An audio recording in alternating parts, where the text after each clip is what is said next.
Good morning, all. We are ready to resume the hearings for 2026. Welcome back. Please switch off your cell phones. Please switch them off. Thank you.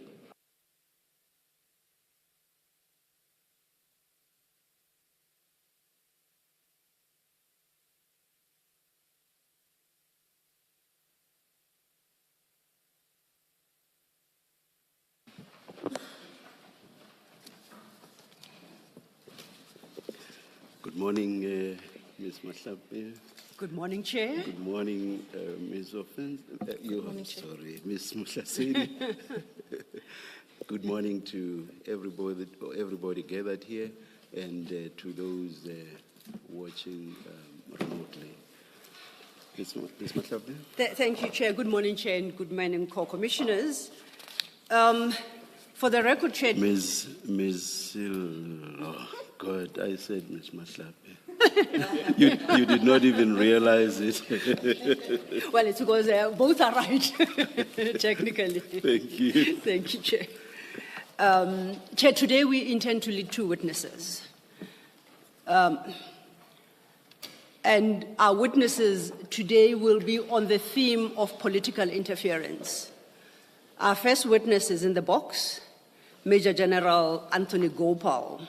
Just to place his testimony in proper perspective, I would like to remind the commissioners that General Mkhwanazi, during his testimony in dealing with matters of political interference, he does so from paragraph 243 to 251, and he specifically references the incidents that General Gopal had with the minister in this regard.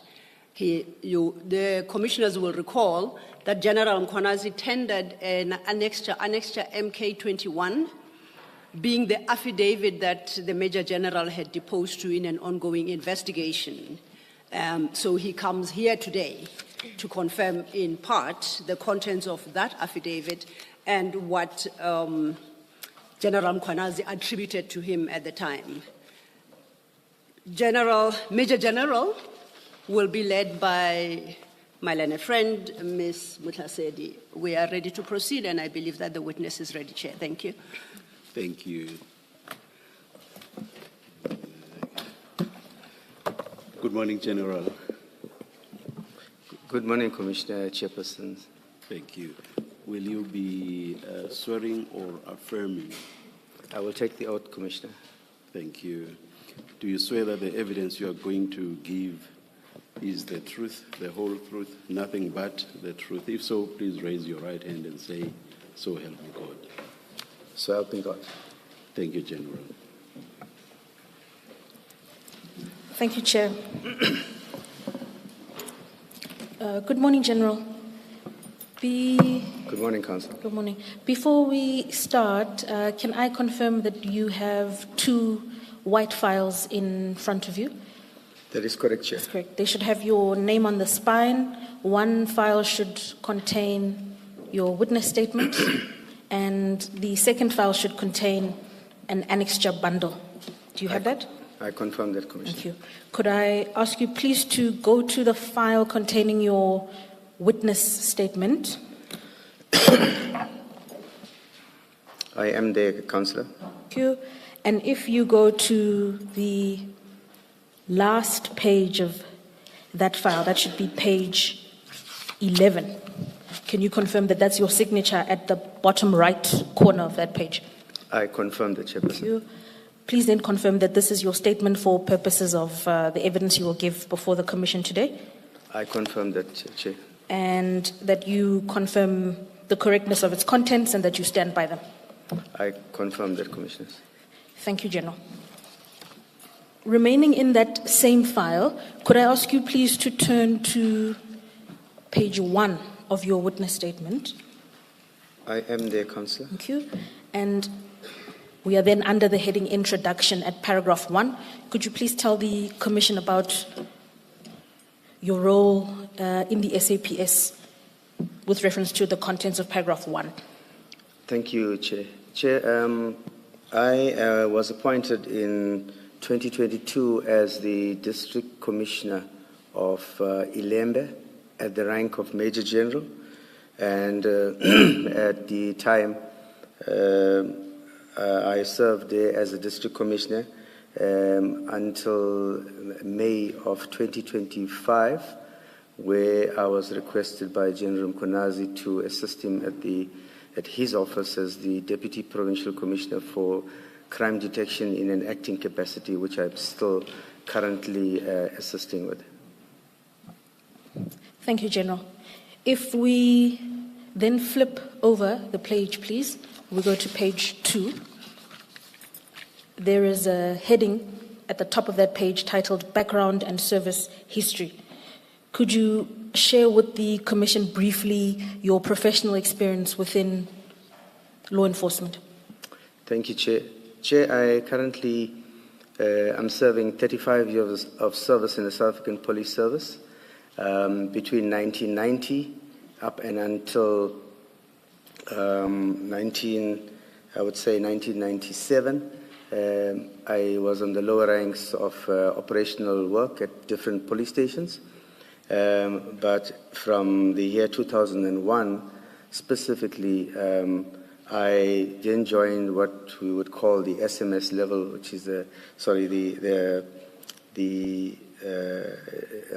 the SMS level, the national components of the organization, working in different environments at 2001. Some of them being the National Inspectorate here in Pretoria, then being Protection and Security Services, which deals with the protection of VIP and the likes. And then I moved on into border security, where I served much of my time providing leadership in the environment at a senior management level in the border security environment from 2007 at the level of brigadier until 2022. Thank you, General. Then, please proceed.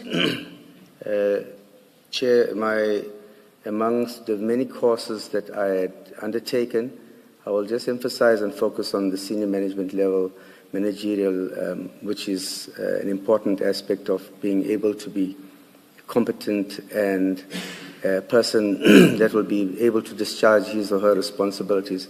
One being the Executive Development Management Program, which I had undertaken. I successfully undertook that program. And then I also did some courses here in Pretoria with the policy and efficacy inspections development as well. And then I completed a course on public administration in the space of training within the context of the South African Police Service. In addition to that, Chair, my qualifications span over a few qualifications, one of it being an extracurricular diploma in forensic auditing, the second being a diploma in the National Diploma in Policing. Then I moved on to studying the bachelor's in policing and successfully undertook that. I then continued to diverse a little bit on my studies, and I went into the Master in Technology of Forensic Investigation.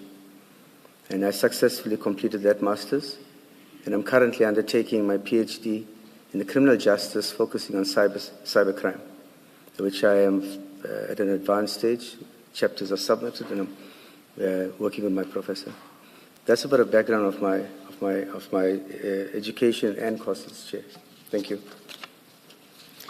Thank you, General. Please then turn over the page to page 3. You will see then at the top of that page we have a heading titled My Interactions with Minister Mkhunu.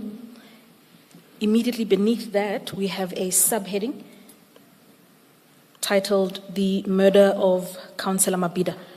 I'm going to ask you to start at paragraph 8 and to narrate your interaction with the Minister with reference to that subheading, please.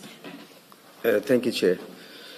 Chair, my interaction with Minister Mkhunu was over two specific aspects. The first one, which I will deal with now, is in relation to the murder of Councillor Mabida, who was a councillor in the municipality of Mandeni.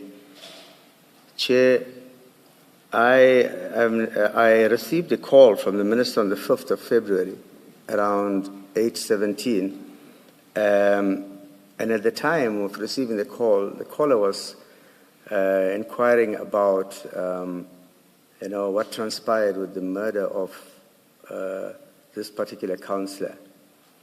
I did not recognize the voice at that time, nor did I have Minister Mkhwanazi's number stored on my phone, so I didn't recognize this caller. And after the caller had outlined, what the call was about, I then politely asked the caller, "Can you please tell me to whom am I speaking?" And it is when the minister said it's Minister Mkhwanazi. And I then immediately placed that voice with Minister Mkhwanazi, and then I said, "Minister, I'm sorry, I do not have your number on my phone, and I did not recognize your voice," and I greeted the minister politely. Then, after that we started that conversation, I did brief the minister, and I did say to the minister what had transpired in the incident of the murder of Councillor Mabida. Chair, with your indulgence, there is some detail of what had transpired in the actual shooting of the councillor outlined in my paragraph 10. If the Commissioner and the Chair will allow me, I would prefer not to narrate the details to cause some kind of secondary trauma to the family that might be listening to my testimony today, if that's in order. Ms. Mkhwanazi, from where I'm sitting, that is in order. Do you? 100%, Chair. Yes. The witness can continue without detailing the contents of paragraph 10. Thank you, Chairperson. Yes, thank Chair, you. after having given that particular feedback of what had transpired and how the murder was undertaken to the minister then told me that I must keep him abreast of the investigation. And I then said to the minister that I'm not investigating the murder, although it happened in my district at the time, and that the murder was being investigated by the political task team. The minister then asked me... You mean the political killings task team? Commissioner, maybe I'll put it to you this way, Chair. Yes. At the time, now for the sake of public record, everybody is calling it in its full the political killings task team. At that time, it was just referred to as a political task team. All right. So now we use it more often. So in the context of the originality of my conversation with the minister, it was simply political task team. I didn't use the word killing in that but context. I'm looking at paragraph 11 of your statement. You also referred to it as... Yes, that's correct, Chair. No, you're correct that I wrote it in this full abbreviated acronym. Actually, in words, not the acronym, you say political task team, as you are saying now. Yes. But in brackets, you say PKTT. That's correct, Chair. Anyway, thanks. Please continue, General. No, thank you, Chair. So, Chair, I did tell him that that is the team that's investigating it.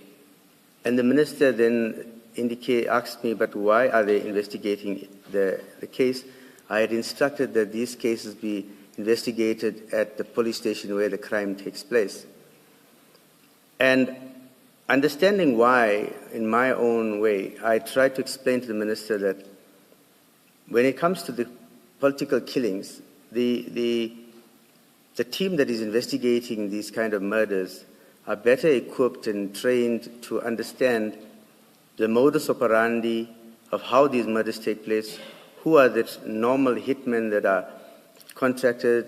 I tried to explain to him that they can do a better linkage, because if a police station investigates a case here, he wouldn't know how it is related to another murder in another police station across the province in a totally different district. So it made easier sense for better investigation to apply that kind of centralization of these dockets for investigation. The minister didn't respond to my response when I told him that. General, my apologies, General. Perhaps before you continue, in paragraph 12, the first sentence there, you indicate that the minister inquired why the task team was investigating the murder, and then you say, as he had given a clear direction that all political killing murders must be investigated at the stations. What did you understand that direction to be a referral to at that time?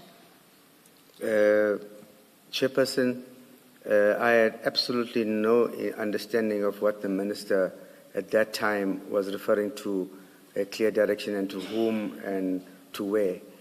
He just simply said that you must understand, Chairperson, I'm receiving a call for the first time in my life from any minister. So I'm not going to be the one to question the minister about what direction you're talking about, where did you give it, and what context. So it is just as it is. I've narrated the story, Chair. Can I just ask, good morning, General. Morning. Before this call, in this particular part of your call with the minister, had you ever become aware of an instruction that political killings must be done at the district level or the station where they occurred? Chair, the first time I came to understand about some kind of contention around this issue of the political task team and the minister was when I viewed and watched the portfolio committee where General Mkhwanazi was narrating a story about the political task team. It is the first time I had viewed or got to hear about some aspect or contention, because at a provincial level, this was not a topic for us. It was not in our space or sphere of discussion in our span of control. I hope that brings... Just to clarify, to be clear for the record, this discussion this explanation by General Mkhwanazi that he's referring to is at the March 2025 parliamentary appearance. That is correct, Chairperson. Committee. Thank you. Thank you, Commissioner. General, you can continue your evidence. You were dealing with the contents of paragraph 12 and 13. Thank you, Chair. So having given that explanation to the minister, that they better understand, the political task team understands the patterns of how to these crimes and how to investigate them. The minister then, like I said, then thanked me for the feedback, but he still asked me if there's any development, I must keep him abreast. So that's how our call had ended. My call had ended with the minister. Thank you, General. Could I ask you to please turn to your annexure bundle? To please go to page 10 of your annexure bundle.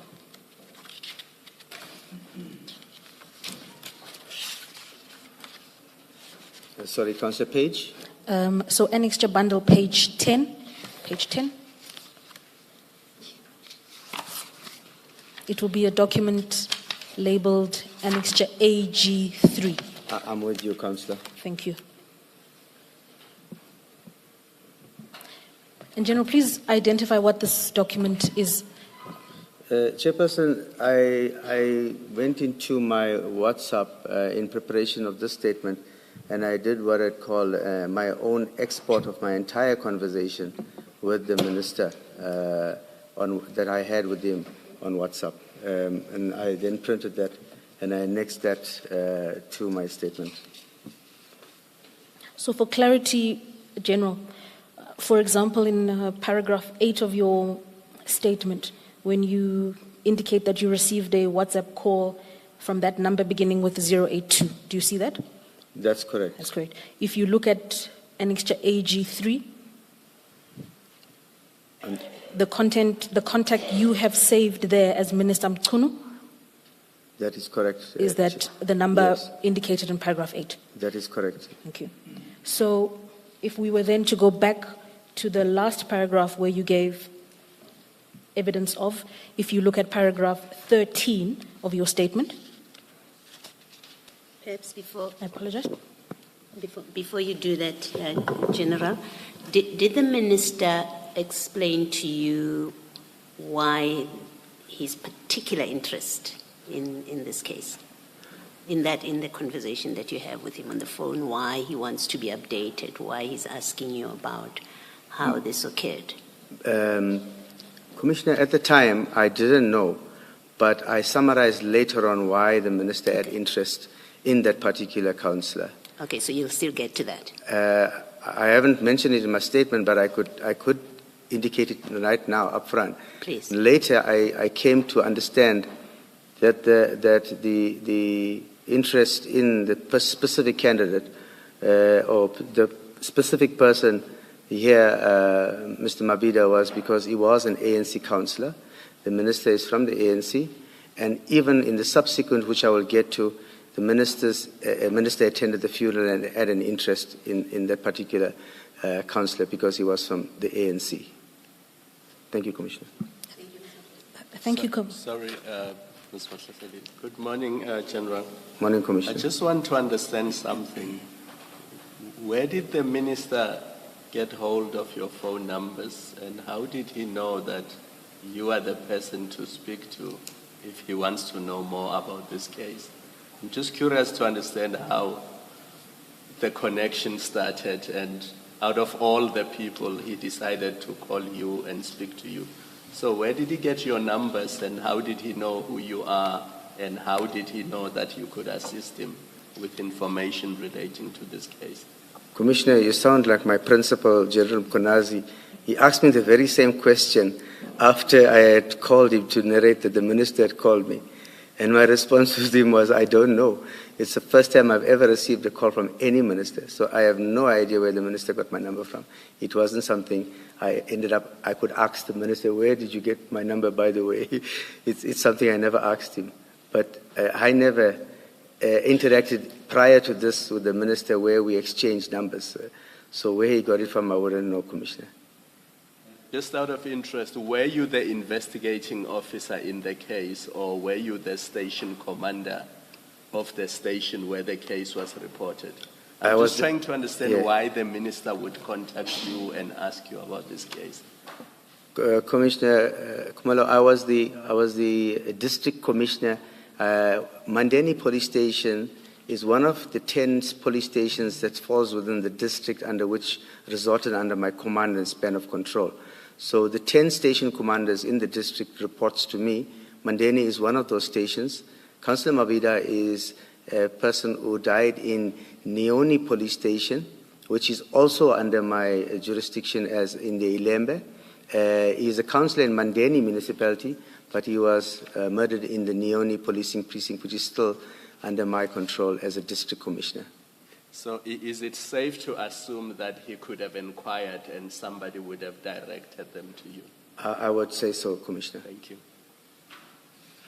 General, was this the first political killing, in your recollection, the first political killing within your area since the minister was appointed?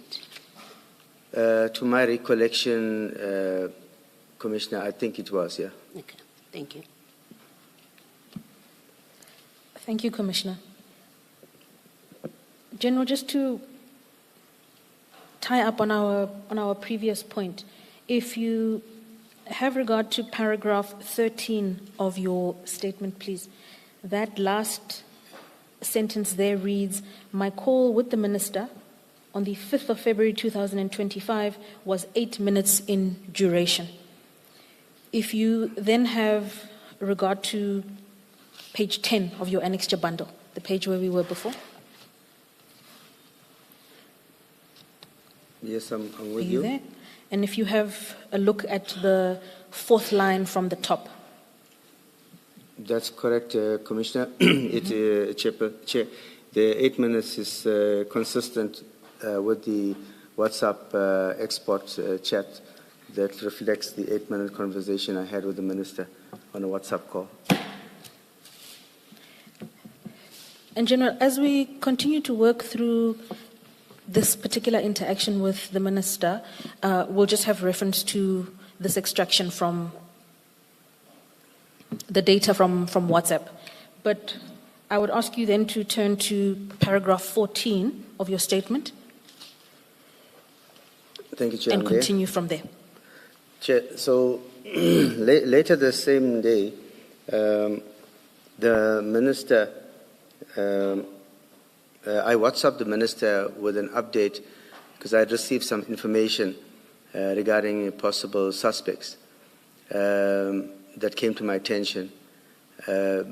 Now, this particular information, when it came in, it was about an arrest that was made, not specifically for the councillor's murder, but it was suspects that we had arrested on a possession of unlicensed firearm, which the local investigators at the police station had picked up in the interviewing the suspect that he may be related to the murder of the councillor. I messaged the minister, but then I realized, okay, maybe we must see the investigation through before I could have given that as a possible suspect, and I then deleted those messages to the minister. So, General, the update, was it in what? Did it consist of 4 texts? Because I see 4 deletions. So I didn't get the question, Commissioner Chair. I'm saying in paragraph 14 you refer to an update, singular, but in AG3, page 10, I see 4 deletions. So did the update consist of 4 texts? That's correct, Chairperson. All right. Thank you, Chair. Thank you. General, following on from the Chairperson's question, please then continue from paragraph 15. Thank you, Chair. So, Chair, on the 5th of February, after I had spoken to the Minister, I then called General Mkhwanazi to give him an indication. Our protocol, Chair, is that within the South African Police Service, in the context, is that no man is unto himself. You have a chain of command, and you follow that chain of command. You're appointed in the context of the chain of command. So when somebody out of your protocol contacts you, communicates with you, you will have to inform your principal that I have been communicated by a particular individual, and this is the context of the conversation. In this instant, I then, in due respect to that protocol, called my principal, who is Lieutenant General Mkhwanazi, and I praised him of the telephone conversation between myself and Minister Nkuno. Chair, it is similar to the very same question that Commissioner Khumalo had raised earlier on, where General Mkhwanazi asked me, but why will the minister be calling you? Do you know the minister? Have you met him before? How does the minister have your number? And my answers to him was similar to the earlier, that I don't have a personal relationship with the minister. I don't know him. I don't know where he got my number from. It's the first time I've received a call from a minister, not just from a Minister Mkhwanazi, from any minister in the South African government that calls me directly and speaks to me. So I've never had a conversation with the minister before. Then that conversation, after outlining that to General Mkhwanazi, I then updated him also with what was transpiring in the meantime with regards to the suspect, and I then indicated to him that I have communicated with the investigating officer of the task team that we may have a possible suspect that they may want to come and interview in the case that they are carrying, because the one we are having is just for unlicensed possession of firearm.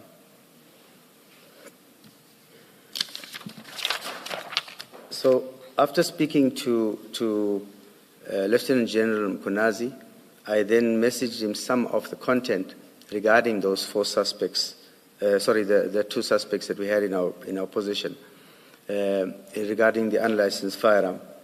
And General Mkhwanazi then asked me to keep him abreast also if there's any developments in that particular area regarding this, the murder of the councillor.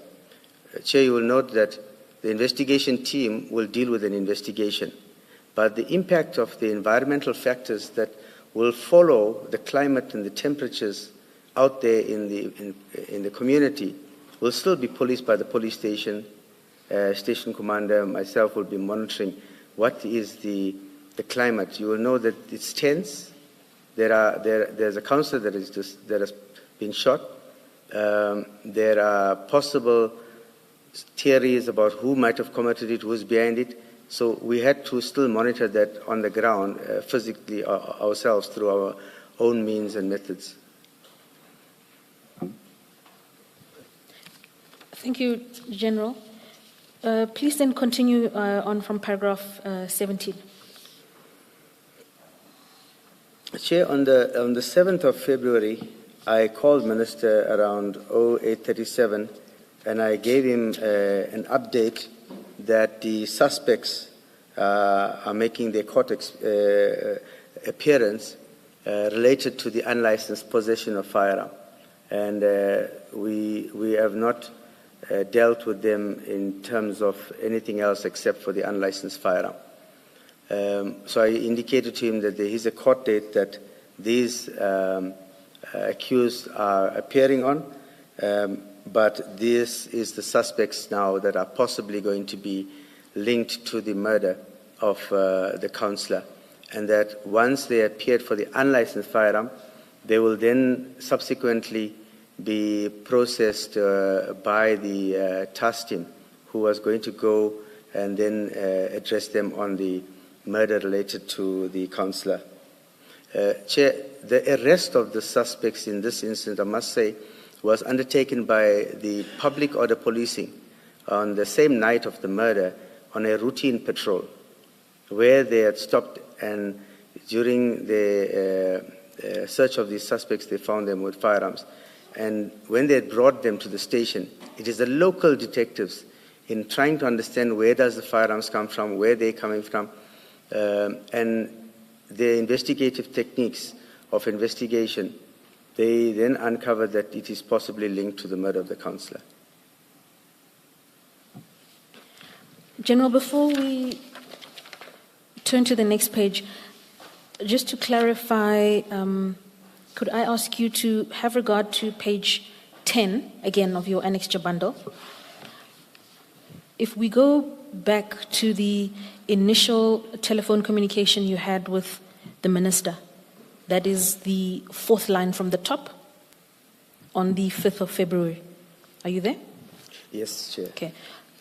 So, General, if you read from the left, it sets out the date there as well as the time.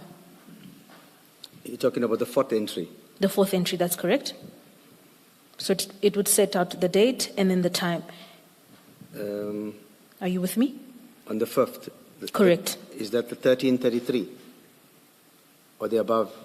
It would be, the time would be 8:17:59. The 8:17, yes, Chair, I'm there. Thank so you. It's a 1, 2, 3. It's a fourth line, but it's a third entry on a date. 100%. So it is on 08:17.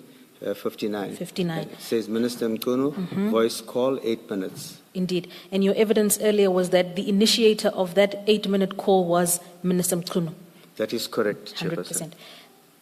100%. General, if we then go a few lines down to the 7th of February, the entry relating to the 7th of February, you see that?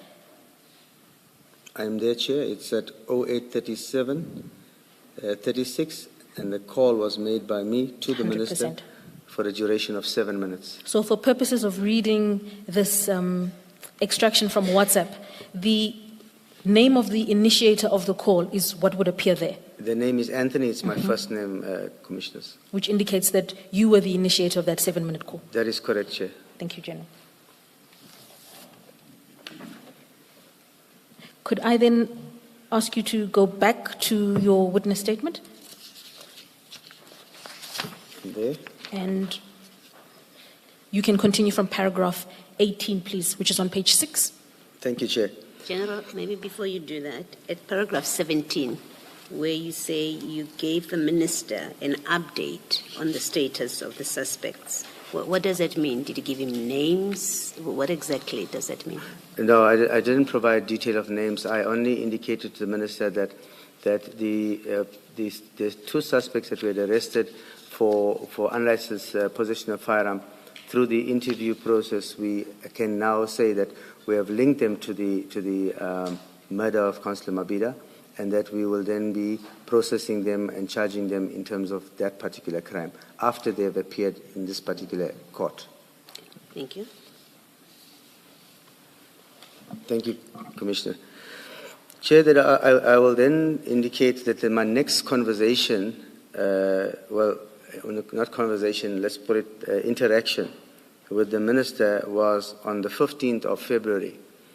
On the 15th of February, it was a Saturday, and I was in a part of a panel with a senior management panel where we were interviewing candidates for senior management positions. And during that particular time of the interviews, we were in the process, so I wasn't paying attention to my phone. And at some point, when I looked at my phone, I realized that there is three missed calls from the minister, Minister Mkhwanazi, on my phone, WhatsApp calls. I looked at it and I saw that it was, the first one was at 0923, second missed call was 0924, and the third one was at 1050. So then at that time when I paid attention to it, we were with a candidate that I saw these missed calls. And so I waited for the candidate to finish, and then before the next candidate, I then decided to, I messaged the minister at the time to say that I'm in a panel and that I'll call him, when the candidate was done. But then when I tried to call the minister at 10:55, I did not reach him. And the minister messaged me to say that he's at the funeral of Councillor Mabhida. So he wanted then an update on the suspects of this particular, the murder of the councillor. He wanted to know the charges and any information that is relevant to the murder of the councillor. I would then, attending the funeral, I would imagine that he might want to have that information to communicate to the grieving family, where we are with the investigation and the arrest of the suspect. So I was in this panel, and when the minister then sent me this message, I then sent a message to the actual investigator of this docket, the team leader, actually, Lieutenant Colonel Kumalo, and I said to him that the minister was looking for an update on the investigation and the suspects. Chair, the investigating officer then messaged me to indicate that he will update the provincial commissioner on where they are with the investigation, and that if the minister wants any further updates, he can contact the provincial commissioner.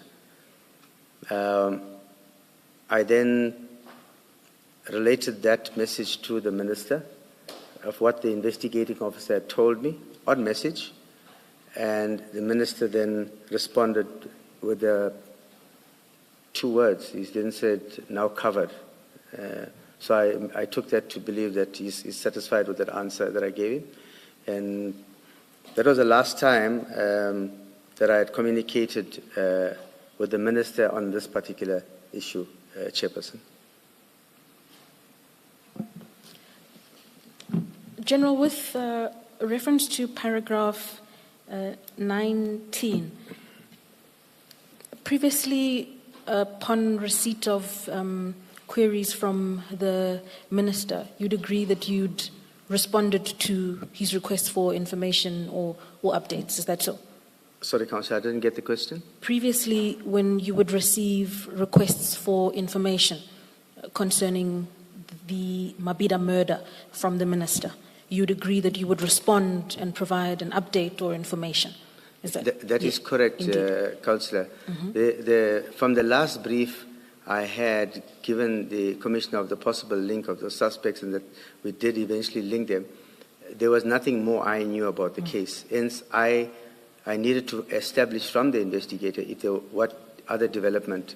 You know, sometimes, for example, you may find that the investigator will tell you, okay, the following evidence was analyzed and the following suspect was linked, the firearm belongs to somebody, they acquired the firearm from whom, which other murders they're linked to. So I didn't have anything more than what I had on the previous occasion. So I inquired with the investigator if there's any developments that had taken place so that I could appraise the minister. And so your decision to reach out to the investigating officer in respect of this murder was because at that point you had no further updates to provide the minister. That is correct, Chairperson.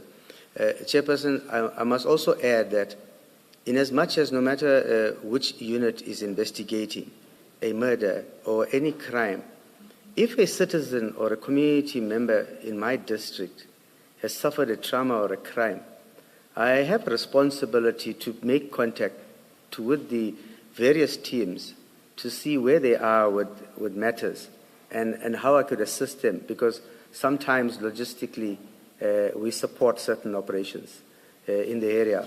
So it is the community that will ask me the question, what am I doing about this and what am I doing about that? So I usually try to keep abreast.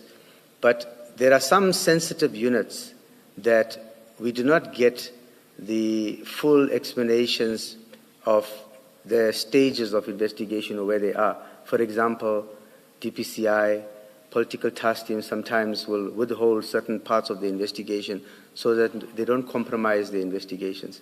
But we do interact with them.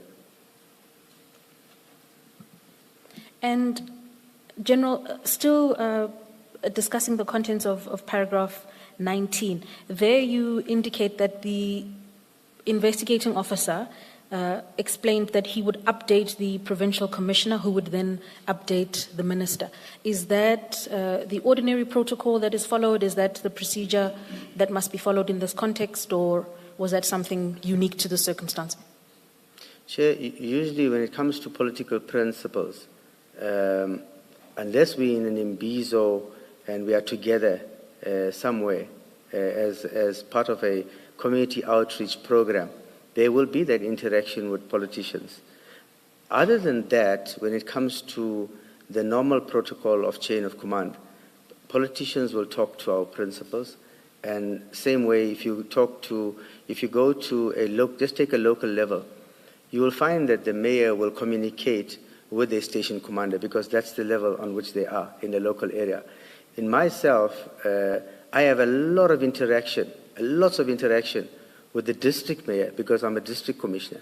So I have a lot of interaction with the district mayor and the mayors, because in terms of the levels that we are on protocols, I'm allowed to do that interaction. But when it comes to MECs, comes to ministers, that protocol lies at the instance of the provincial commissioner or the national commissioner, that is depending on what it is. But mine is limited as a district commissioner to district mayor, local mayors. That's my level of protocol that I can engage and interact with. Thank you, General. You indicated in the course of going through your statement that this was the first time that a minister had contacted you. That is correct, Chair. In particular concerning the murder, for example, of a councillor, of a ward councillor. That is correct, Chair. 100%. And you also now explained that in ordinary circumstances, politicians would typically talk to your principal, would talk to your superior. That's correct, Chair. So in this context, was it appropriate for the minister to reach out to you seeking information concerning the murder of Councillor Mabhida, in your opinion? Chair, from my protocol training, it is not appropriate. But I can't say from Minister Mkhwanazi's protocol, as a politician, what training they receive and how to communicate and with whom and to what boundaries they cross and allowed to cross. But purely from my training and my 35 years of historical, institutionalized protocol, it is not normal and it is not in accordance with our protocol for me to interact with the minister without the specific direction of my principal. And if you are able to, General, could you comment on why that is perhaps not normal, or why that would go against your training? For example, what is attempted to be prevented in context where a minister directly engages an officer of your station? Chair, this comes out of experience, my own personal experience in the history that I've served the organization. In any province, the provincial government interacts completely with the provincial commissioner. In fact, the provincial commissioner exercises and invokes his authority in the province in consultation with the executive of that particular province. When a minister interacts with a national commissioner, it is fine. When he interacts with the provincial commissioner, it is also fine. But the provincial commissioner is better positioned to understand what and how to answer a national minister who is asking about a province to which the provincial commissioner is serving under the leadership of the provincial executive, in this instance the Premier, and his cabinet. So yes, he will be better positioned to be able to understand a better picture of what responses is better suited to the minister. Can I just clarify something? General, did the minister say in what capacity he's communicating with you? And the reason I'm asking that is I see that on the 15th, he attended the funeral of Councillor Mabhida. They could have been related, they could have been members of the same political party, so it does not necessarily follow that when the minister makes inquiries, he's making them in his capacity as a minister. It could have been as a political colleague, as a relative, or as somebody who's from the same Ilembe district. In what capacity did the minister communicate to you and ask you these questions? Chair, I did not get that from the minister, and I did not ask him in what capacity. Mine, I took it just as a minister, because the only relationship I would have had with him was, now that he's calling me, is as a minister, nothing more than that. So he didn't tell me I'm calling because I'm a relative, or I didn't have that indication, Chair. Because let me give you an example. As I'm sitting here, I'm a commissioner. But outside of this commission, I'm an ordinary citizen. And if I go to a police station or I contact a station commander and I inquire about an existing case, there are lines to be drawn. You can't assume I'm doing that because I'm a commissioner at the Madlanga Commission. I could be doing it as an ordinary citizen or as somebody who lives in a particular area who's interested in what's going on with a particular criminal case. Commissioner, that's why earlier on I said that later on I could only summarize that the interest could have been because the Councillor Mabhida was from the ANC. So it's possible that it's because he's a comrade, because he's a relative, but I didn't get that clear from the minister as to what was his specific relationship, whether it was just fulfilling an office duty as an office bearer of the ANC or as a minister or as a relative. I didn't pick that up in my interaction as to what would be the reason specifically. It might have been that, yeah. Thank you, Commissioner. General, that then brings us to the end of your paragraph 19. Ms. Matasari, let me then ask my question if you're completing that section. General, we've had the minister testify here before, and in the context of the political killings task team, his stated position is that there's no hierarchy of murders. Murder is murder, and there's no reason to have a specialized team or a special team, task team investigating political killings. Now, has the minister, and that's the context of my question, keep that in mind, has the minister called you about any other killing that falls within your jurisdiction? No, Commissioners. Thank you. Thank you, Commissioner. General, can I then ask you to have regard to the second subheading? We're on page 6 of your witness statement. There is a second subheading just above paragraph 20. It's titled Ward 28 Shakaskral by-election. Are you there? I am there, Commissioners. Okay. Can I ask you to detail for the Commission the events relating to that by-election, starting from paragraph 20, please? Thank you, Chair. Chair, my next interaction would be related to the Ward 28 Shaka Scroll by-election.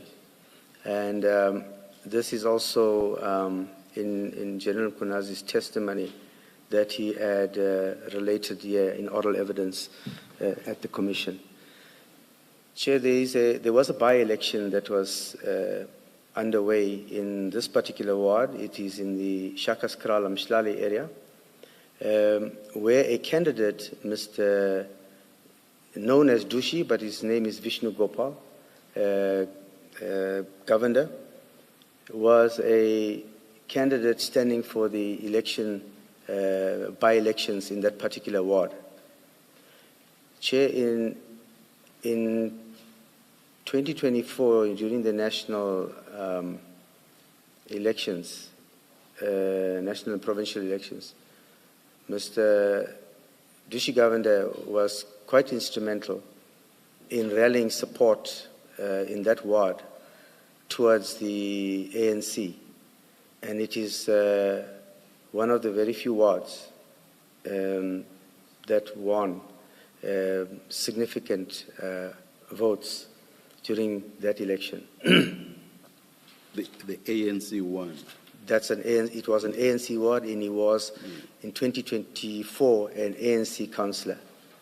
Then in 2025, he resigned from the ANC as a councillor, which prompted a by-election. So during this period, it meant that he resigned as a councillor from the municipality and, of course, from the ANC, and he then joined the Mkhwanazi party. The candidate, Mr. Dushi Governor, in the previous election, as I indicated, over decades, he's been very, very well supported in that community. And in this by-election, he seemed to enjoy the similar support. Now campaigning under the banner of the MK party. That is correct, Chair. He is now campaigning under the banner of the MK party. Chair, the campaigning, during the campaigning period, there were quite a number of senior, very high-profile ANC officials would come and support the ANC candidate, which was in that area, trying to campaign for the ANC. One of them was Minister Mtono, and he also came out campaigning. I will deal with that campaigning part in a short while. I will start with where he, on the 31st of March 2025, after campaigning on the previous days on the weekend, on the 31st of March, Minister Mkhwanazi went to the police station of SAPS Mslali, and he then indicated to the station commander, Lieutenant Colonel Naika, that while he was on his campaign trail, he was taken to some people who complained extensively about the MK party candidate, Mr. Dushi Govender. And the complaints he had received from them was that the police is doing nothing and they are under the control of Mr. Dushi Govender, and that Mr. Dushi Govender and his family get away with committing any kind of atrocity they feel like, or crime. Specific reference generally is made to case CAS 61/06/2021. That is. Yes, what was that case about? That was a case of an housebreaking and theft case where he specifically told the station commander that he'll be returning to the police station in the afternoon at 1500 hours, and he wants the management to bring that docket and explain to him why Mr. Dushi Govender has not been arrested. Who had laid a charge in respect of this matter, and who was the suspect? Chair, in this particular case docket, a complainant was, it's in my notes, and I didn't put it in the statement. The notes are made of the meeting that the minister had. The complainant was a member of the public, and the suspect in this particular case docket was the son of Mr. Dushi Govender and not Mr. Dushi Govender himself. So that was a housebreaking and theft case. So in the morning, basically, he tells the station commander, Minister says to the station commander, I'm coming back at 3 o'clock. Have your management ready. Bring this docket. I'm going to interview more people with complaints, and I will want you all to explain why you are doing nothing about these cases. I do realize, of course, that the interaction was with Lieutenant Colonel Naika. That's in the morning. Yes. Did you ever get to understand why the minister was making all these inquiries? Commissioner, I'm coming to that part of my statement where, after that conversation, Colonel Naika called me and indicated that what had transpired. She also sent me a message in relation to that. And then I was, at that time, in a meeting, an accountability session, case docket session with General Mkhwanazi, and as the normal protocol again, I informed the provincial commissioner that the station commander of Mslali has called me to indicate the minister's visit, his conversation, and his intended revisit at 1500 hours. My discussion with General Mkhwanazi, when it concluded, was that I should go there and to the police station and join that meeting and not leave the junior level to be interacting with the minister in that fashion, which I did, Chairperson. I then proceeded to the police station, and it's where then I found the minister, Minister Mkhwanazi, with a few of the ANC officials in the office of the station commander. All of them were clad in ANC regalia.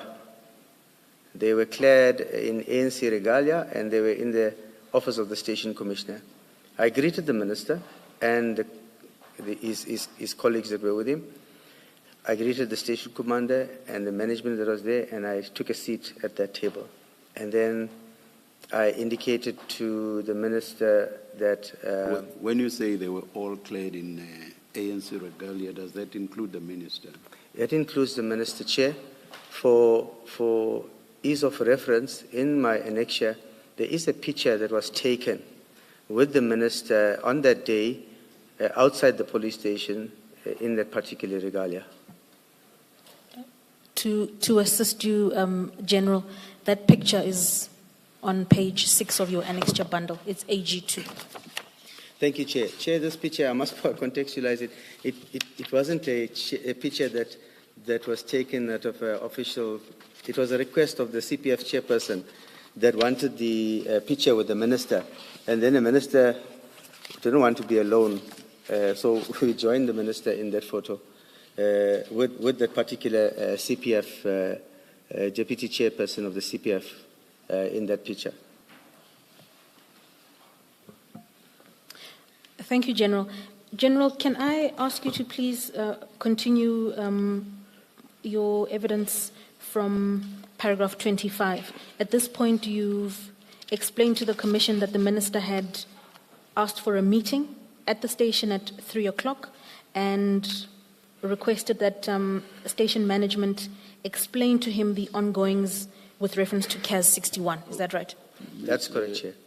Chair, when I had arrived, as I indicated, I did see the Minister, and I did now introduce to the Minister that one will recall that my previous interaction with the Minister was as a district commissioner of Ilembe on the previous incident. Now I had to introduce myself to the Minister as the acting deputy provincial commissioner for crime detection. So I then introduced myself in my new acting capacity as to what brought me there. The station commander was, the acting station commander, Colonel Naika, was also in the room because the station commander was on vacation leave at the time. Also, then the acting district commissioner was also present or joined us a little later, actually, in the session.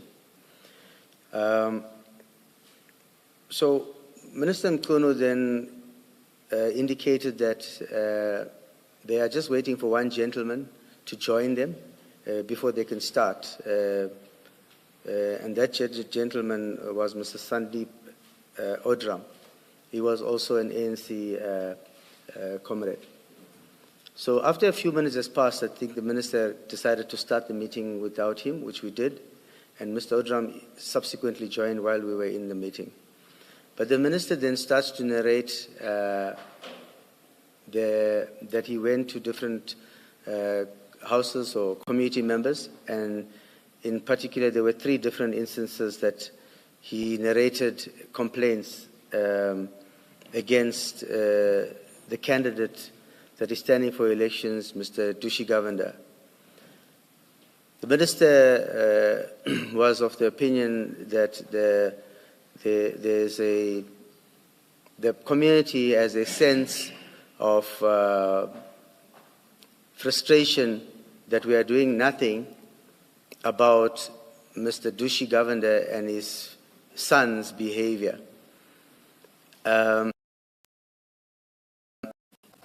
My notes, as the minister was outlining it, I have made reflection on my notes, which is part of my bundle, which...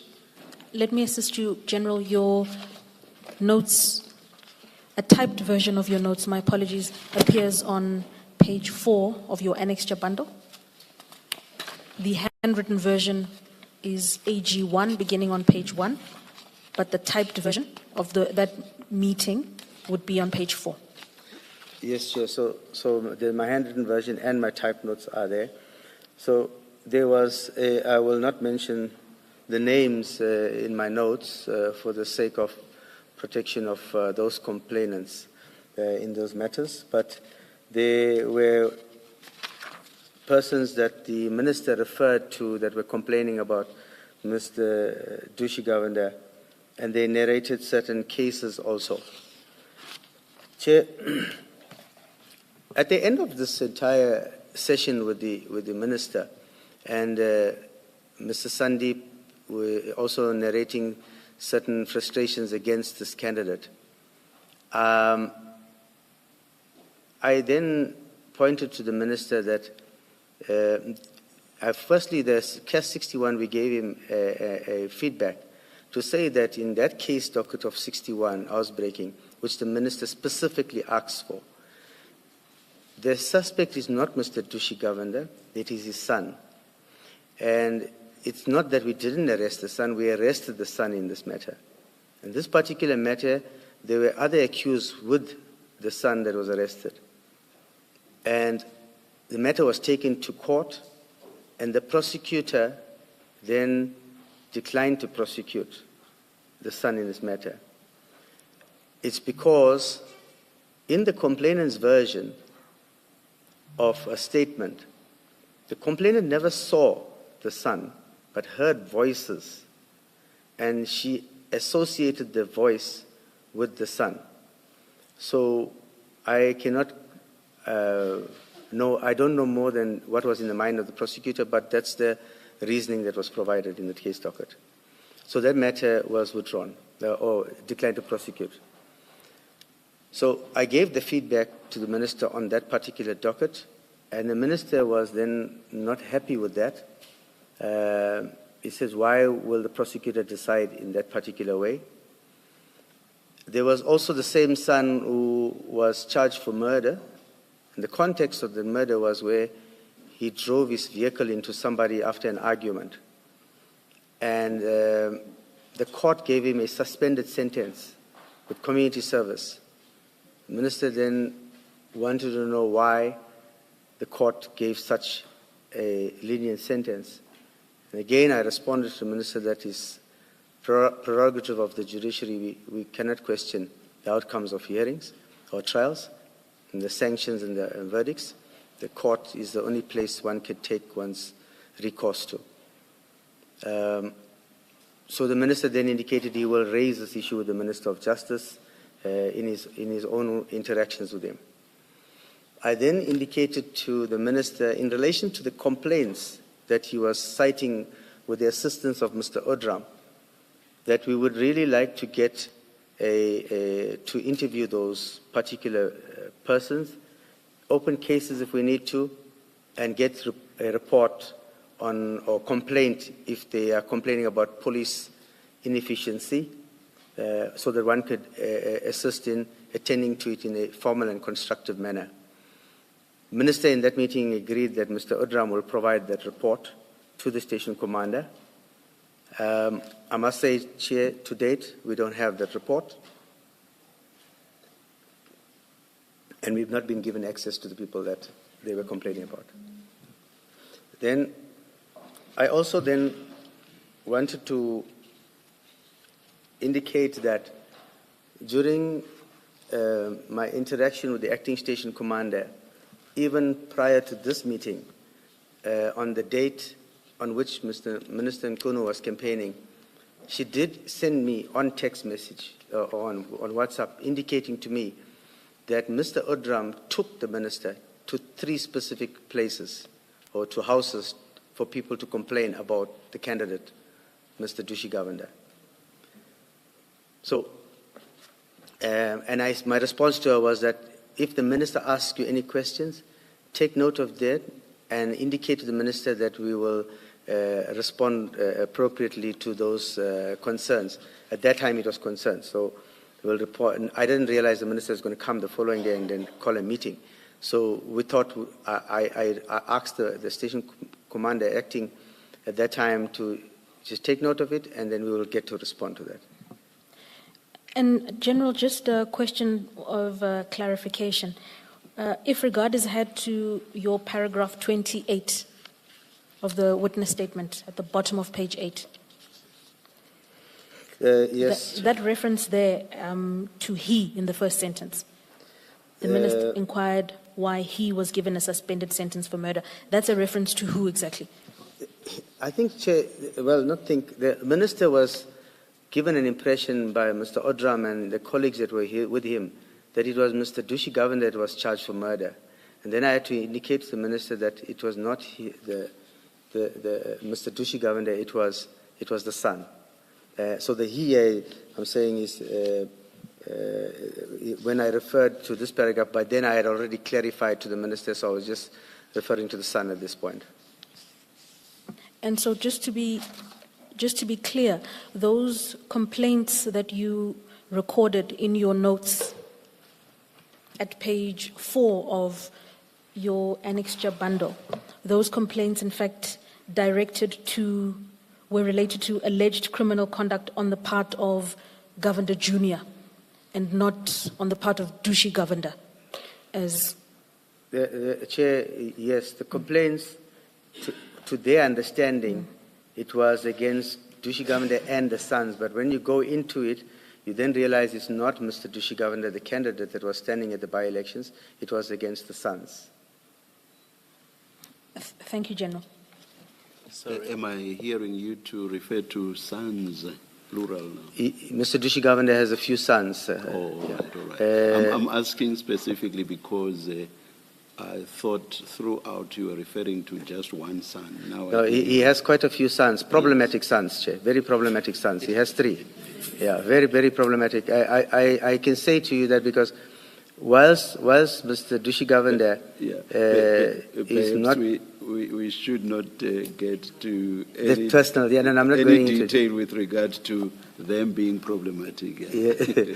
well, Chair, I say that with no contradiction simply because Mr. Governor himself calls me and he tells me to please come and lock his sons up. He calls me. So that's why I say it with no contradiction. He calls me to say he's now fed up of this one and it's fed up of that one. Please come and arrest him. So that's why I say it without contradiction. And did you arrest them, General? Chair, we did. Yes, we did. I sent a police van and we arrested his son. I did. General, I'm trying to make sense of your paragraph 23 read with 26. You say in 23 the reason for the minister going to the police station was to inquire about the case involving Mr. Governor. And in 26, you say, in summary, the minister highlighted that he was on a campaign trail at Umhlali in Ward 28. So I just need to understand, what was the reason for the minister coming to the police station? And maybe if you can also explain for us the photo on page 7.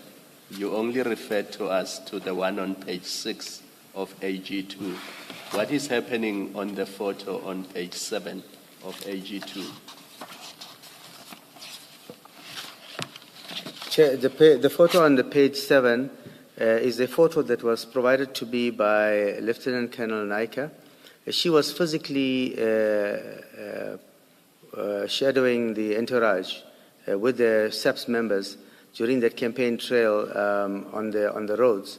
And this is a photograph where the minister was on a campaign trail. So this was on the weekend prior to this meeting where the minister was campaigning, where she sent me the photo to say the minister she was giving me updates operationally on what was happening in the area. Just pause there. These people were not at the police station on the 31st of March? No, Okay. Chair. Yeah. This one was on campaigning. The other picture is on the police station itself. And the purpose for which the minister was at the police station on the 31st of March? The minister came specifically to inquire why the station management is not taking decisive action against Mr. Dushi Governor and his family for criminal activities that they are committing in the area. And he's doing this while he's on a campaign trail? That is correct, Chairperson. Chair, interestingly enough, the one thing experience has taught me is that whether you say you're from the EFF or whether you say you're from the MK party, all of them are starting at the ANC. So when we had finished that meeting, the very same colleagues that was with the minister on the day in the room, I don't know what conversation and who, but the candidate himself, Mr. Dushi Governor, called me after that meeting and the minister had left. He said, I believe you have now been given instructions to arrest me. This is the candidate, Mr. Dushi Governor. I believe the minister has now given you an instruction to arrest me. And I indicated, no, I did not receive such an instruction to arrest you. We were having discussions about you and your family and your criminal behaviors and cases that might be here, but no instruction to arrest you at that meeting. And I said to Mr. Governor, and he said, well, are you going to be arresting me in any event? I said to him, no, I don't have a warrant of arrest for you. But if you commit a crime in the presence of a police officer, and if there's a case that you commit a crime now and there's evidence, I will come and arrest you. But for now, I don't have anything to arrest you for. So somebody told Mr. Governor that the minister had instructed us in the meeting to and then he tells me, no, but the colleagues in that meeting, the comrades from there, told me that the minister told you. I said, no, look, you're not getting the right information. Yes, there was question about why you were not, you and your family have cases that are not being investigated, you are not arrested for those cases, but not to say we must come now and arrest you. So I didn't have an instruction like that. General, could we turn to paragraphs 29 and 30 of your witness statement? Perhaps before 30, Ms. Mkhwanazi, let me just take you to paragraph 29, General. You say while the meeting was in session, Mr. Sorry, Chair, which paragraph? 29. 29, okay. Yes. While the meeting was in session, Mr. Odram did join the meeting. I explained to the minister that whilst we wanted to assist him, the difficulty was that it was unclear in what capacity he approached us. Did the minister respond to this comment? He didn't respond directly to that because the way I put it to the minister was that he was in regalia, he was in ANC shirts, and his colleagues are now taking him to places and people are complaining to him because of his position as a minister. And now as a minister, he has that role and title that nobody can take from him. And I think his comrades have now put him in a predicament where he is now, they want to see him basically how he uses that position to unpack what they are getting complaints about. So he didn't respond to me directly on this particular matter, but it was a subtle way of me bringing it to the attention that it is a bit of a difficulty in the case, in this instance, as to having a sitting minister in an ANC regalia. Even ourselves, Chairperson, in the police, we, despite what preference you might have of a political party, because we are voters. Bottom line is we are voters. We go to vote. Whether you can say anything, we go vote. But in the fairness of exercising our duty, we do not put on shirts and show our interest and favor to a particular party, despite going to the balloting station, to the ballot paper and putting a cross next to a political party. But in discharging our duties and undertaking any authority given to us, we do not put regalia. So it was a bit a tricky situation for all of us, and I'm glad I was there to support the station commander on the day. Back to paragraph 30. Thank you, Chair. You took one of my questions, so I'll ask the second one. But General, just as a clarificatory point, is it correct that the subject matter of the minister's inquiries at that meeting of the 31st was Mr. Dushi Govender? It was not crime broadly or other criminal activities. It related primarily to Mr. Dushi Govender. It related primarily to the candidate, and I have to say it without any contradiction. It related to the candidate, that Mr. Dushi Govender and his family, but specifically focused on Mr. Dushi Govender. And perhaps, Chair, it was a bit odd that one would take that extent of intervention at the police station. I said earlier on that Mr. Dushi Govender in that particular community enjoyed huge support from that community, and that reflected in the polls. So it was slightly just uncomfortable that somebody who had won the previous landslide elections, that the entire community is suddenly angry against him, that 3 people in the entire community would go to their houses and be interviewed to make a complaint about this candidate and talk about this candidate. And the cases that even with the candidate himself, what is reflected on record is that not a single case was after 2024. So meaning the candidate was up and firm and standing and correct and upright according to everybody's eyes up until 2025 when he changed floors, when he crossed the floor to another party. All this time his record was clean as far as anybody was concerned. So 3 people according to the minister, that was because the police were doing nothing. That is correct, Chair.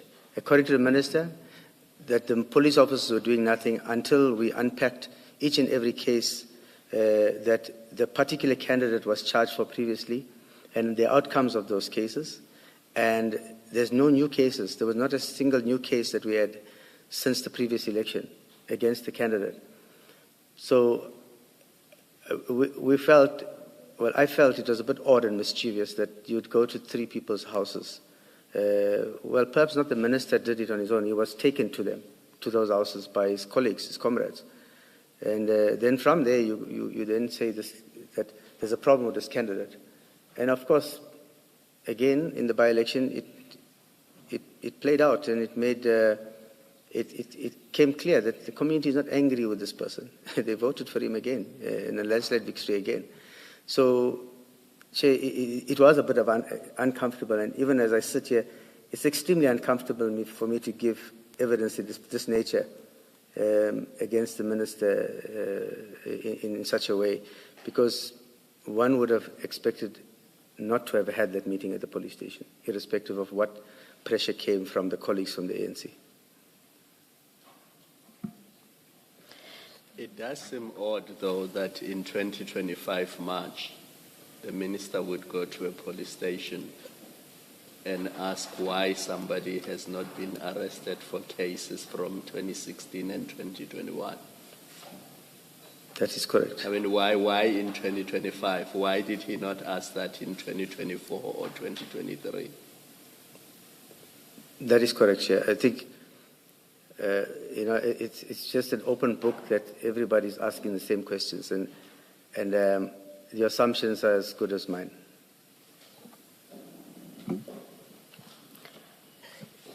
General, as I understand it, the significance of your referencing that or mentioning that the minister and the people with whom he was were wearing ANC regalia and T-shirts, the significance of it is he was not in the discharge of ministerial functions. He was campaigning. He was on the campaign trail for a candidate of the ANC. Am I correct in that understanding? That is correct, Commissioner. And I think it's something that becomes difficult for us as officials to navigate. Now, I'm a general, and I had to navigate through that. I had to go to the assistance of a station commander. Yes. A constable would not navigate. He will comply. Yes. In an ordinary day. Yes. He will not navigate through that.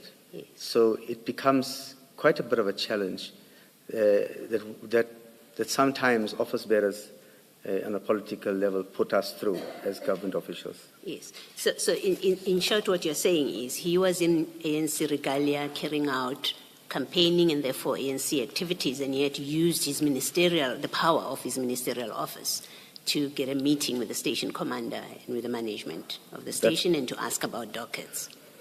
That's correct, Chair. But I must be also quite open-minded to the fact to say that if any political party came in regalia and they didn't have a designation of power on them, they could walk into a police station and complain about the candidate, and we would have given them the same attention in their regalia.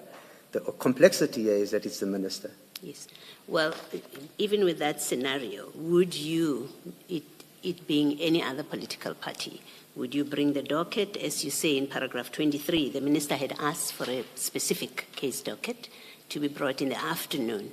Would you share that with an ordinary member of the public, the contents of a docket, and discuss the specifics of No. a case that's in a docket? I will summarize. I will not give them the detail that I ordinarily give the minister. We Yes. gave him more detail of information.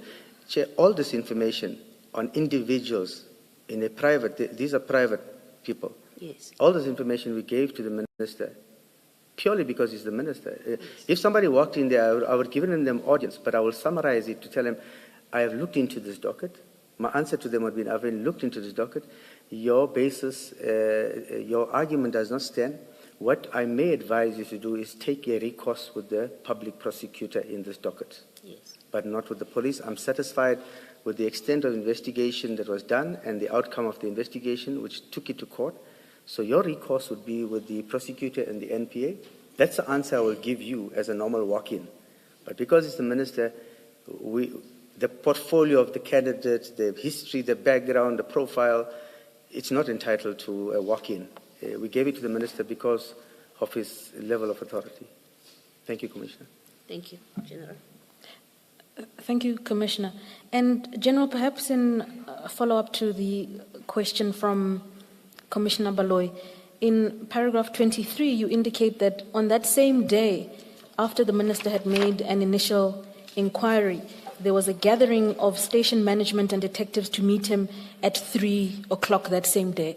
So, had it hypothetically been a walk-in who came to make inquiries about the nature of these criminal complaints, would a prompt gathering on the same day of senior station management and detectives have convened to provide this update?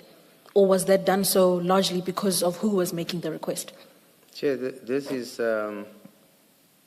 totally at the instance of the minister, this meeting. It's not a planned meeting.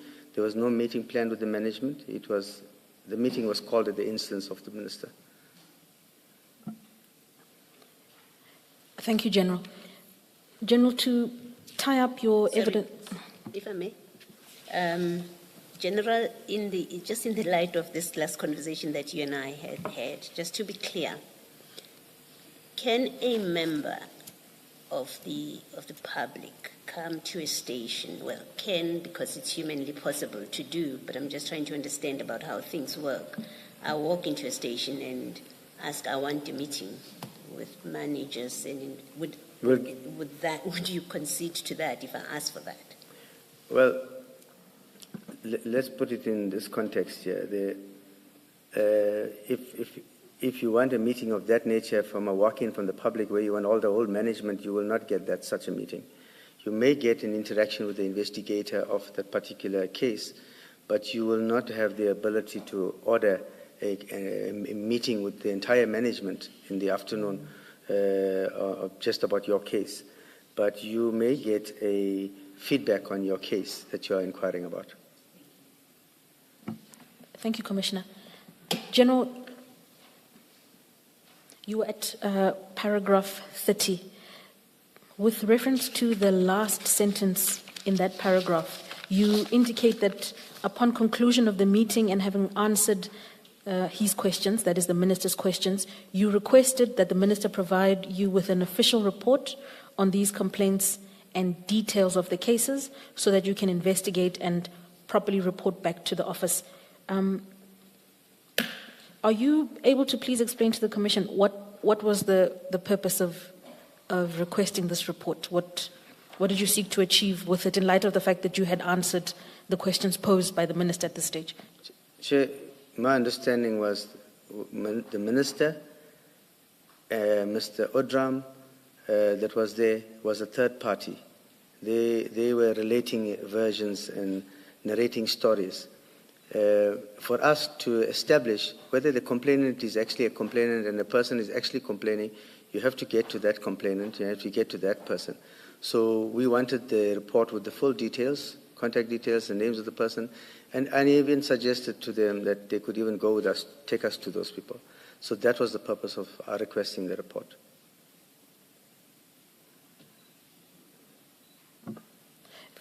Thank you. General, if you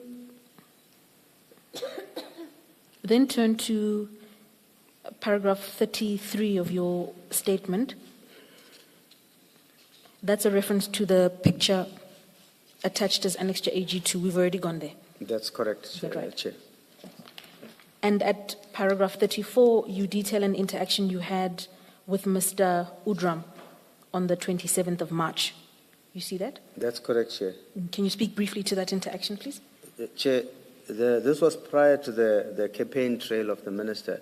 So the minister's meeting was the 31st, and then the prior to that, on the 27th, I received a call from that very same Mr. Udram that came later on into the meeting. Well, Mr. Udram called me to say to me that there was an ANC caucus where Mr. Dushi Govender was discussed, the candidate himself. And the caucus had taken a decision that they will lay a complaint with the minister when he's coming to do his campaign trail, and that they will indicate to the minister that Dushi Govender is a problem in that community, and that the police is doing nothing about arresting Dushi Govender. So he said just give me a heads up, and I must prepare myself that the minister might ask me questions about why we're not arresting Dushi Govender. Thank you, Yeah. My apologies, General. Chair, just to note that it's now 11 o'clock. Let us continue to the end of the witness's testimony. Thank you, Chair. Please continue, General. My apologies. So he gave me the heads up, and that's what led me to then proactively asking one of the captains, the detectives in the station, to draw a profile for me for Mr. Dushi Govender, and we did that. And that particular profile outlines these previous cases, and it then clarifies that there's no fresh in that report. There's no new cases that we have against Mr. Dushi Govender. So having received that report, and on the day of the campaign trail, Chair, ordinarily if there's activities in my district, even when the president was there, I was there, and I was walking around when they did the visit. So when there's a senior person visiting the district, we would normally make ourselves available for those kind of operations. But on that particular day, I was unfortunately committed to a personal prior commitment, so I could not go to those operations that was taking place during the campaign trails.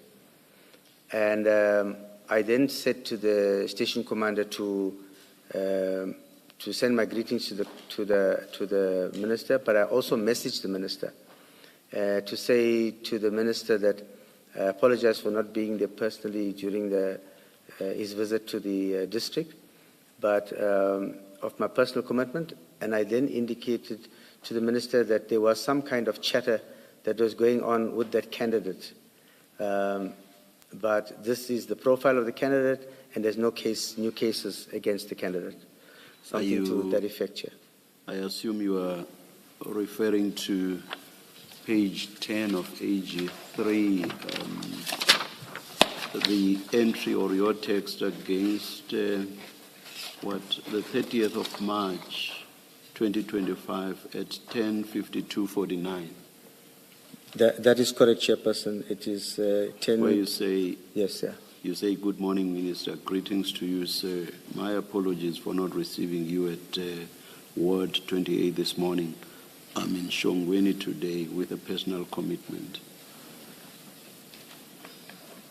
And you can see then, Chair, the subsequent message immediately after that. I refer to the minister, to the local branch may raise concerns. I'm now referring to the conversation of that heads up that Mr. Odram gave me about that. So I'm giving the minister that they may raise some chatter around this candidate. Yeah. Thank you, General. Thank you, Chairperson. General, you indicated that you had requested an SAPS official to draw you a profile of Mr. Dushi Govender. That is correct, Chair. Okay. That would have been Captain Chetty, as per paragraph 35. Is that right? That's correct, Chair. Great. And if I ask you to turn to page 14 of your annexure bundle, page 14 of your annexure bundle, annexure AG5. Thank you, Commissioner. I'm there and I confirm that. You confirm. And you indicate that that is an extract of your chats with Captain Chetty, is that right? That's correct, Chair. Chair, my appeal to you, of course, if there's any need for public, there are other conversations regarding other cases that are part of the chat, but not necessarily related to this particular instance, and one would not want it to be part of the record. We would, of course, redact them, Chairperson, in addition to the telephone numbers and other personal information. Please, thank you. Thank you, Chair. And, General, if you turn over to page 15 in your annexure bundle. Sorry, before you go to 15, I wanted to, the last one on page 14, is it fair to say that one relates to the specific case we're talking about? Because I see there that the date is 27 March 2025. That's correct, Chair. It's consistent with the phone call that I indicated I received from the branch, giving me the heads up, and then I activated the captain to draw the profile for me. And then the rest on that page we can disregard. The previous part of it, yeah. It's just the last part, the last line, basically, the last two lines. Yeah. Thank you, Commissioner. So, General, then just for clarification, on the 27th of March, you received what you call a heads up from Mr. Udram? That is correct, Chair. Indeed. And when regard is had to page 14, as well as paragraph 40 of your statement, you requested Captain Chetty to draw a profile of Mr. Dushi Govender, is that right? That's correct, Chair. And when you turn over the page, if we're on page 15 of your annexure bundle.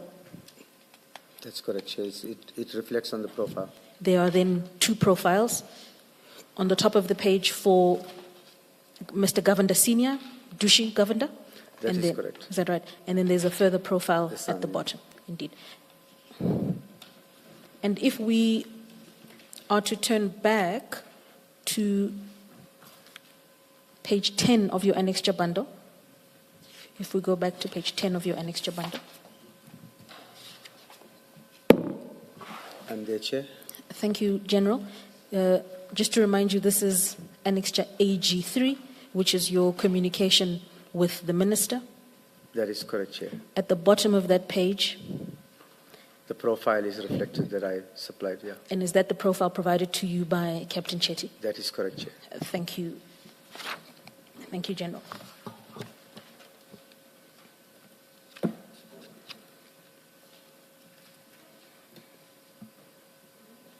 Before you leave this annexure, page 10, General, just in sequence, I would like to understand the sequence of time and dates between this annexure and your statement.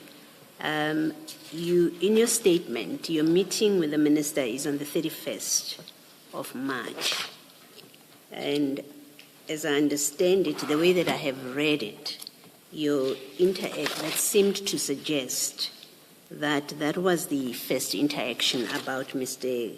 Govender at the 31st of March in the first you get a report from Colonel Naika that the minister was present and the minister wants a meeting, and then you attend a meeting in the afternoon on the same date. And the impression at this point I got is that you first interact with the minister about Mr. Govender on the 31st. But if you look at page 10 of your annexures, you already on the 30th of March are speaking to the minister about the local branch having raised concern on a candidate. As from the charter I picked up, you say, I did a preliminary check and of note, no new cases against him since he last canvassed for national elections. I'm assuming you're still speaking about Mr. Govender because you've got his name in brackets. When, in fact, do you start talking to the minister about Mr. Govender? Chair, so the heads-up call that I got from Mr. Udram was on the 27th, and the minister's campaign trail was on the 30th. So on the 30th, so on the 27th, when I got the heads-up, it's the same 27th that you see is consistent with the chats with Captain Chetty, where I actioned him to draw me the profile, which he then supplied to me. That profile, I only supplied it to the minister on the 30th, which is on the day of his campaign trail, when I said to him that you may pick up chatter from the local branch. And subsequently, I gave him the profile of the candidate to substantiate why I'm saying there's nothing, no new cases. Then on the 31st, post the campaign trail, the day after is when the minister arrived at the police station, and where we then had a specific discussion around CAS 61 and the rest of the complaints that the minister was referring to. I guess my question is, at which point and why are you speaking to the minister about Mr. Govender on the 30th? At which point did the minister raise Mr. Govender with you? If he did, at which point? And if he did not do that before the 31st, why are you discussing Mr. Govender with him on the 30th? Chair, that was out of the conversation that Mr. Odram had with me on the 27th. So I remember I said I wasn't going to the campaign trail. Now, already in my mind, the minister is going to be given a narrative that the police is doing nothing about somebody in that particular campaign, and that particular station falls under my span of control. So meaning that if the station is doing nothing, it means the district commissioner is also doing nothing. So to preempt or to how do I put it, to say to the minister, we are aware that the local branch will raise the issue of this candidate, and this is our understanding of the candidate, proactively so. But he never asked for it at that point. If the minister were to come here and say to us, you started the Govender communication or discussion with him, he didn't initiate it, you initiated it, he would be correct then? He would be 100% correct. Yes.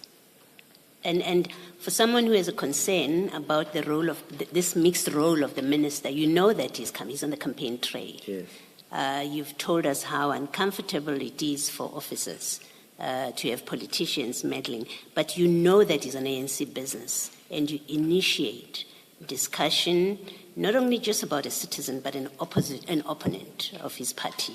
How does one reconcile your concern about the minister's what appears to be inappropriate involvement or use of power by the minister with the fact that you are in fact the one that initiates that discussion? Yes, Commissioner. When I provided that information to the minister, and like the fact that I ended up in the meeting, in both instances, it was my way of saying, Minister, this is what you may receive. This is how you should stop it where it starts. When I gave the minister that profile, mine was to arm the minister when he picks this up, because it is quite clear that the ANC comrades, they were going to initiate the conversation to taking the minister into something that will create this blurred line. And in my mind, it was to say to the minister, this is how you should answer the ANC colleagues, that there's this matter with this candidate, there's nothing new, let's leave this thing alone. That's how I understood my providing that detail to the minister, was almost like an early warning to say, don't get into that conversation. And you were speaking to him on the 30th in what capacity? As minister or as a minister, or campaigning member of the ANC? As a minister. So you were also conflating his roles then? Sorry, Commissioner? You were also conflating his roles, because on the 30th you speak to him as a minister, and then in the meeting of the 31st you say, we don't know what capacity you are in here, when in fact on the 30th you are communicating with him as a minister. Well, I'm just confused, but I think more seriously concerned that you seem also to be confused about how to use your role. You use your role to provide information about a candidate opposing candidate to the minister, and then you say, but the minister is misusing his role, his power of office by seeking information about a candidate when in fact you gave him information about a candidate in exactly that capacity. Yes, Chair. Well, my conversation with the minister at all given times will always be with the minister. It will be with nobody else. It wouldn't be in his capacity as anyone else other than the minister. That's the only relationship I can have. Other than that, I wouldn't have a relationship with the minister. And when you speak to him on the 30th, so that when his comrades or his branch raises these issues, he can deal with it, you expect that discussion would be happening within the political context, right? In the course of campaigning. That's correct, Chair. And you see nothing wrong with saying to him, you as an ANC member, I'm the police, when you as an ANC member, when you speak to your comrades, this is the information about the candidate. And I'm sorry, I'm just confused about your own position here. You see, Commissioner, I think that's why I said earlier on, as an official, the conversations one would have, one would try to not be overly expressive of what wants to say, especially with the minister, because you don't want to overstep at the same time, but you also don't want to find yourself in a space where you are party to something that you ordinarily should not be part of, in the sense of when you look at that particular meeting, that meeting should not have taken place. It wasn't supposed to have taken place. Ordinarily, if a minister visits the station, we will have a notice. It comes from his office even to the National Commissioner or to the Provincial Commissioner.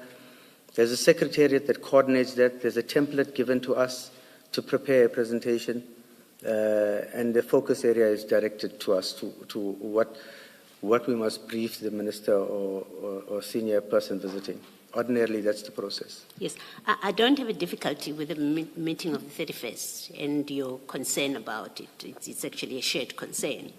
And I can see the confusion that you would have been sitting with at that meeting on the 31st, whether you're speaking to the minister or you're speaking to an ANC leader. I can see that problem.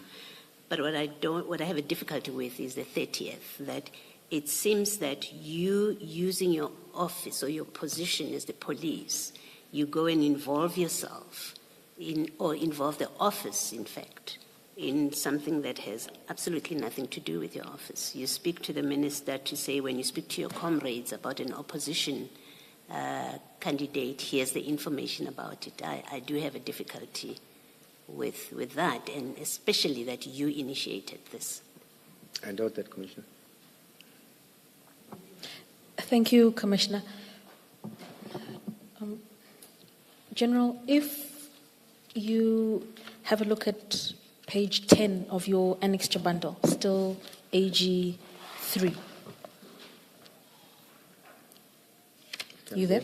Thank you. At the bottom of that page, you've indicated that that's where you shared with the minister the profile of Mr. Dushi Governed. Is that right? That's correct. Right. And can I ask you to turn to the sentence just above the sharing of that profile? Do you see that? Beginning, I did. Yes, Chair. Indeed. And that's, would you like to read that sentence into the record, please? Just read it. Thank you, Chair. The entry is dated 25/03/30 at 10:59:27. It's from myself. It says, Minister, the local branch may raise concerns on candidate as from the chatter I picked up. I did a preliminary check, and of note, no new cases against him since he last canvassed for national election. Thank you, General. And you indicated earlier in your evidence that you relayed that information to the minister on that date. The words you used were proactively or as an early warning. What was your intention of sharing that? What do you think you were trying to achieve by? I guess, Chair, my intention was to subdue any kind of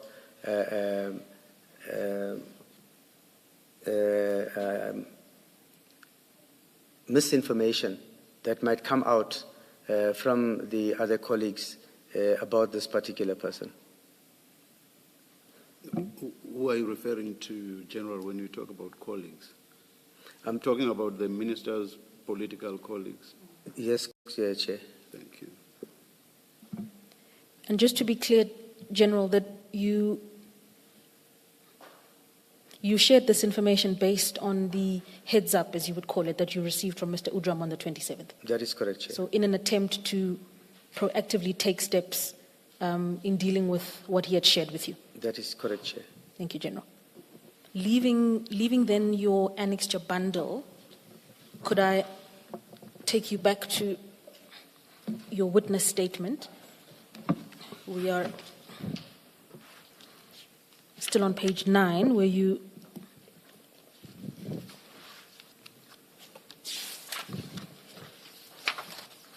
my apologies, General, actually. Could you turn to page 10, please? Okay, I'm there. Thank you. You've taken the commission through paragraph 35 that relates to your interactions with Captain Chetty. Do you see that? Yes. Thank you. And earlier on, you also shared with the commissioners your telephone call with Mr. Dushi after the meeting. That's correct. Is that right? Could I ask you to just briefly relay the contents of paragraph 37 to the commission? All these engagements prompted me to attend the by-elections, Commissioner. So, meaning that actually, because I could see this, what has been transpiring around the concern in this particular by-election, I then decided that I will have an operational commander at the by-elections. But I decided, let me go there and also be proactive to make sure that there's no unnecessarily conflicts taking place on the by-election day itself. And I spent the entire day at that by-election voting station where I waited right up until the votes were the polling station was closed and counting had commenced.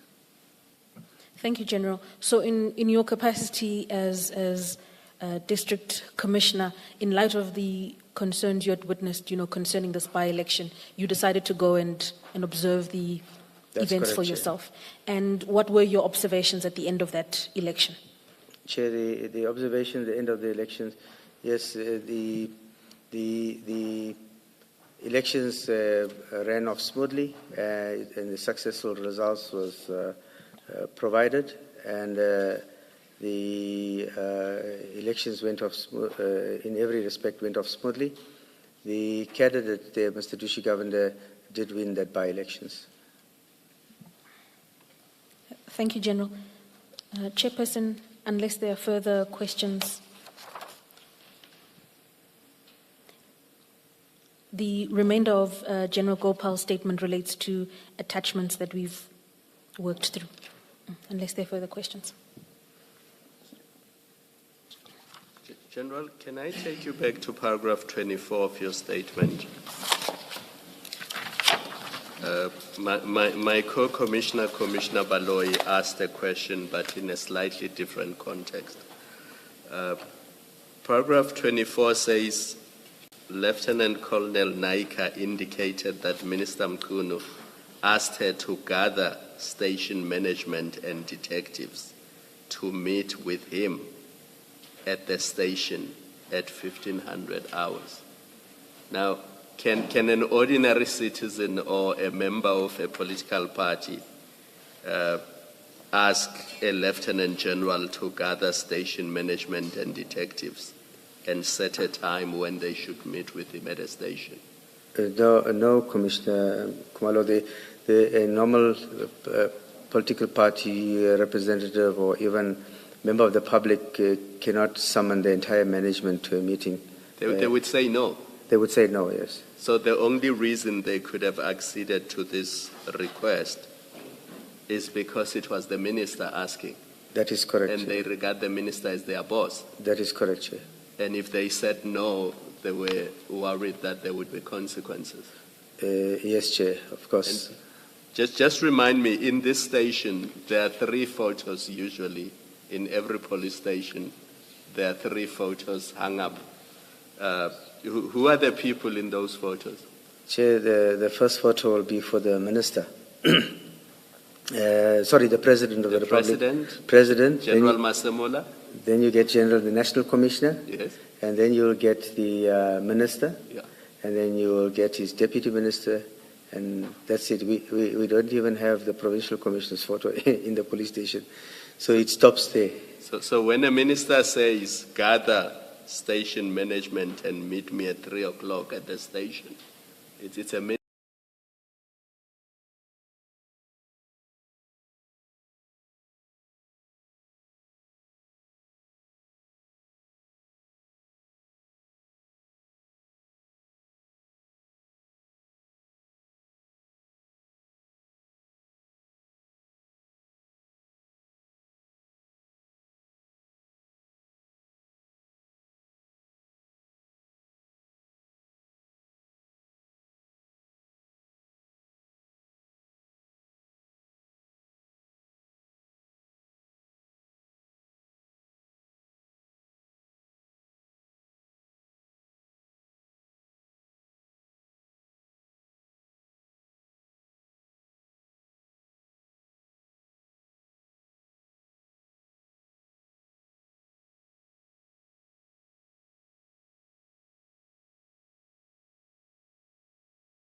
You are done.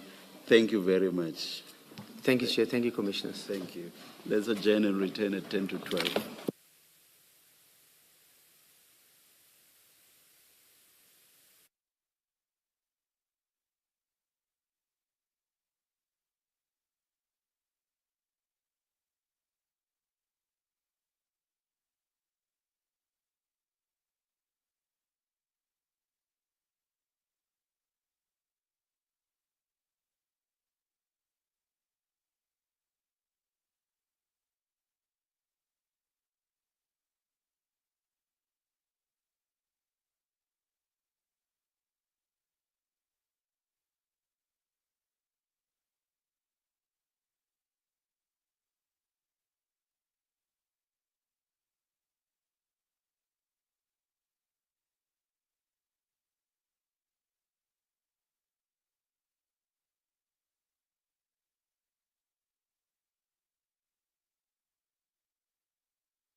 Hello?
Just check witness E. Can you hear me?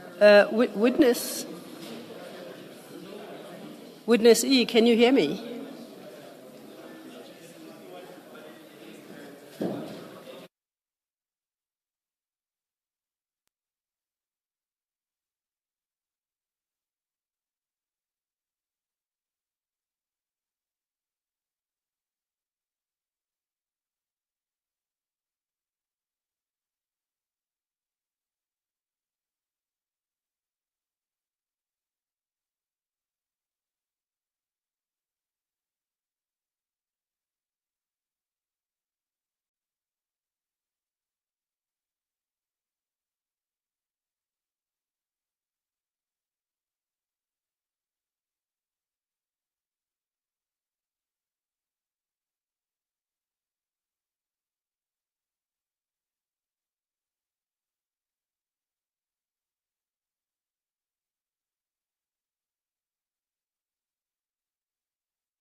Yes, Ms. Sildo.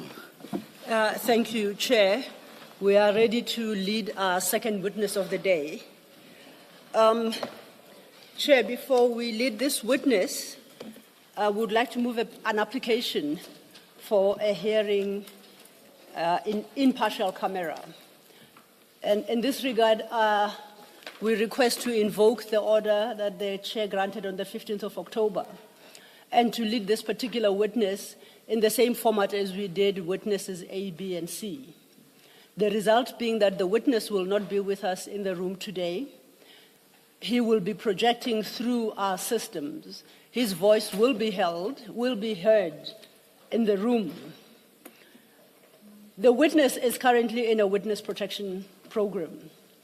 And on the same basis as with witnesses A, B, and C, we apply that his image not be projected on the screen. And for the same reasons, because he is integrated in whatever community he's currently living in witness protection. On the basis that he states he has previously been subjected to harassment, we request that his name be fully withheld from the public. The statements that the commissioners have before them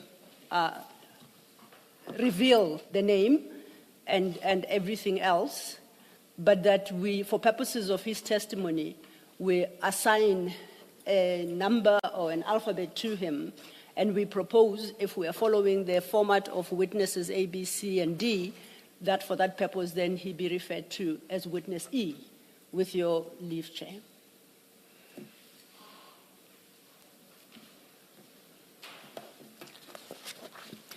The application is granted and Thank you, Chair. an order similar to those in respect of the witnesses you've mentioned is made. Thank you, Chair. Thank you. We are ready. Witness E, or witness, can you hear me? Please unmute yourself.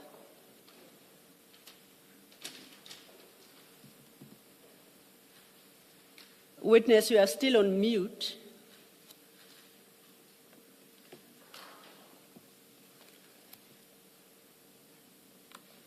He was able to unmute himself during the test. I don't know if he's experiencing new technical challenges. Witness, can you hear me from the auditorium? If you can, please unmute yourself and confirm you can hear me and see me on your screen.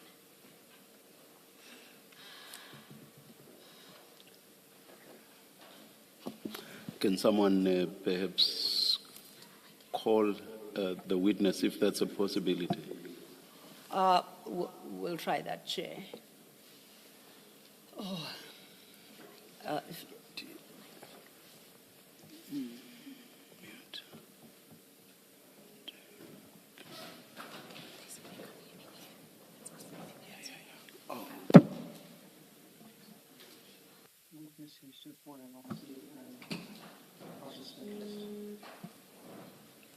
Chair, the report back we get is that they can't hear us, and for the moment it would appear that witness E has logged off, perhaps to reconnect and see if he can hear us. Perhaps let us again. Agenda. Yes, and For 5 minutes.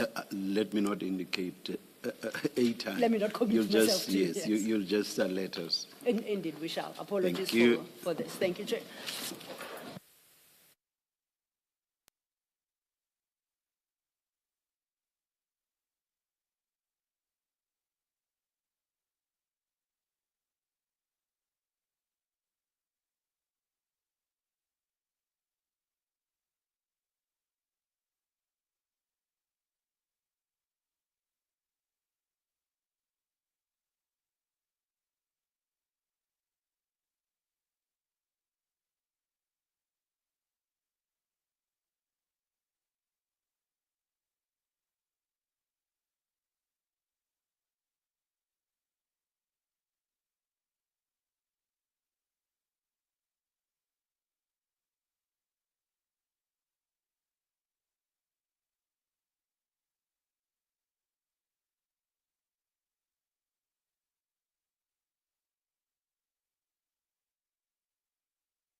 Thank you, Chair. Our technical problems were resolved. I hope your presence in the room doesn't alter that position. I'll try again. Witness, can you hear me? Please confirm you can hear me and unmute yourself. Yes, I can hear you. Oh, thank you very much. Witness, I moved an application before the commissioners to permit your testimony to be delivered in this format, which is a virtual hearing, partially. In camera, your name will not be disclosed publicly, and the chair has allocated the alphabet E to you, so from now going forward, you shall be referred to strictly as witness E. Do you understand that? Yes, I do. Witness E, you should have before you two small white arch-lever. Before that, yes. Indeed, Chair. This Absolutely. formality. Witness E, good afternoon. Good afternoon, Chair. Are you going to swear or affirm? I'm going to take an oath. Do you swear that the evidence you are going to give is the truth, the whole truth, and nothing but the truth? If so, please raise your right hand and say, "So help me God." So help me God. Thank you. Thank you so much, Chair, and thank you for the reminder. Technology always gets the better of me. Witness E, now that you are fully sworn in, I would like to turn your attention to the two files you have before you. One file contains your statement, and on the spine of that file, it should be written Witness E statement. Do you confirm you have that file? Yes, I do. The second file will once again be labeled Witness E, but would read annexures. Do you confirm you have the second file? Yes, I do. Okay. I would like then for us to turn to your statement file. In the file marked statement is one document, and it is described as the witness statement of Witness E.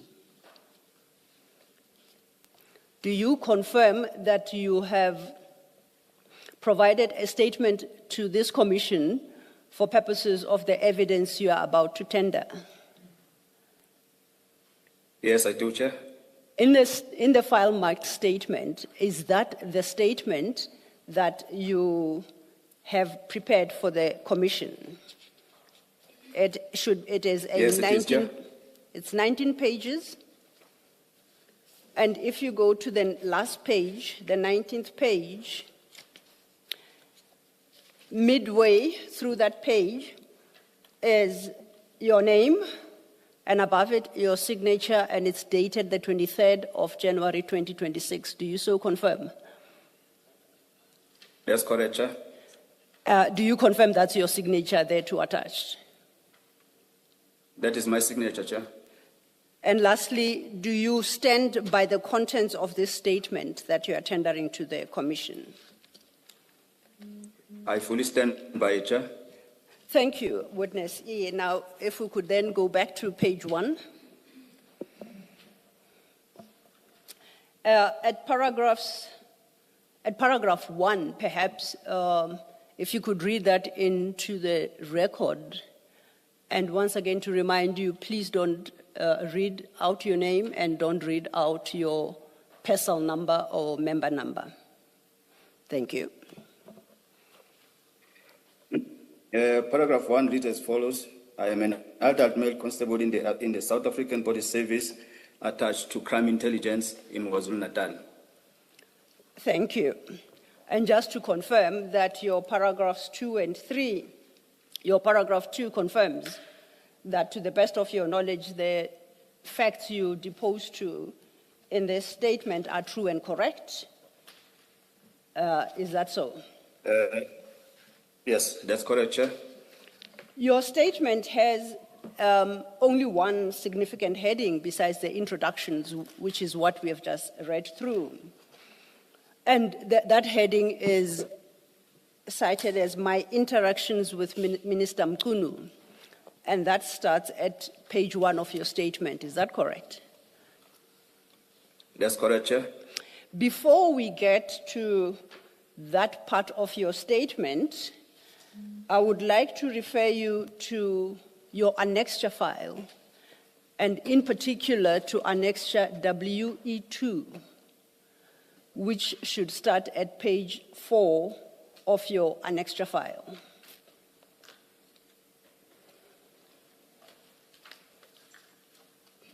Are you there? Yes, I'm there, Chair. Annexure WE2 sets out what you in that document have headed my history, and this gives your history in the service and highlights certain aspects of your service, and I would invite you to share those with the commissioners. Thank you.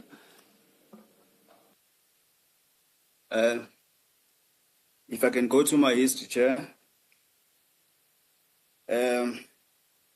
I am a seasoned undercover operative. I can say for 19 years, but in the SAPS for 14 years. I started my career in the SNDF, whereby I joined the SA Army Intelligence in the year 2007.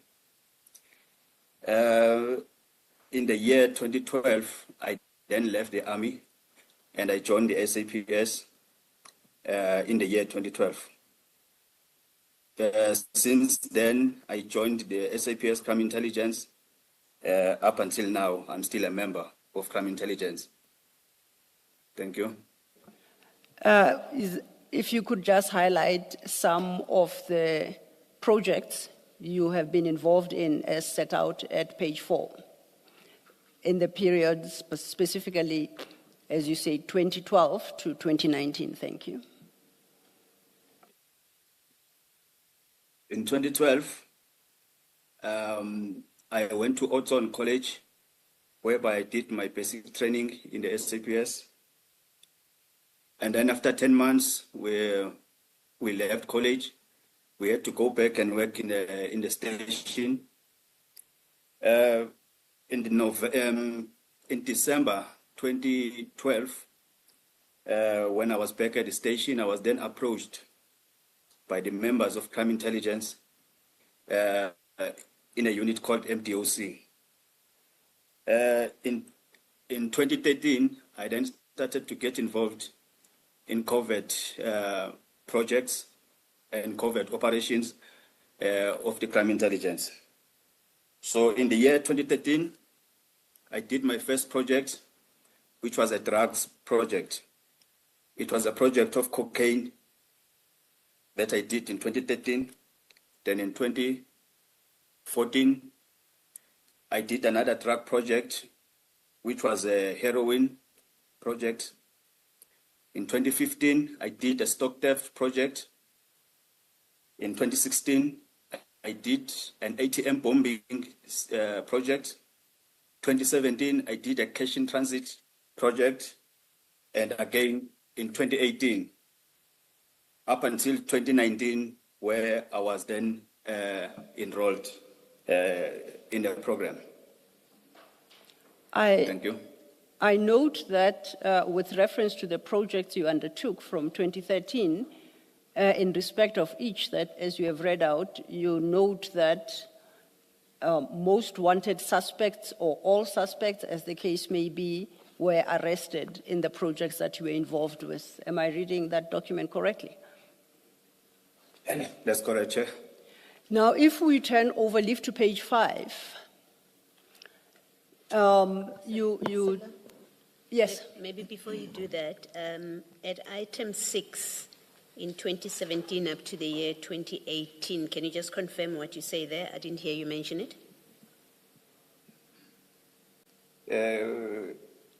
From 2017? No, the project where you list your projects, and then you have number 6 there, where you say in the mid 2017 up to 2018, you state other projects? This in 2017 up to 2018, it was a cash in transit project, but that cash in transit project ended up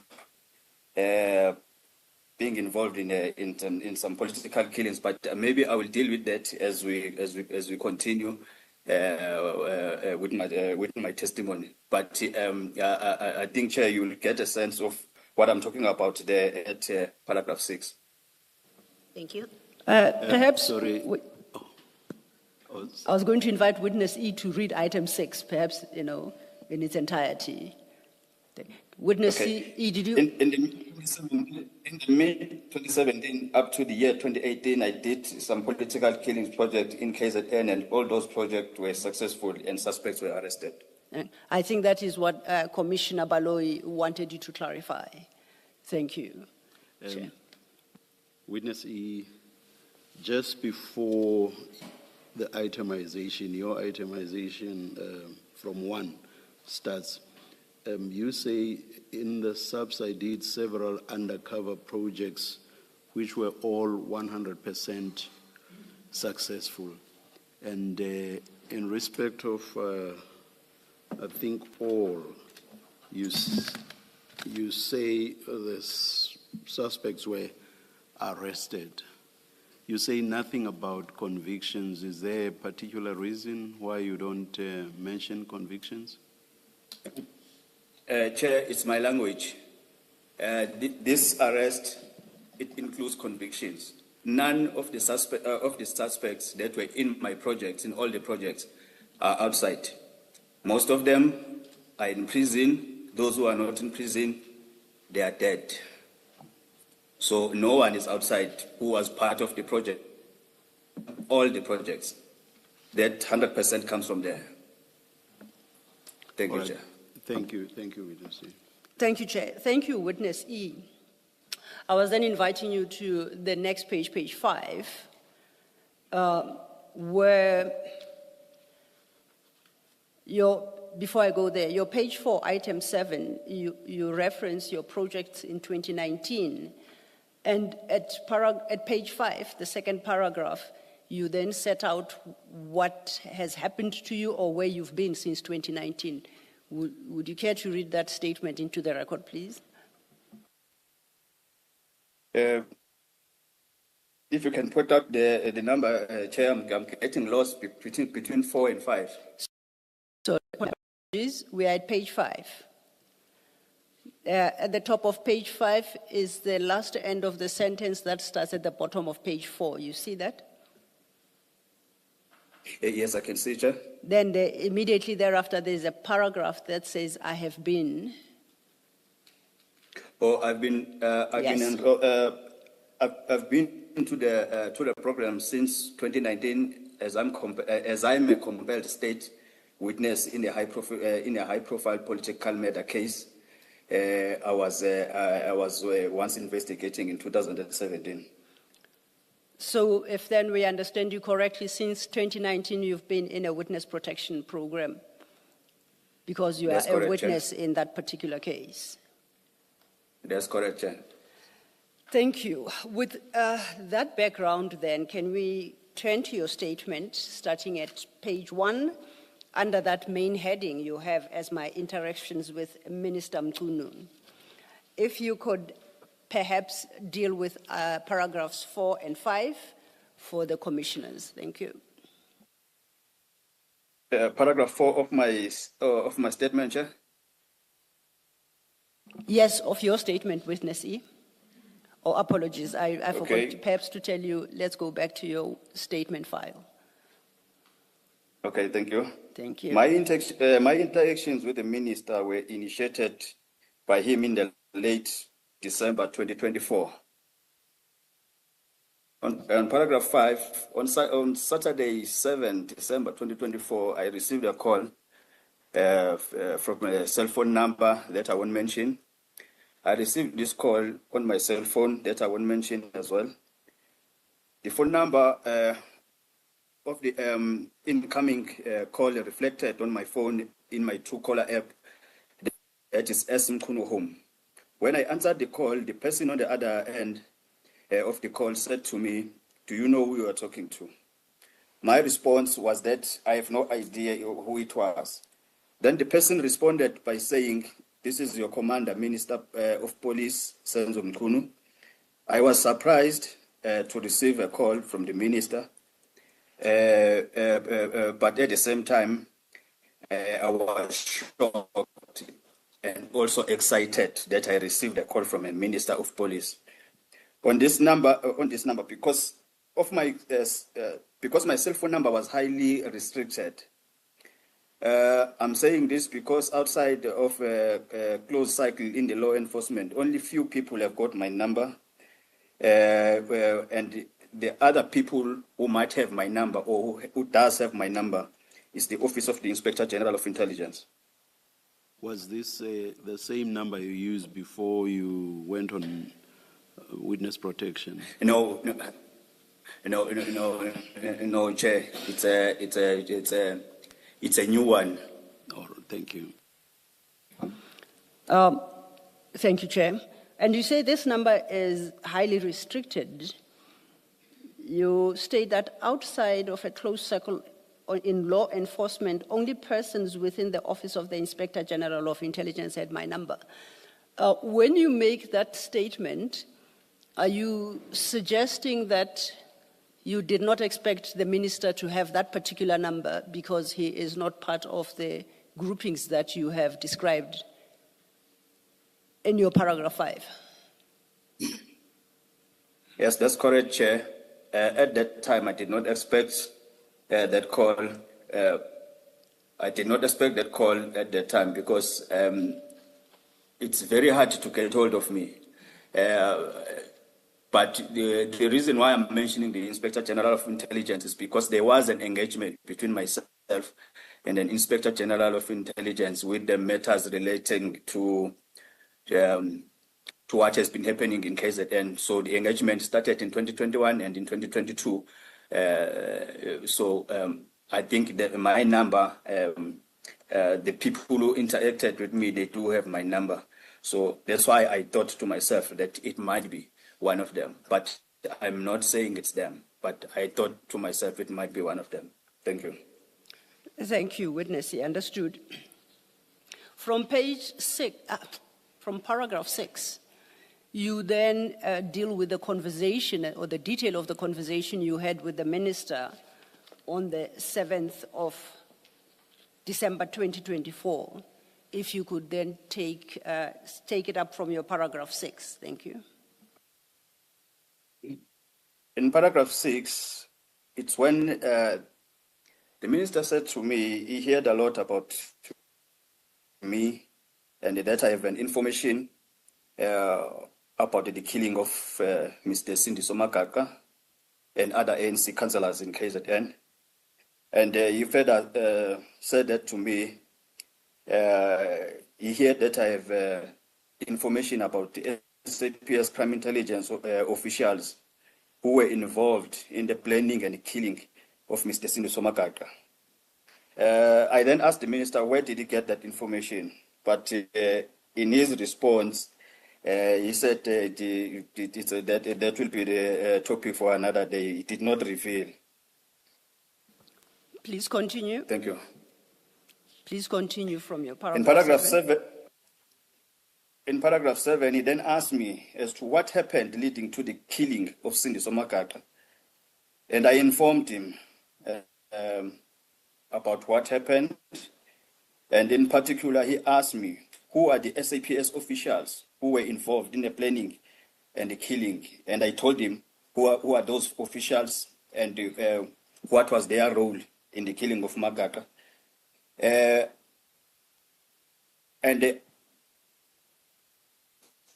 I did give him all the names of those officials, but even though legally I think I might not be at liberty to disclose them in a public platform, but or in this forum, but I did give him all the names and who played what role. Thank you. You indicate there that the minister asked what happened to the killing of Mr. Madlanga, and you informed him. You do not state in your statement what you actually said to him. My question to you is, did you disclose in full everything you knew about the killing of Mr. Madlanga to the minister in your conversation? Chair, the killing of Madlanga was a crime, so I disclosed everything. I left no stone unturned there. I disclosed everything to him. Thank you. And as you say further on in that paragraph, you also disclose the identities of the persons you say are police officers who were involved in the planning and the killing of Mr. Madlanga. Yes, I did so, Chair. I understand, and you did indicate in your annexure WE2 that you are in witness protection because you are a critical witness in that case. Are you suggesting to the commissioners that... You use witness E, the term compelled witness, I think you say. I called him something else?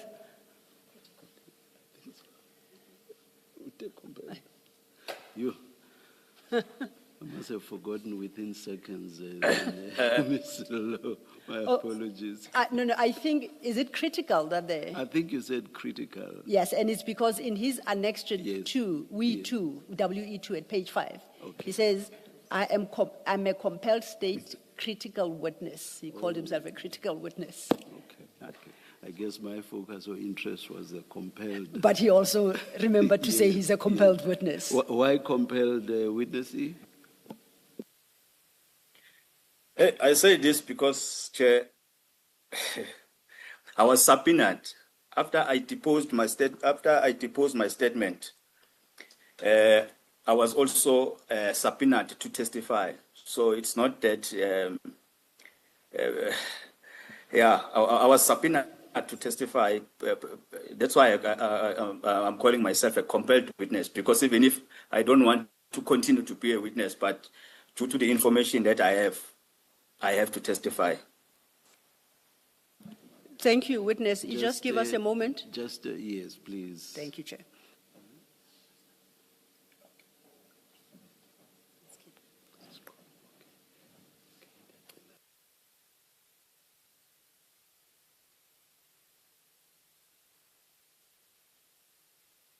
Let's continue. This meeting is being recorded. Thank you, Chair. Advocate Silo, can I just clarify something with witness E? Yes, Commissioner. Good afternoon, witness E. Afternoon, Commissioner. Without disclosing your identity, when the minister first contacted you on your cellular phone, did you get the impression that he knew who you were? In other words, he knew your name and your rank as a police officer and what you do? Commissioner, at that time I didn't know, but now I know, because I did my own investigation after that, and now I know that he knew.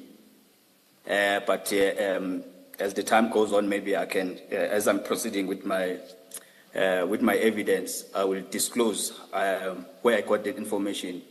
But he knew, and I think he knew starting from September 2024. Yes, and as you do so, please be mindful not to disclose your identity. Okay, thank you, Thank Commissioner. Witness E, you might not see me because I don't have a machine in front of me. It's Commissioner Baloyi. You say in paragraph 5, in paragraph 6, he further, and this is what you say the minister says, he further said that he had learned that I have more information about SIP's crime intelligence officials who were involved in the planning and killing of Sindiso Madlanga, Now, keep that in mind. In paragraph 7, you then say, in particular, he asked me who the SAPS officials were who were involved in the planning and killing, and I told him. I confirm that all these individuals are indeed police officers. Does that mean, if you read 6 and 7 as I've read it now, did you confirm to him that these police officers indeed are crime intelligence officials? Yes, Chair. They are all crime intelligence officials. All right. Thank you. Thank you, Commissioners. And based on how you have worded your paragraph 7, I take it you are not inclined to disclose the nature of the information you shared with the Minister at the time, because these are matters you are yet to testify to in court. Am I correct? Yes, correct, Chair. Witness E, why did you feel free to share this information with the Minister? I think earlier on you said, even though you were not supposed to, you told him everything. Why did you feel free to share it? Because he was the Minister of Police at the time. So I saw no problem to share the information with him. Thank you. If then I may follow up on your response to Commissioner Baloyi's question, is your logic that had the same person called you at the time, but he was not Minister of Police at the time, you would not have shared that information? Is that what you are communicating? I was not. I was not at all. Okay. But because he was in the leadership of the SAPS as a department, I felt it fit to tell him, because when he spoke to me, it's like he already had an information Okay. About what happened. He just wanted some confirmation from me. So I saw no problem to share it with him. Thank you, understood. Can we then move on to your page 3 of your statement, starting at paragraph 8? You continue the conversation you had with the Minister, and you say you also informed him of other issues. Can you deal with the contents of your paragraph 8? At page 3. Before I deal with paragraph, yes. Before I deal with paragraph 8, yes. Chair, you will forgive me. I used in the previous questions. I used compelled and critical in one sentence. So you will forgive me. So my English is not, it might not be proper. So maybe I withdraw that compelled and leave the critical one. Okay, it's noted. And in fact, that statement, compelled and critical, is not part of your statement. It is in your Annexure E, and Annexure WE2, yes, that we referred to earlier. Fully noted. Thank you, witnessing. We may then go to paragraph 8. In paragraph 8, I told the Minister, I also informed the Minister that I discovered the plan to assassinate Sindiso Magaga in July 2017, prior to his assassination taking place. After hearing about the assassination plot, I reported this to my superiors. My superiors are the same officials that I've mentioned in the previous paragraphs, the same names that I gave to the Minister. In addition to informing them about the assassination plot, I also proposed some steps that we can take as the police to prevent the murder or to save Magaga's life. And they did not want to listen to me, even after I gave them steps that we can take. So Minister Mkhwanazi further asked me whether... Just a Witness minute. E? Just a minute, Witness E. Yes. When you heard about the plot, were you also told who the people that would carry it out were? Chair, At that time, I was told by the killers, the shooters, the shooters, the ones that pulled the trigger. They are the ones who told me that in the next 2 weeks' time, we are being hired to kill Mr. Makaka. So we had 2 weeks to stop the murder.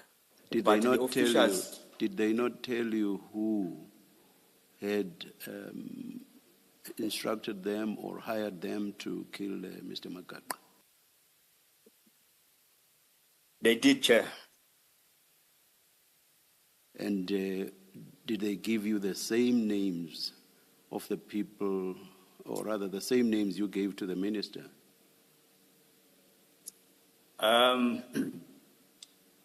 Even though, Chair, I won't go deep to the case of Makaka, but I can just give you an idea No, of how this information. It's a very simple question, Witness E. Yes. Did they give you the same names you gave to the minister? The names that I gave to the minister are the officials who assisted the killers. Not the officials did not hire the killers to kill Makaka, but they assisted the killers. So Okay. the people who hired the hitmen. Let me people. ask the question differently. The killers who said they were going to, or there was a plot for Mr. Makaka to be killed, did they mention that those that were going to assist them in the killing were the people whose names you gave to the minister?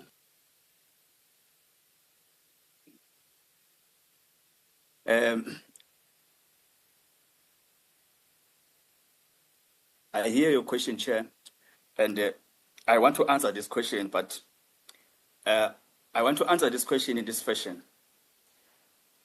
One of the killers is late now. He was an informant handled by us, by our office. I saw that in your Which is the Office of Crime So Protection. just a minute, Witness E. I saw that either in your statement or in one of your annexures. I saw that. I'm asking you a different question, and my question is, when those that were going to kill Mr. Makaka told you about the plot, did they also tell you that in carrying out the plot, they were going to be assisted by the people whose names you gave to the minister? It's a very simple. They gave you those names. Yes. Yes. And you Yes, say, that's correct. And you say these people were your superiors. Yes, Chair. And you say you could have prevented Mr. Makaka's murder if something had been done between the time you were told of the plot Yes. or about the plot and the time when Mr. Makaka was actually killed. Not so? That's correct, Chair. And you then, all right, the superiors that you reported to, from the answers you've given thus far, I assume are the same superiors whom you were told about by those who advised you of the plot, correct? That's correct, Chair. And were you serious about wanting to prevent Mr. Makaka's murder? I did everything in my power, Chair. Were you serious about wanting to prevent the murder? I was serious, Chair. And you report to the very people whom you've been told are going to assist in the murder? They are very senior, Chair, in KZN. I spoke to them so that we can block the murder, but they refused. You report with a view to preventing the murder, and you report to the very people whom you've been told are actually going to assist with the murder.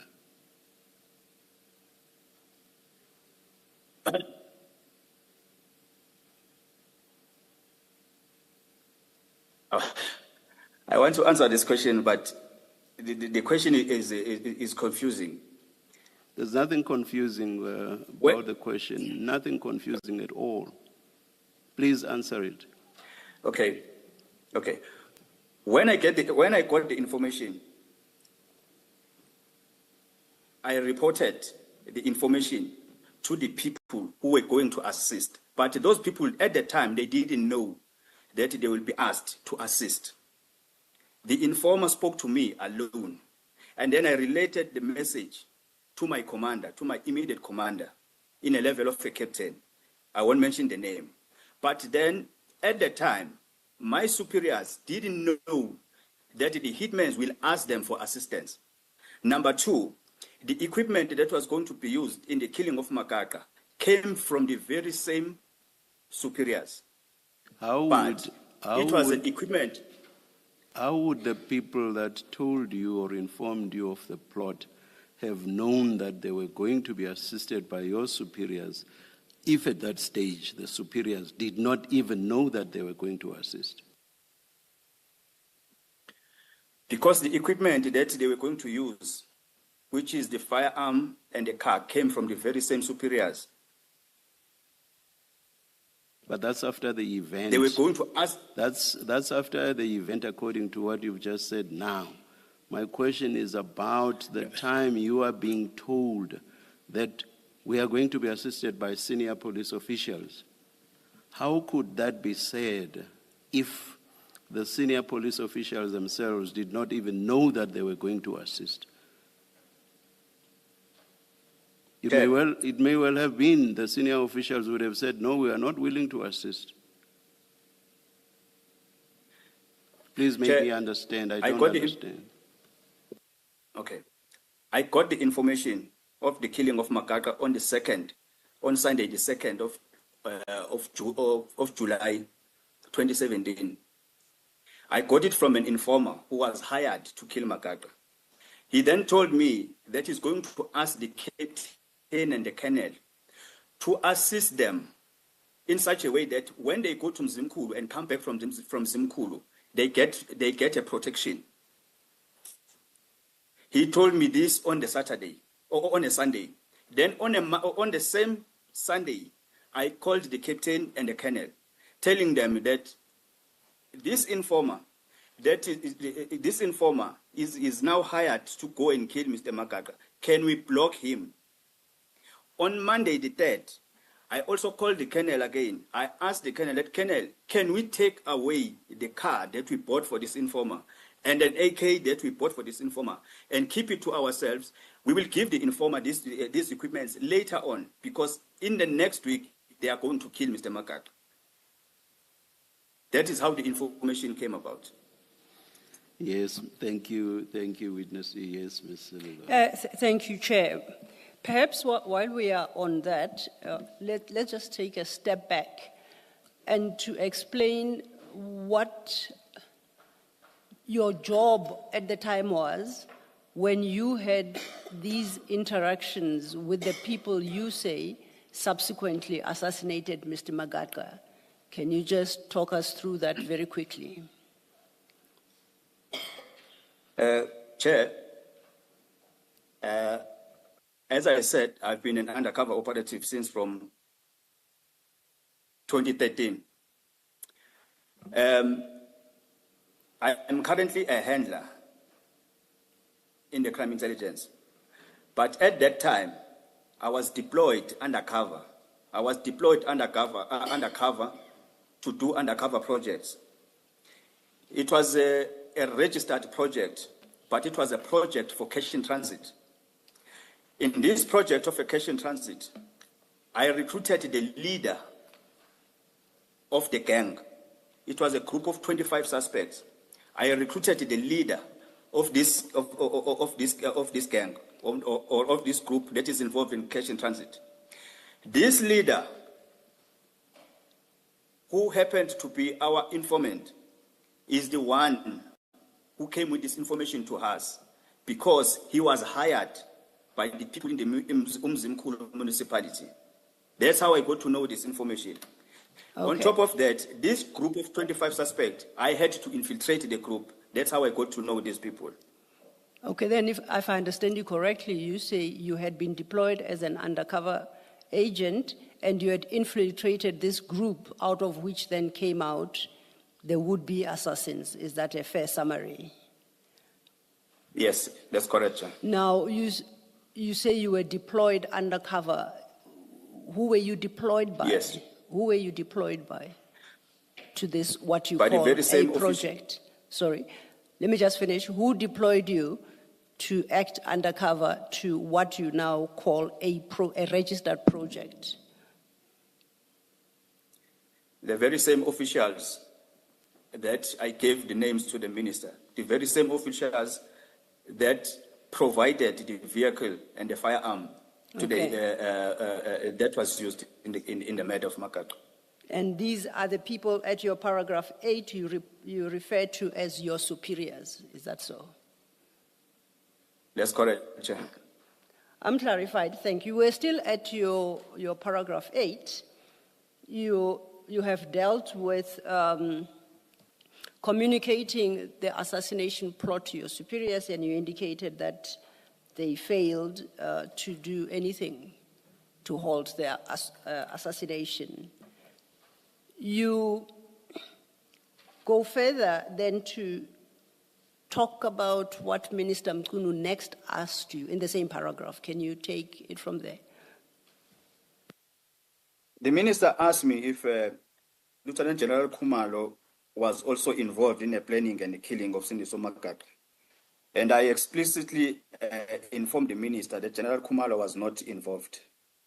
And when I say I explicitly explained or informed the minister, I even went further in such a way that I told him that at the time, because Sindiso Makaka was killed or was shot in July 2017, General Khumalo was not part of crime intelligence at all. He was not even in KZN. And General Khumalo was not the division commander of crime intelligence. A person who was acting at that time, because we didn't have a permanent division commander, it was General Jacobs. And in KZN, the person who was a provincial commissioner, it was an acting provincial commissioner, which was General Langa. So General Khumalo was not involved at all when it comes to this plot and the killing of Makaka. Okay. Please proceed to your paragraph 9. I informed the minister that I only let off Lieutenant General Khumalo in 2018 after the establishment of the PKTT. But at that time, General Khumalo was still a brigadier. And then he was appointed as a leader of the PKTT. I informed the minister that in around 2018, I went to the office of the now retired General Chiga.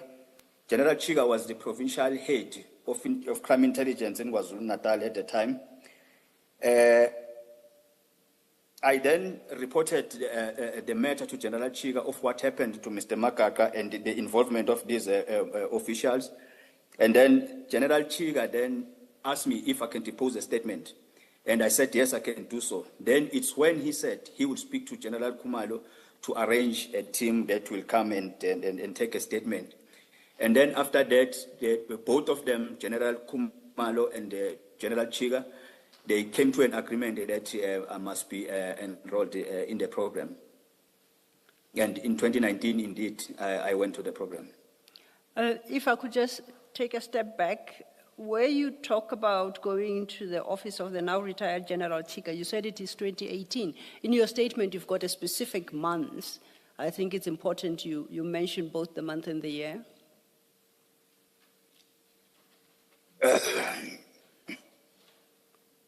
At your... It was around August. It was around...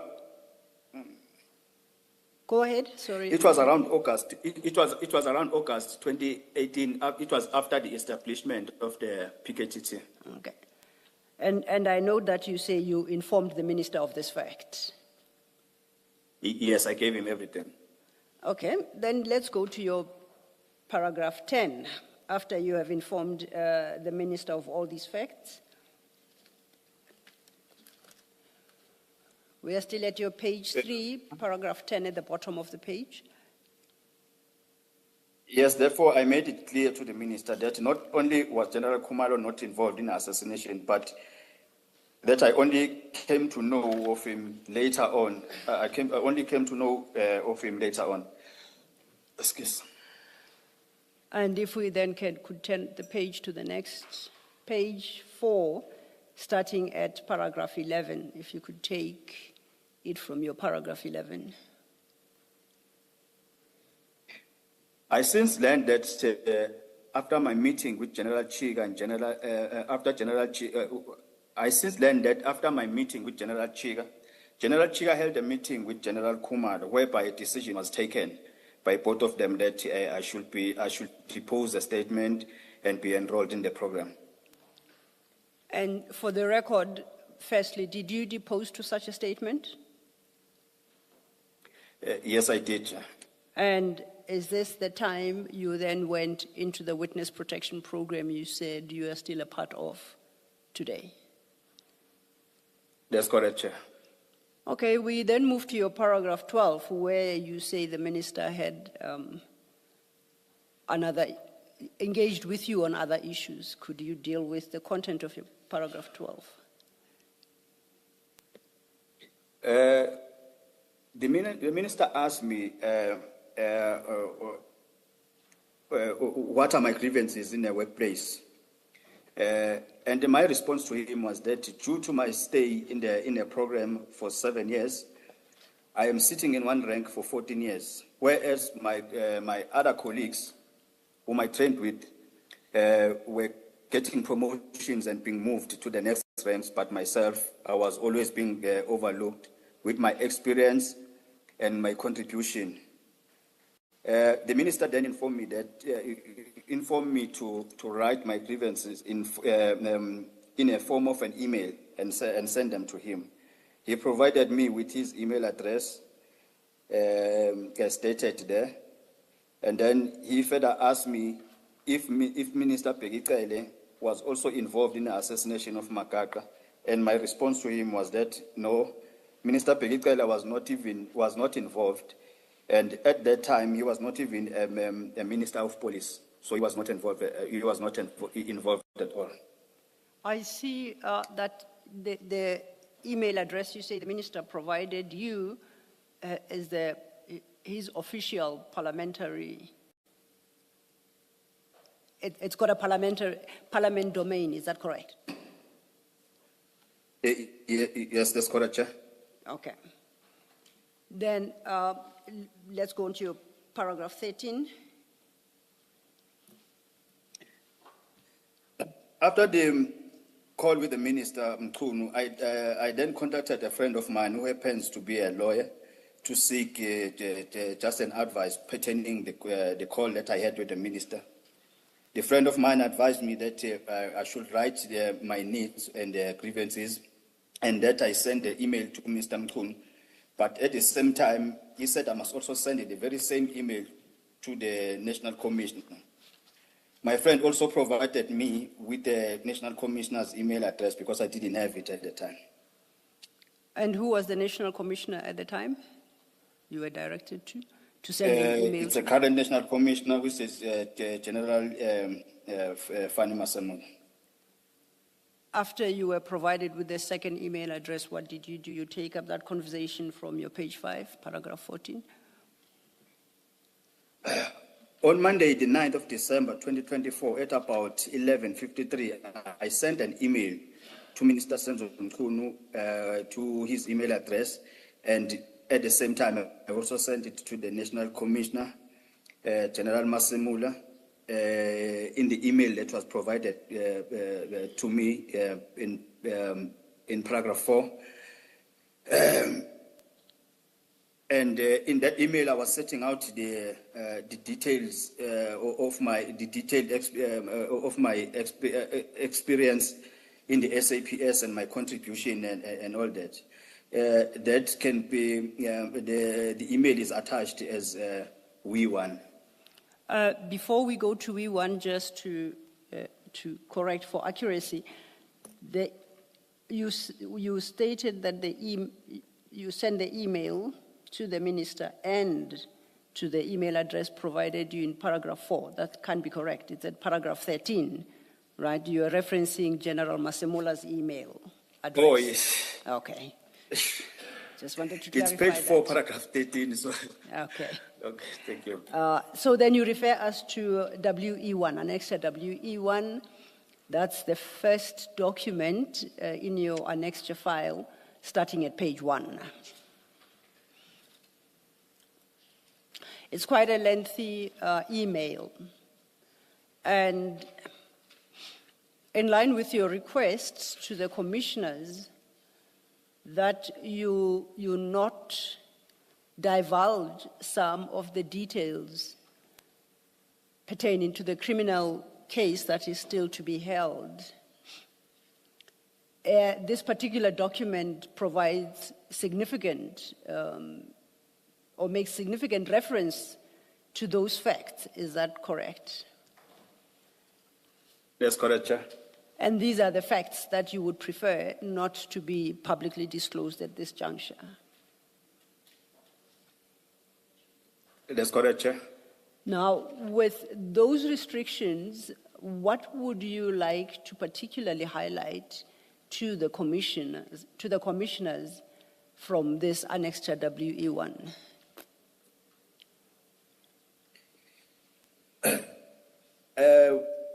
What I needed here was the request for an intervention by both the minister and the national commissioner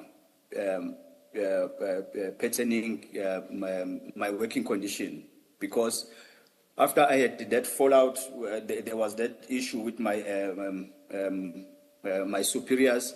They started to weaponize the working conditions. They started to weaponize promotions against me. They started to they started to abuse me at work. That is what was an intervention that I needed from them. Yes. And do you set out in this document what you required of the minister to assist you with, insofar as any grievances you may have at the workplace are concerned? Firstly, I started mentioning about my contribution starting from 2013 in all those drug projects, all those cash in transit projects, and all those ATM bombing projects. And then if I skip my history there, I will start whereby I said I need to emphasize that each project I've worked never had less than 20 most wanted suspects and dangerous suspects. And I must also state that in 2017 alone, I arrested over 100 dangerous suspects in KwaZulu-Natal with 100% convictions. Some are currently serving years in prison, and some were killed by the Special Task Force during the confrontation with the police, during our takedown operations. But not even a single suspect in our project or in the project where I was involved as an undercover operative is still outside, not even a single one. I also mentioned that the turning point of my career started in 2017 after I blew the whistle by exposing the rot and the corruption that was happening within Crime Intelligence KZN, especially in undercover unit, which is called MDOC. I also mentioned there, what does MDOC stand for?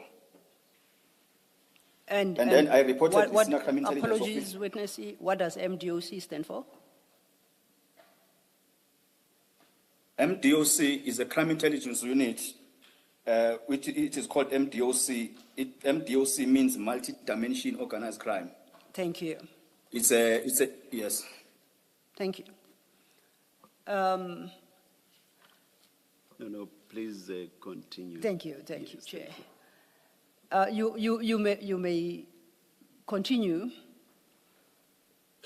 Witness E, you were at Annex WE1, page 1 of thereof, and we had just dealt with the issues you had in relation to MDOC. What happened here? I reported the senior crime intelligence officers to former acting division commander, which were commissioner, which was General Jacobs.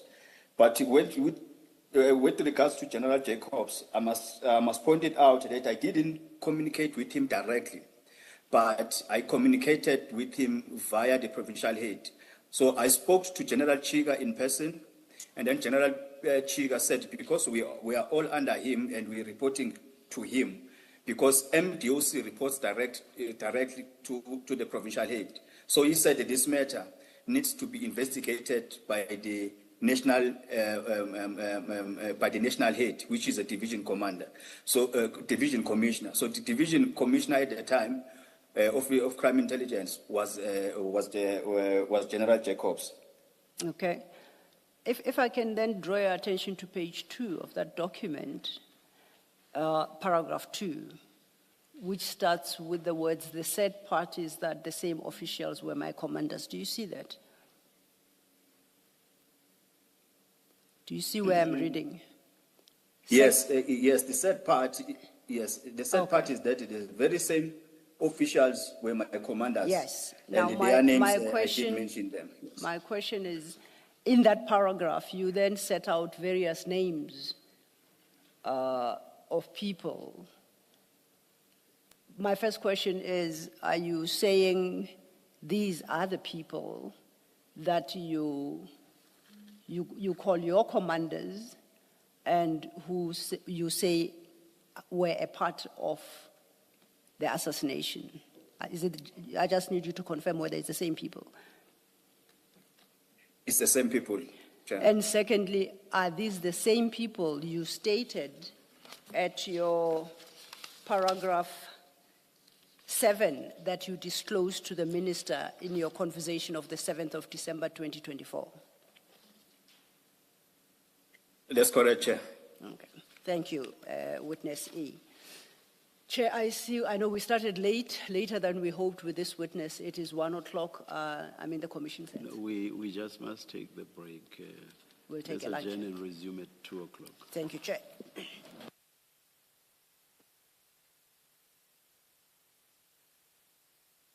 The recording has stopped.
Yes, Ms. Lo. Thank you, Chair. Witness E, please confirm you can hear me clearly.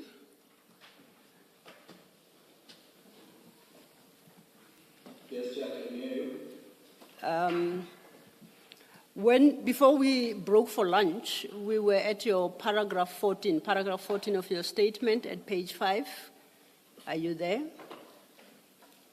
Yes, I'm there, Chair. And it is at paragraph 14 that you introduce this annexure WE1. And it's that email you state in that paragraph that you forwarded to the minister and to the National Commissioner. Do you Yes, that's confirm? correct, Chair. Okay, let's go then to Yes, that's correct, Chair. WE1 at page 2 thereof.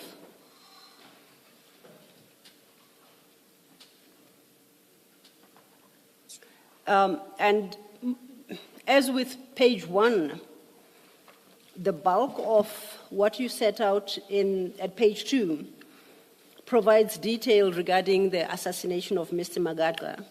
I would like you to skip all that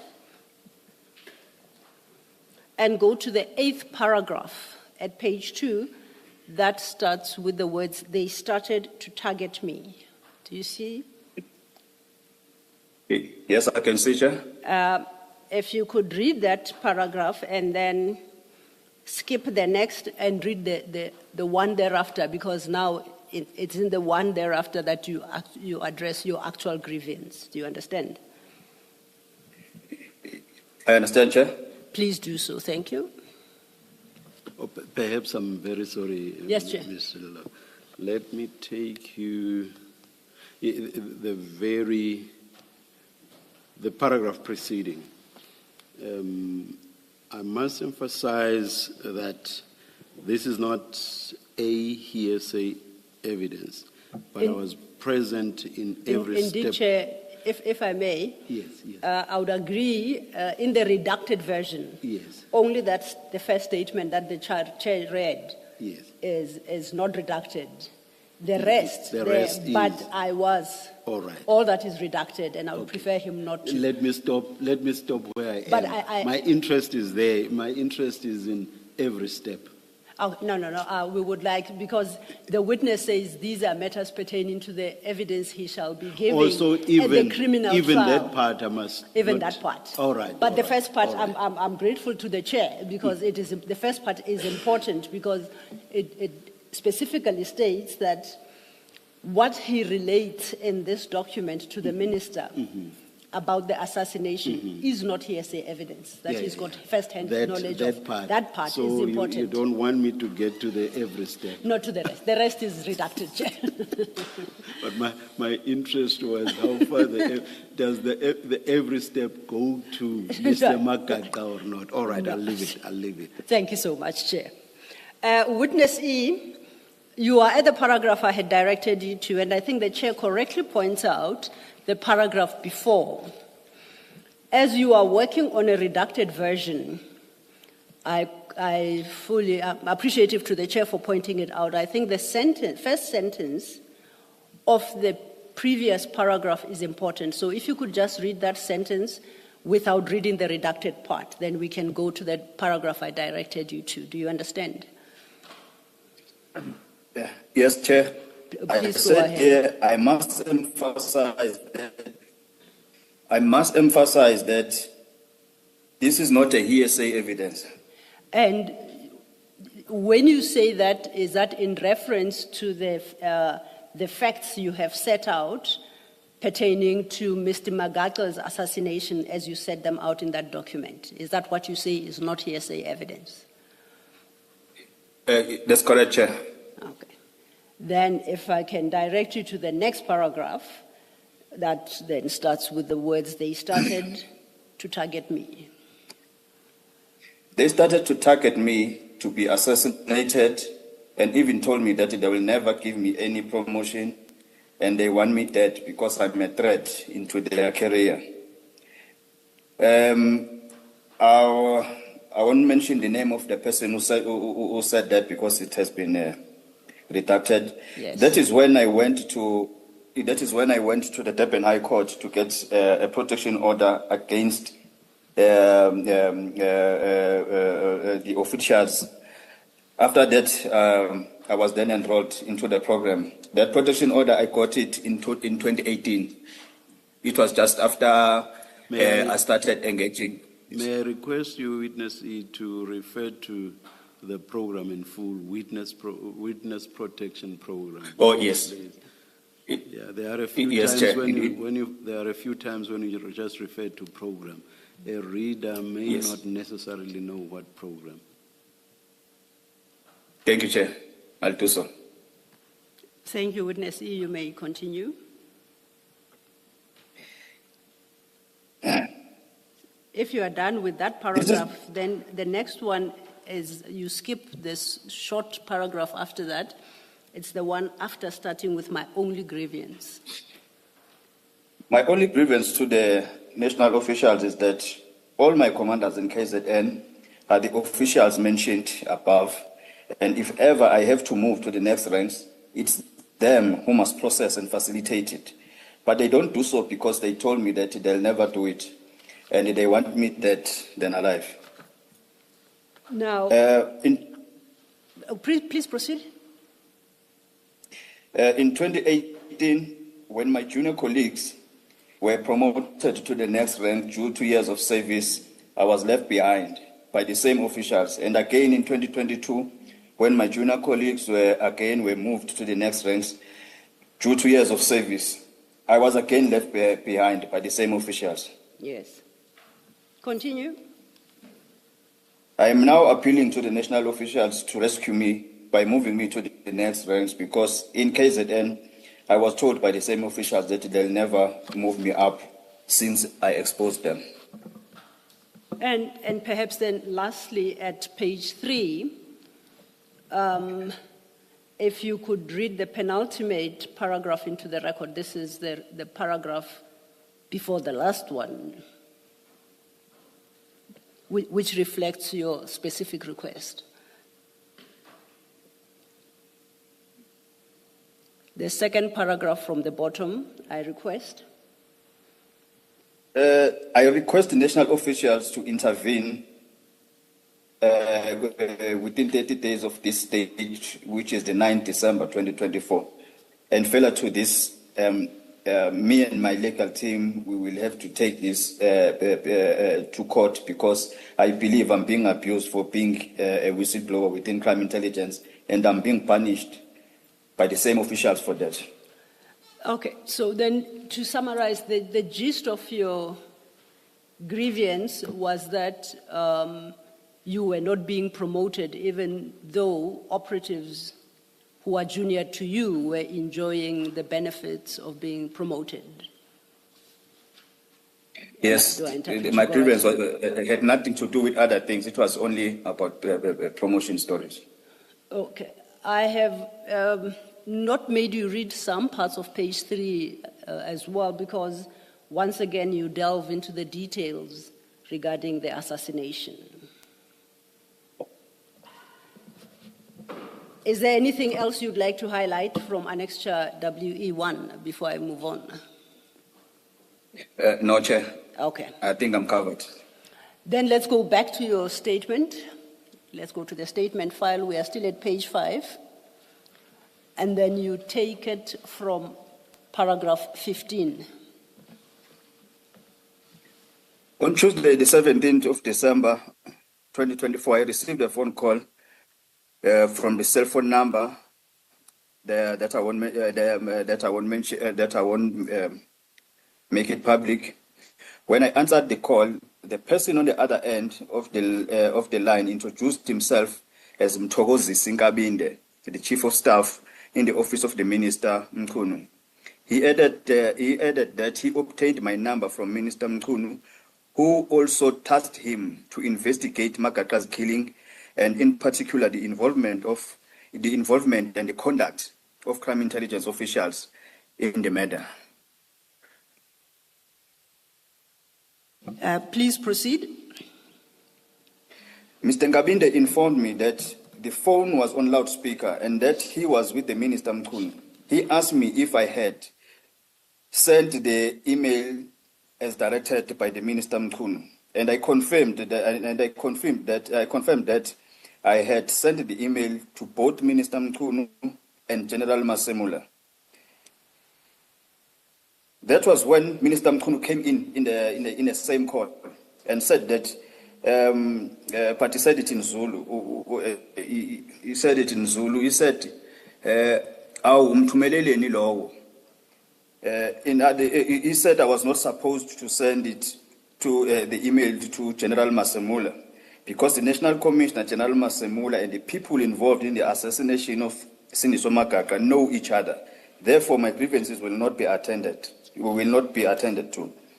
They asked me to forward screenshots of the email, and I had sent, which I did, to both their numbers, which means the numbers of the number of the minister and the number of Mr.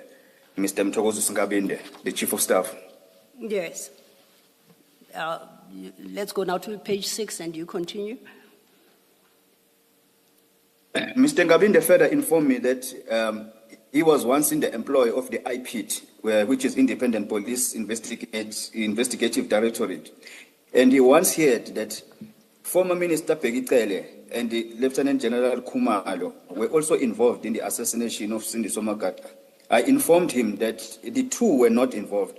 I was then instructed by Minister Mkhunu and Mr. Ngabinde to send the same email to Mr. Ngabinde. And Mr. Ngabinde gave me his email address as ngabindecm@saps.gov.za. Now, when you say the same, is it the email to the Minister and National Commission on the 9th of December 2024?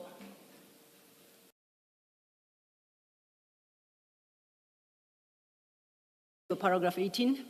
Sorry, can you just clarify On the same something? day, I forwarded Witness. shots of that email and forward them via WhatsApp to him. Must send them to the chief of staff, and the chief of staff gave me his email address. Then I started sending everything to the chief of staff. Thank you, Commissioner. Thank you, And, Witness E. You may continue. And there's something I forgot to mention. I think in paragraph 16, Yes. whereby when the chief of staff called me, he said he has been tasked by the minister to investigate. So the issue of Magaka and the involvement of crime intelligence officers. Therefore, I must cooperate with the investigation. Just for the record, at paragraph 15, which you read into the record, you did point out that Mr. Ngabinde said he had also been tasked to investigate the Magaka killing, and in particular the involvement Yes. and conduct of crime intelligence officials in the matter. That's what you have at your paragraph 15. You wanted to Yes, add yes, to Chair. that. Is that he said I must cooperate with the investigation. And what did you understand the investigation to be? Is that cooperate with him for purpose of the investigation? What was your understanding? I didn't understand, Chair, because I didn't know that a chief of staff does a chief of staff can become an investigator at the same time. But during that confusion, it's when he started introducing that he was working for IPIT. Then after he said he was working for IPIT, is when I got an understanding that he does have knowledge of investigation. Okay. Okay, we are now at your paragraph 18. On the same day, I forwarded the email to Mr. Ngabinde. After I sent the email, Apologies, Witness phoned E. Mr. Apologies, Witness E. Please do not rush through and be accurate. You didn't read that statement correctly. Please start again. On the same day, I forwarded the email to Mr. Ngabinde. Is it not After I sent the, sorry, is it not the very same email? Is that not what you are skipping?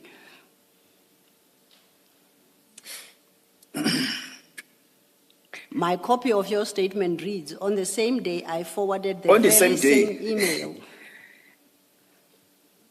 no, it's not the very same. It's not the very same.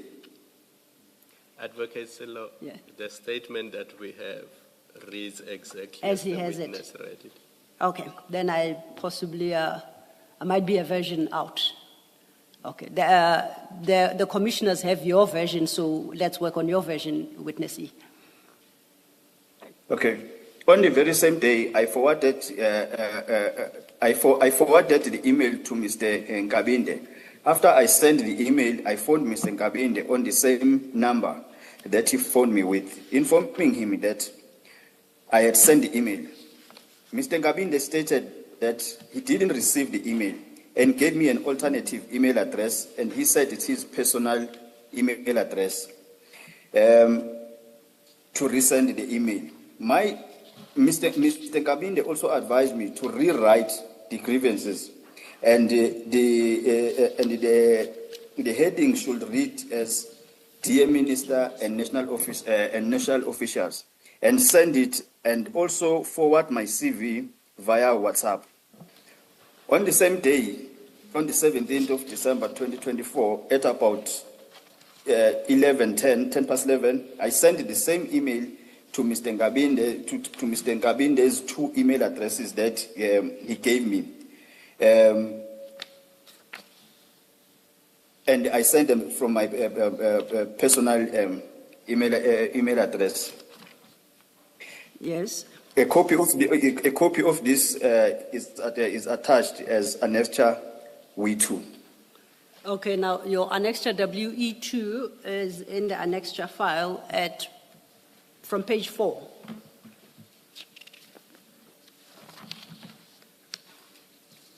Have you located it? Yes, Chair, I'm there. In dealing with this annexure, just remember that insofar as your history is concerned, that's what you read into the record when we started. So you can skip that part. Then you can speak to this annexure then, otherwise. In this annexure, you can see that there on top it's written as follows: Dear Minister and the national officials. So I did exactly as instructed by Mr. Nkabinde. Yes. Then let's go into the body of the email. You can skip the first paragraph, which sets out your employment details and I think your ID number. At the next paragraph after that, you then have you set out a specific request. Can you state it? I said I request an intervention by the national officials and my employer in my work abuse and unfair treatment when it comes to promotions. Thereafter, you then deal with your history and you set it out there. As I say, we've dealt with that. Can I then invite you to the next page? At page 5, and we pick it up from the second paragraph at page 5, which says, my only complaint. My only complaint is simple.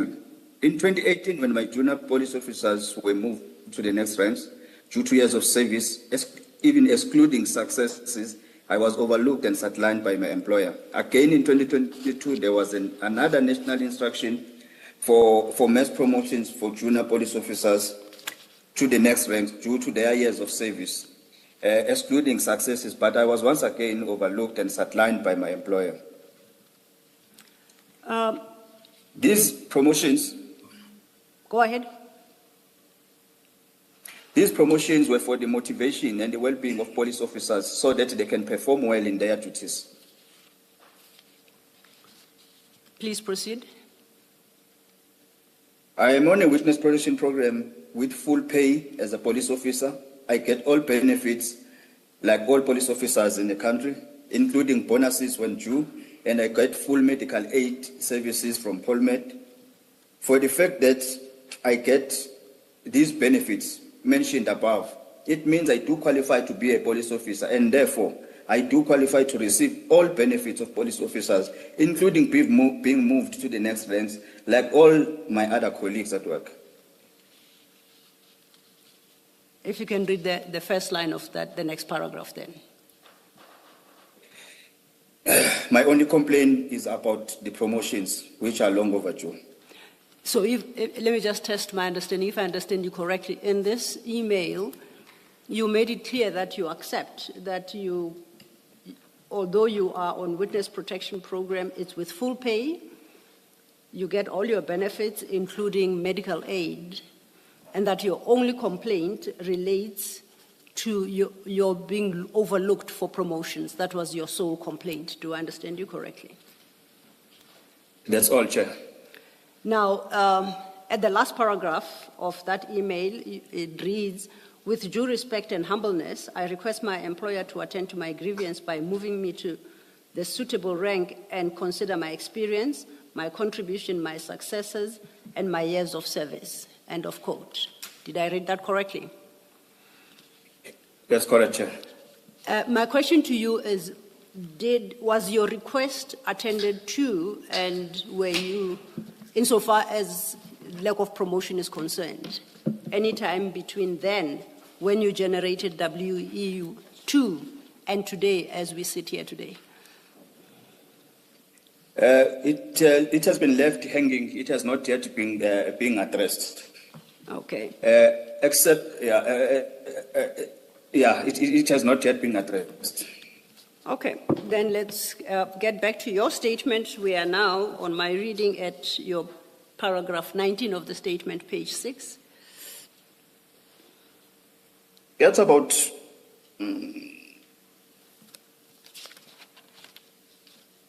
Yes, it's 19. It starts with the words "at about." at about 2 o'clock. I contacted Mr. Nkabinde on his number with my cell phone number, asking him if he had received the email that I've sent. And indeed, Mr. Nkabinde confirmed that he did receive the email. Okay. And then let's continue to paragraph 20. Shortly after Mr. Nkabinde and the minister confirmed the receipt of the email, I saw an article in the Sunday World newspaper reflecting my conversation with the minister about Mr. Magaka murder, but with some facts distorted. This article is attached as WE1A, bracket A, in brackets. I noted that some facts were distorted because during May 2021, the Office of the Inspector General of Intelligence had initiated an investigation into the involvement of crime intelligence in the murder of Sindiso Magaka. During May 2022, I was interviewed extensively by the Office of Inspector General of Intelligence. The information I relayed to the minister telephonically in 2024 was consistent with my disclosures to the OIGI in 2022. Now, that annexure WE1 bracket A is in your annexure file. Starts at page 3.1. Can you locate it? Yes, I'm there, Chair. And what about this article you say reflects your conversation with the minister? Are you able to highlight some aspects, of course, without providing any details pertaining to Mr. Magaka's assassination? If you can check the Chair at the second paragraph, Sunday World says, Sunday World can today exclusively reveal that an undercover operative who says he initially recruited Magaka's would-be hitman to be an informer has penned an explosive affidavit to the police minister. First of all, there's no affidavit that I've ever sent to the minister. It was an email and a conversation telephonically and those screenshots. There is no affidavit. Exposing how the then 35-year-old politician was ambushed and shot on July 13, 2017 with resources from crime intelligence. Now, I see this article is dated 13 January 2025. At the top there of the article above the picture. Do you see that? Yes, that's correct, Chair. dated 13th January 2025. It then proceeds to give detail of what this supposed affidavit is supposed to have disclosed regarding the assassination, and that is at page 3.2. Do you see that?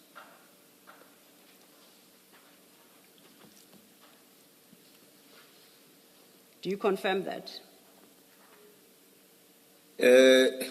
Sorry, Chair, in the annexure or in my statement? In the annexure, page 3.2 of annexure WE1A. This page, they start with the contents of the affidavit. The contents of the affidavit, yes, that page. Yes, Chair. So I'm saying, are you saying that what is set out on that page accords with what you told the minister, although it was not in an affidavit? Yes, Chair, because the content of the affidavit, because Sunday World says the content affidavit, which Sunday World has seen, revealed that Makaka was shot with an AK-47 purchased with money from the slush fund of the crime intelligence, a division of the SAPS. Cash from the same slush fund also funded the purchase of the getaway vehicle, a Mercedes-Benz. Then it confirms, Chair. It provides further detail there. I see at what the copy you have must have quite a big space between the first paragraph and the next, and that's because on the actual article itself, it's an electronic advertisement in between the two paragraphs. Do you see where I am, witness E? Yes, Chair, I can see. So if you skip that whole wide open place, then there is the third. I'm interested in the third. Please read the third paragraph into the record. The operative said. The operative said he registered Mdunge as a policeman on May 10, 2017, after recruiting him. He then handed the hitman to his superiors. The one who later, to his superior, the operative said he has been part of the multi-dimension organized crime, a deep undercover unit, since 2013. Now, looking at the facts as set out in that paragraph, do you know who this article is referring to? The said operative.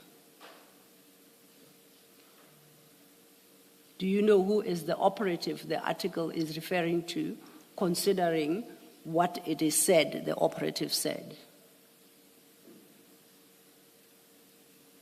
Sorry, Chair, I lost you for about a few seconds. Would you please repeat the question, please? Oh, apologies. The paragraph you just read reads, the operative said he registered this person as a police informer. Earlier, you had, in engagement with the chair, spoke of these issues, and then it gives some other facts and references multi-dimensions of organized crime, a deep undercover unit since 2013. Now I'm asking you, do you know the operative that is being referred to in that paragraph?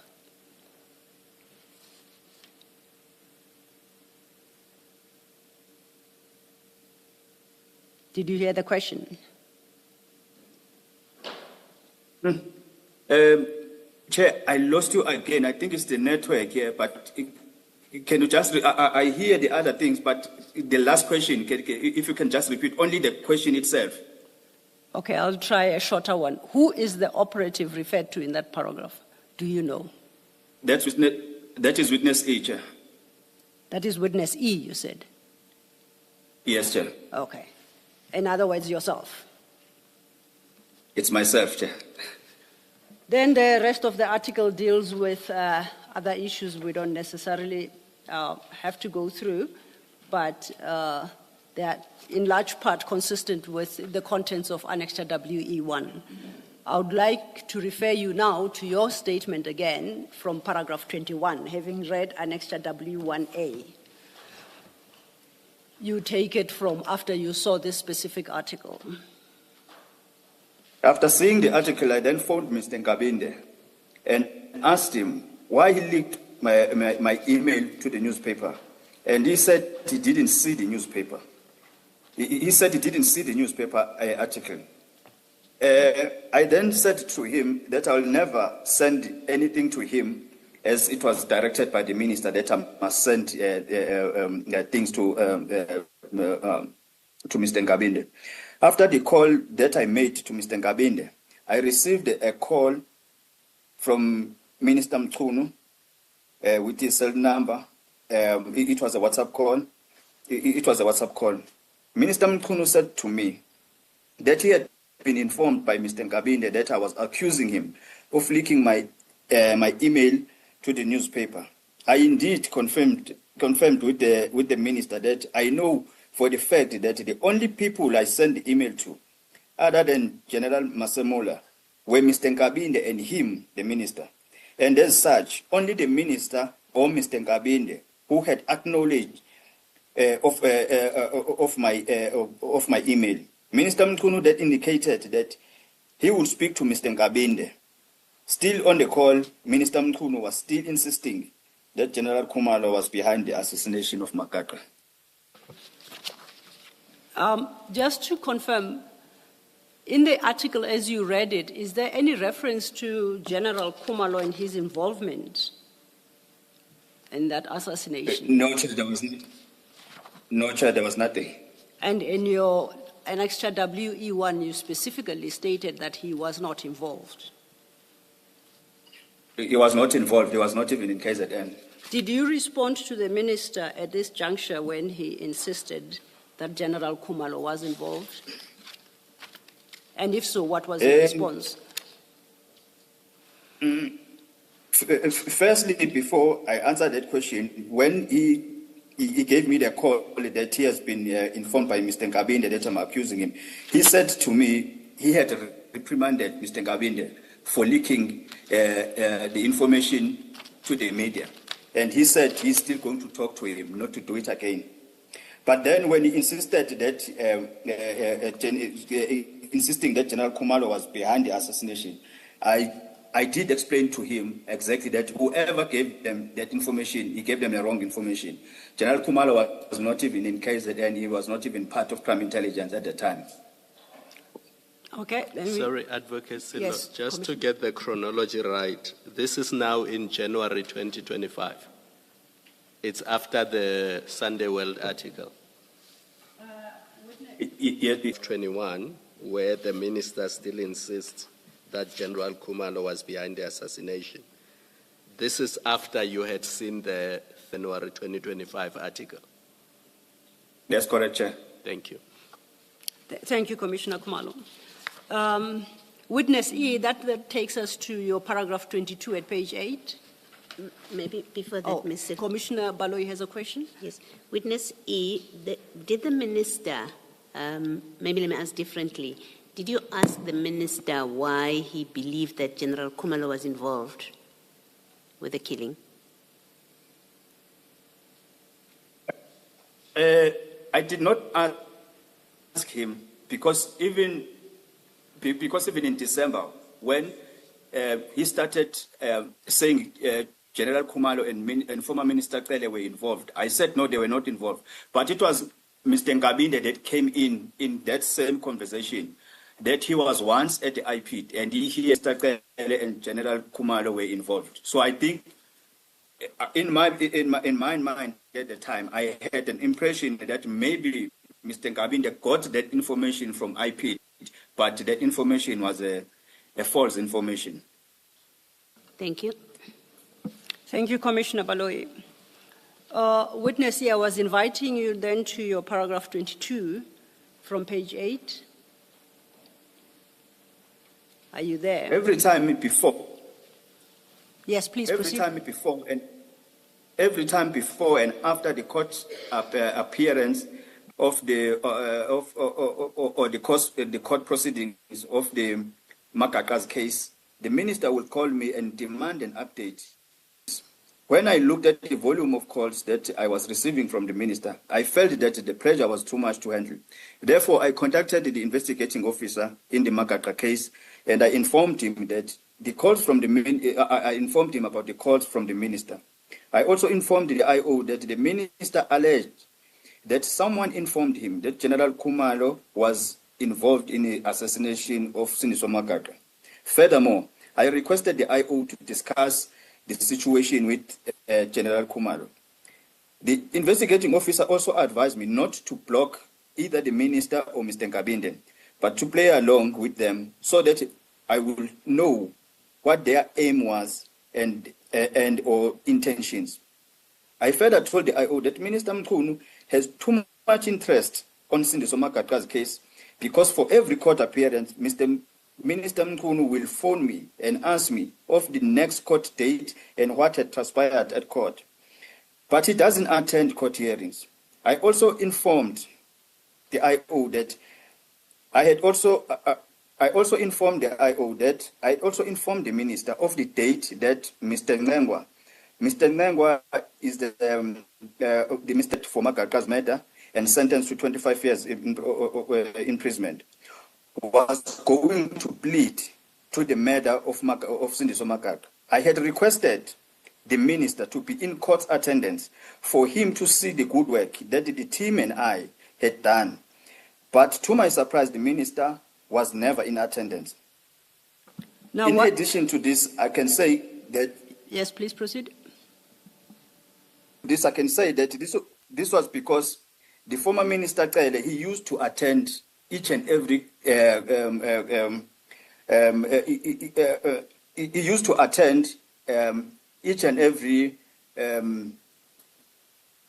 court proceedings if ever the case of Sindiso Makaka is going to court, and after that he will even engage with the media and give the update and all that. But Minister Mkhunu, in all court appearances, he has never, I have never seen him attending the case, but he had so much interest. But that is why I advised him that, can you go on the last day at least when the suspect or the accused is pleading guilty, and that is where we got a conviction. But Minister Mkhunu was never in attendance. Okay. We go on then to your paragraph 23. On Thursday, the 3rd of April 2025, at about 7:57, I sent an email to Mr. Nkabinde to his email address, the SAPS address, as to follow up on the initial email that I sent to the office of the minister on the 17th of December. This email is attached as annexure WE3. That annexure WE3 is in your annexure file from page 6. Have you located it?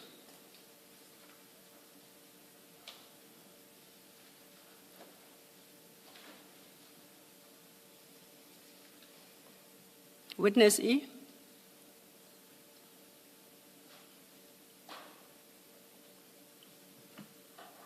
Witness E, can you still hear me?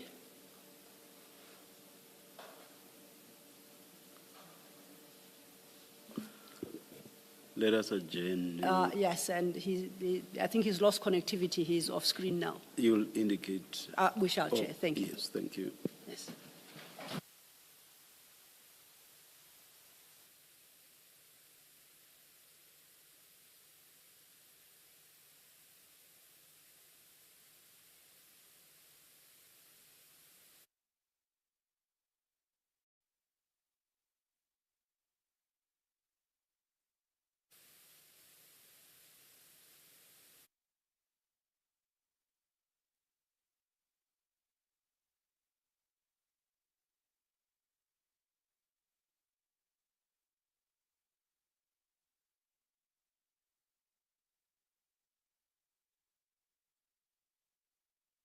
Please unmute yourself.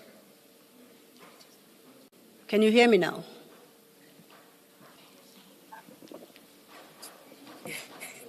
Witness E, can you hear me?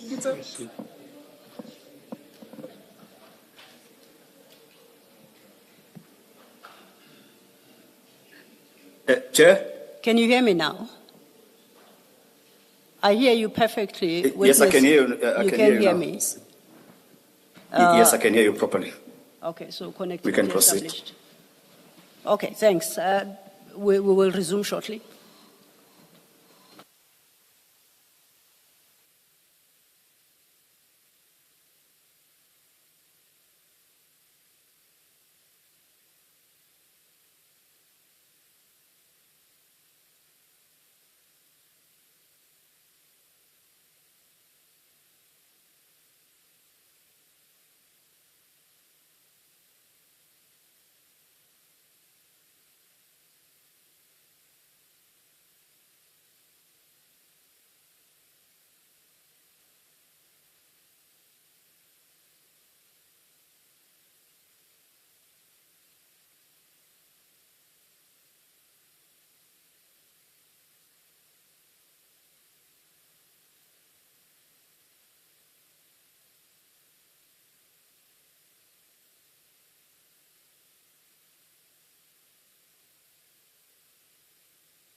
We have the witness back and we are ready to resume.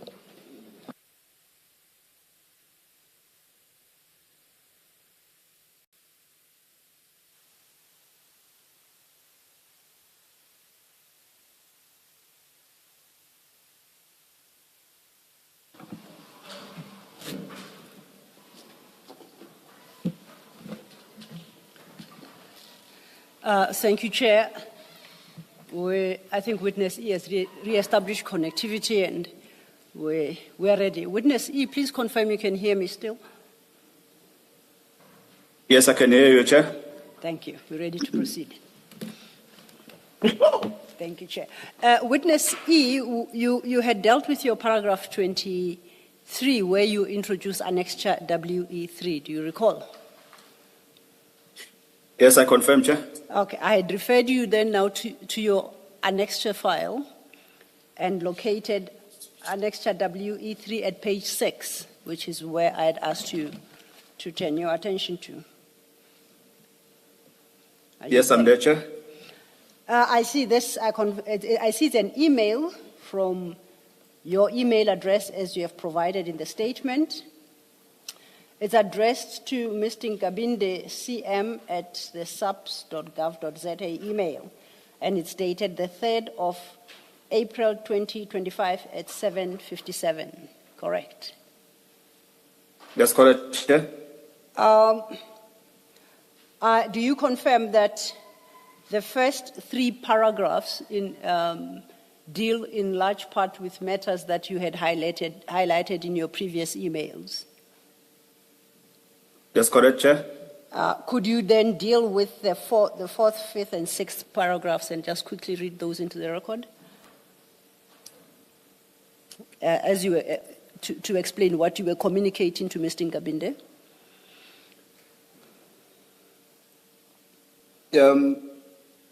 I've been sitting in one rank for 14 years within the SAPS Crime Intelligence, with operative experience of 18 years. But because this was last year, now it's an operative.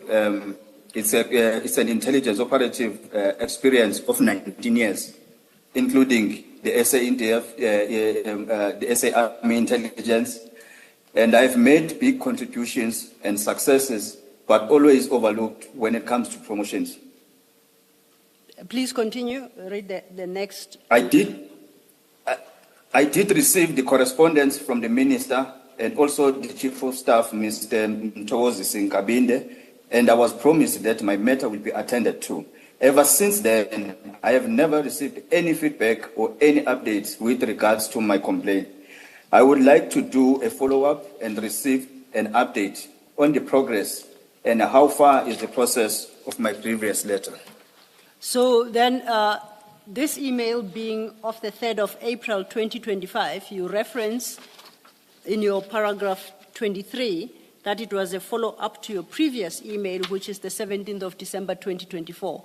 Are you suggesting that between the 17th of December 2024 until the 3rd of April 2025, you had never heard back from either the Minister or Mr. or both about your grievance?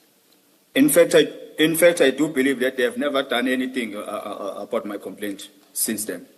I have never received any feedback, anything. Okay, then let's turn back to your statement, because that will take us to the next event that you deal with at paragraph 24. Before you do that, Mr. On Friday the 4th. Witness E, Commissioner Baloyi wants to Witness ask. E, you in WE3, you in paragraph 3, you say last year on 9 December, after receiving a legal advice when it comes to labor matters, I wrote a formal grievance to the Minister in National Office. And the emphasis is on after receiving legal advice. Is that the advice you refer, and maybe look at your paragraph 13 of the statement and say whether this has anything to do with what you say in WE3? Para 13? Paragraph 13 of my statement, Commissioner? Yes. So in paragraph 13, you say, after the call with the Minister, I contacted a friend who happens to be a lawyer to seek advice. Oh, yes. So what I'm asking, or what I'm seeking to clarify, is whether that paragraph 13 has anything to do with what you say in paragraph 3 of WE3.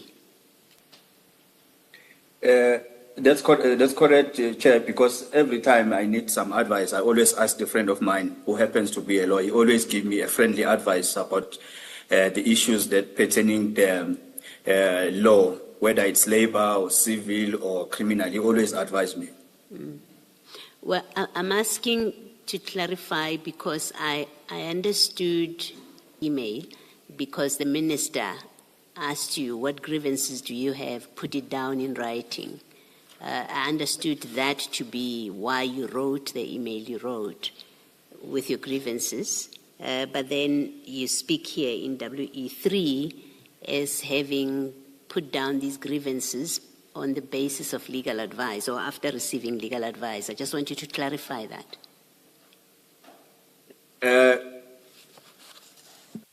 Even though the Minister said I must send my grievances in an email, I did receive an advice from a friend of mine who happens to be a lawyer. That is why he even provided me with an email for General Masemulo, of which I didn't have at the time. So it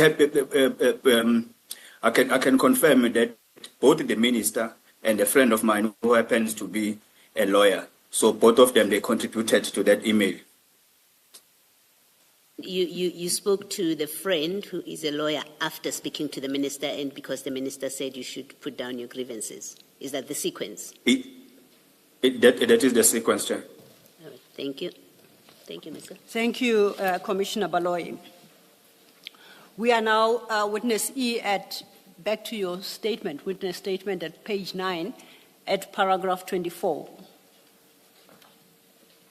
On Friday, the 4th of April 2025, at about 9:34, I received an email from setati@saps.gov.za acknowledging receipt of my email that I have sent to Mr. Ngabinde. This is attached as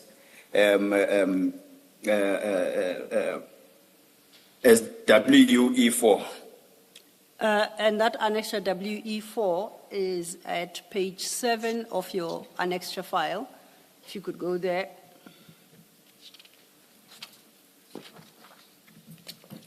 And I see it starts off with an email seemingly from you of the 17th of December 2024 at the bottom of page 7. Is that correct? That's correct, Chair. And then there's a chain of emails above, right up to the top. Please identify which of those emails you say is from Ms. Setati acknowledging receipt of your email of the 17th of December.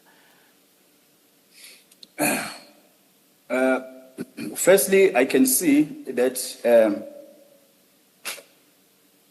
on the 3rd of April, on the 3rd of April, Mr. Ngabinde wrote to Major General Sebola. He said, "Good morning, Major General Sebola. Please find below grievance for your further handling. Provide a report on the 10th of April 2025 at 1500 hours. With kind regards, Mr. Cedric Ngabinde." And then that message, it was forward. I can see that it was also forward.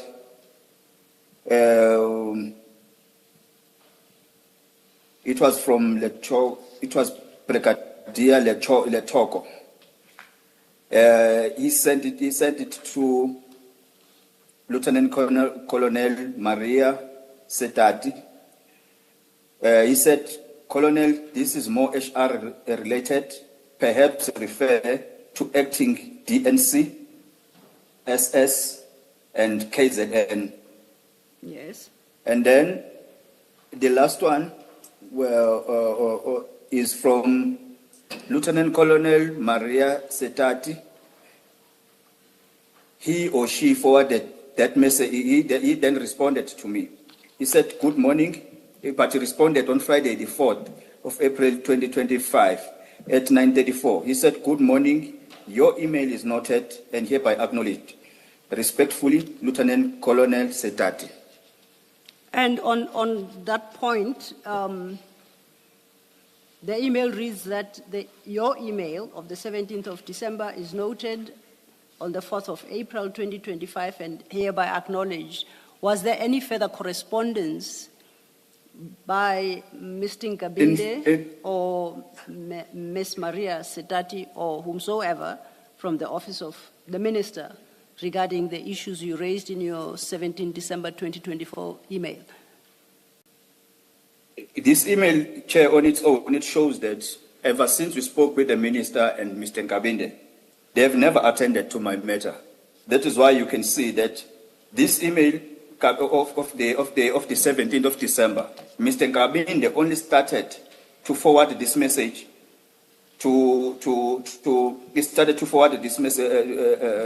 this message to Major General Sebola on April.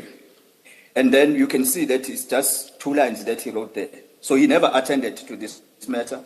And that was the last communication between myself and Mr. Ngabinde. Even here, we did not speak telephonically.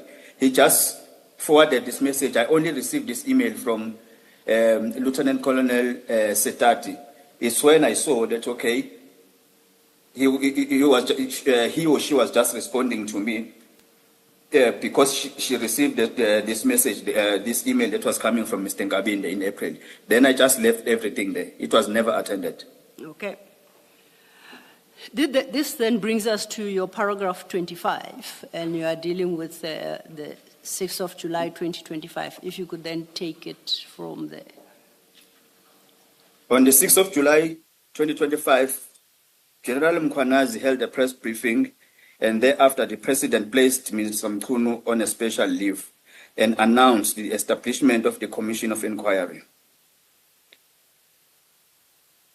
Please continue. 26, some days later, I received a WhatsApp call from Minister Mkhunu in which he told me that he was drafting something and wanted my full names and surname, and the full names of Mr. Nengwa, the convicted, the man who was convicted for the killing of Magaka. He further said to me that I testify about the unlicensed firearms and the vehicles that were purchased by the crime intelligence and were used in the assassination of Sindiso Magaka. I responded to the Minister Mkhunu that I did not have a problem in testifying, but I cannot testify at the commission because the case is still ongoing. After this call, I phoned the IO and I informed him that the minister wants me to testify at the Madlanga Commission. The IO informed me that since the case is ongoing, I cannot testify about it at the commission. Therefore, if the commission wants me to testify, they should liaise with his office first. Please proceed.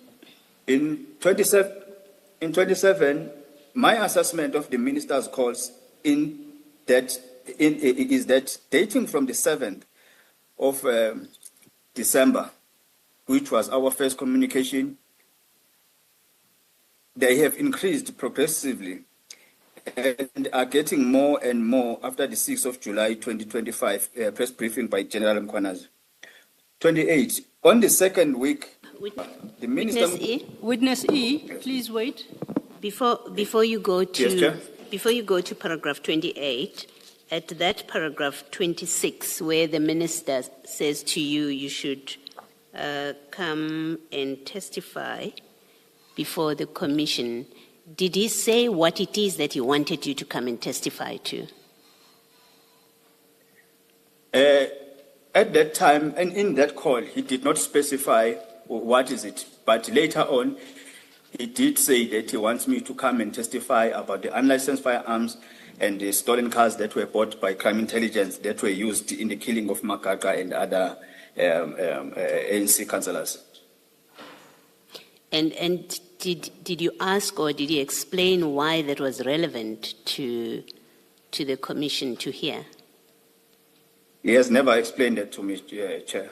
Up until today, he has never explained. Thank you. Thank you, Commissioner Baloy. Witness E, you may proceed then. On 28, on the second week of September, Minister Mkhunu again phoned me, though I cannot recall an exact date, and he informed me that he will contact me later using another. On the same night, at about 10 at night, I received a phone call from the cell phone number that is there. The person on the other end of the line introduced herself as Gamoche of unlicensed firearms and stolen vehicles, that were used in the assassination of Mr. Magaka, Sindiso Magaka. The assassination of Sindiso Magaka. I responded to Kamokhelo Mokhodzi that I have already informed the minister that I did not have a problem to testify at the commission, but they should first communicate with the IO and the prosecutor. Witness E, at paragraph...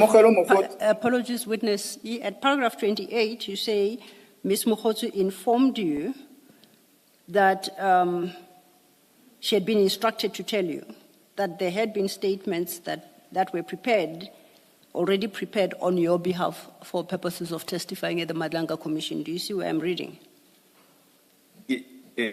Yes, Chair, I'm there. My question is, that. were those statements or any versions of them ever shared with you?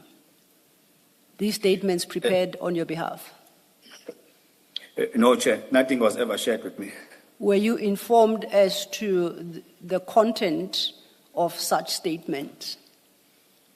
What exactly I was was never in chair. that? Sorry, say I was that. never chair informed. Okay, I was never informed, Chair. thank you. You can then take it from paragraph 29. Kamogelo then handed the phone to the minister, who told me that from now going forward, if I have any updates, I should give it to Kamogelo. I should give it to Kamogelo. Still on the same call, Minister PKTT, I told him that I barely knew General Kumalo because I have never worked with him, and that I only learned of him when he headed the PKTT. Beyond that, I knew him as one. I knew him as one who arranged for me to be enrolled in the witness protection program. Sorry, Advocate Silo, maybe witness should read that paragraph again. Witness E, there was a bit of distortion when you were reading that paragraph. It didn't come through as clearly. Commissioner Kumalo suggests that perhaps you reread paragraph 29. You might just come through clearer. Kamogelo then handed the phone to Minister Mkhwanazi, who told me that from now going forward, if I have any update, I should give it to Kamogelo. Still on the same call, Minister Mkhwanazi asked me if I had anything on General Kumalo and the PKTT.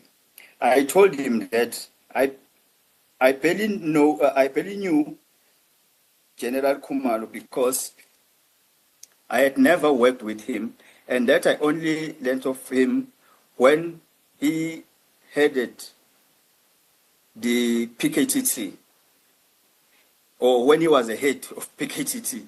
Beyond that, I knew him as the one who arranged for me to be enrolled into the witness protection program. Thank you. That was much clearer. You may proceed. The minister stated, the minister started pressurizing me regarding the PKTT. He asked me if I knew of any victims of the PKTT, or if I have any documents or reports that are damaging to the PKTT, and that if I have, I should send them to Kamogelo Mokgotsi. I informed him that I do not know of any victim of the PKTT because I have never worked with them. He then said I should look for the victims or evidence of people who were victimized by the PKTT, and should I find any, I should forward that information to Kamogelo Mokgotsi. Still in September 2025, I received further WhatsApp call from Kamogelo Mokgotsi on cell number that's mentioned there. Minister Mkhwanazi asked as to what the rank and the names of the Dlamini who was arrested by the PKTT. So this, if I can state it in that call, the call came from Kamogelo Mokgotsi's number, but a person who spoke on the other side, it was the minister. I informed the minister that I did not know who Dlamini was, but I will get his name and the rank. Thereafter, I received a WhatsApp message from the same number of Kamogelo saying, "And the number, please." And my response was that I will ask Mr. Ngengwa, to forward me his phone number. I then did some research and I found him as Bonginkosi Dlamini, a former police officer who's then convicted and he is currently in custody awaiting for sentencing for crimes unrelated to the Madlanga matter. Unrelated to the Madlanga matter. I then requested for Dlamini's phone numbers from Mr. Ngengwa, who gave me the phone numbers via WhatsApp, and I forwarded the numbers to Kamogelo Mokgotsi via WhatsApp. Just pause there for a moment. In 32, just Minister pause there for a Mkhwanazi moment. Witness E, how witness how E. can he meet with the suspect? Witness E, witness E, please pause for a moment. Commissioner Baloyi, Commissioner. Chair, Witness E, you testified earlier that you were told that Kamokhelo Mokgotsi is in the minister's office. Do you know what her role is in the minister's office?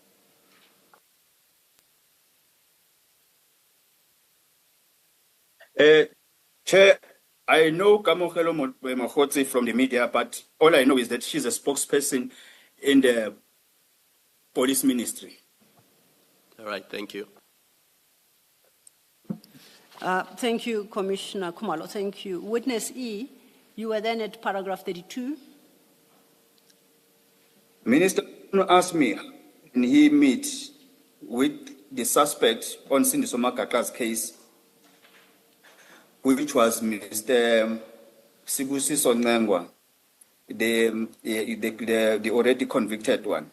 I then informed him that he can contact Mr. Nengwa through the IO or the prosecutor. I offered to give the minister the phone numbers of the IO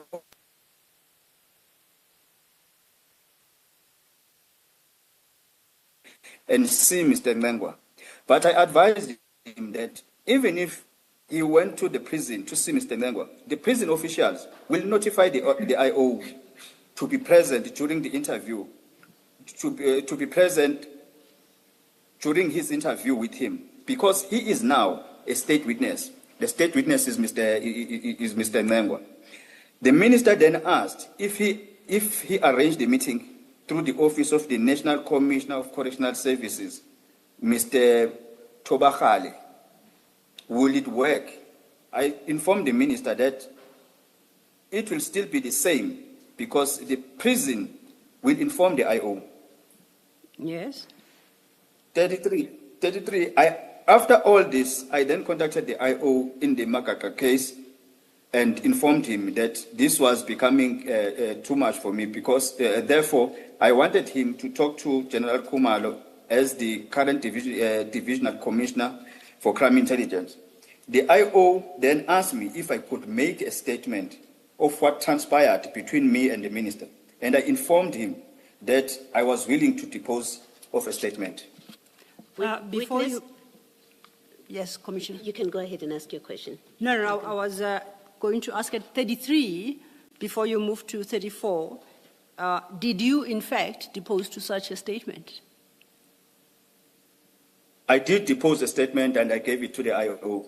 Thank you. Commissioner Baloyi has a question for you. Thank you, Mr. Witness E, when the minister asks to be in touch with Mr. Nengwa, does he know, or rather let me ask, is it your understanding that he knows and understands that at that time Mr. Nengwa is a potential witness, is accused in the Makaka matter? Chair, he knew everything because every time there's any update with regards to the case of Siniso Makaka, I used to update him before and after. Even after the conviction of Mr. Nengwa, he knew everything about him. Even after Mr. Nengwa, because during the time when Mr. Nengwa was convicted, he made a Section 220 statement where he mentioned that he's willing to be a state witness in the ongoing matter of Makaka. So Mr. Mkhunu knew everything, that Mr. Nengwa is now a state witness. And a related question, when the minister speaks to you, is engaging with you and asking for updates from you, does he know that you're a state witness, you're going to be a state witness, or you're a potential state witness? Did he know that? He knows everything about me. He knows that I'm a witness. Yes. He knows that, and he knows that I'm in a witness protection program. Thank you. Thank you, Commissioner Baloyi. Witness E, I think that now takes us to your paragraph 34 at page 13. disclosure. Your statement?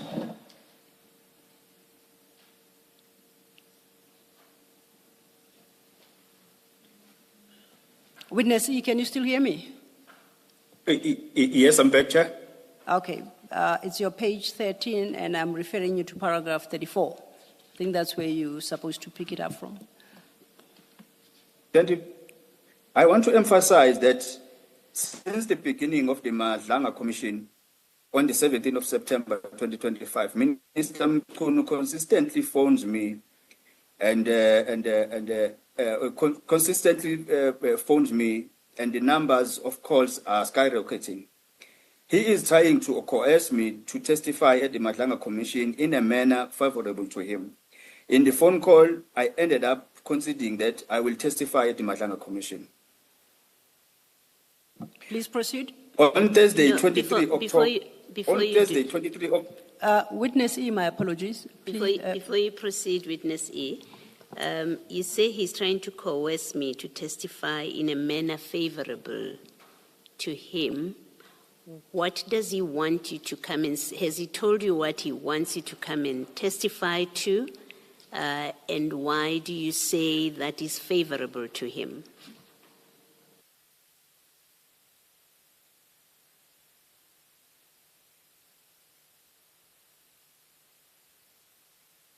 Witness E, you're on mute.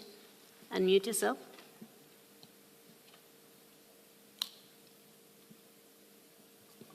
Witness E, can you hear me?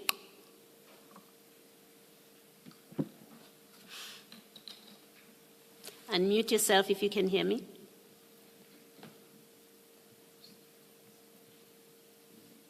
Witness E, if you can hear us, can you please unmute yourself? You appear as muted on the screen.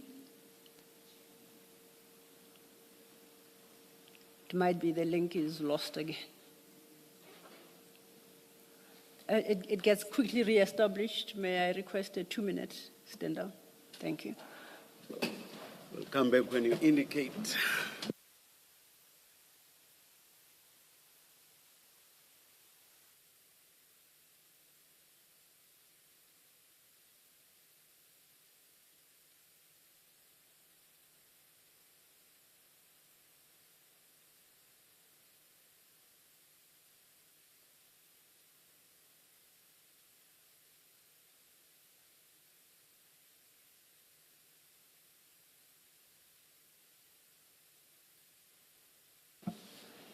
Witness E, I see you have reconnected. Please confirm you can hear me. Yes, I'm going to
Thank you, Chair. We confirm he disconnected and reconnected and you could hear me. Can I just test? Witness E, can you hear me still? Yes, I'm back, Chair. Thank you. Commissioner Baloyi had a question for you. Thank you.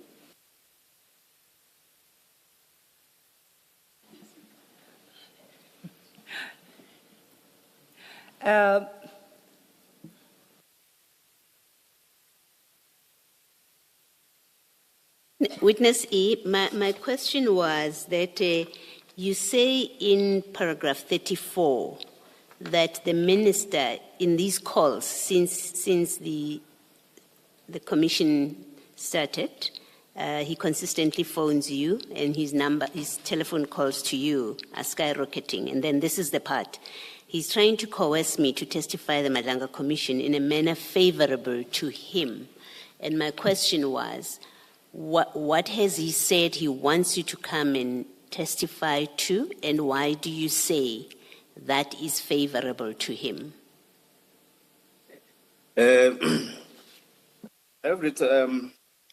First of all, if I can remind the Commission, there was that time when the same Mr. Ngengwa was convicted to 25 years for killing of Sindiso Makaka. What happened is that the SAPS National Office issued a statement that was giving credits to the PKTT, saying the PKTT, they have worked hard, congratulations and all that. The minister phoned me after that, immediately after receiving the statement. He even forwarded that police statement to me. He said, read that statement. Then I read the statement. He then called me back. He said, have you read the statement? I said, yes, I've read the statement. He said, you see, they are saying it's PKTT that achieved this conviction, but they are not mentioning you.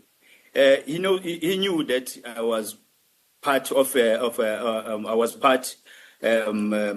the people who achieved that, or who was participating in that conviction. But he wanted to say, I must come to the commission and tell the commission that it's not the PKTT that achieved that conviction, but it was myself who achieved that conviction.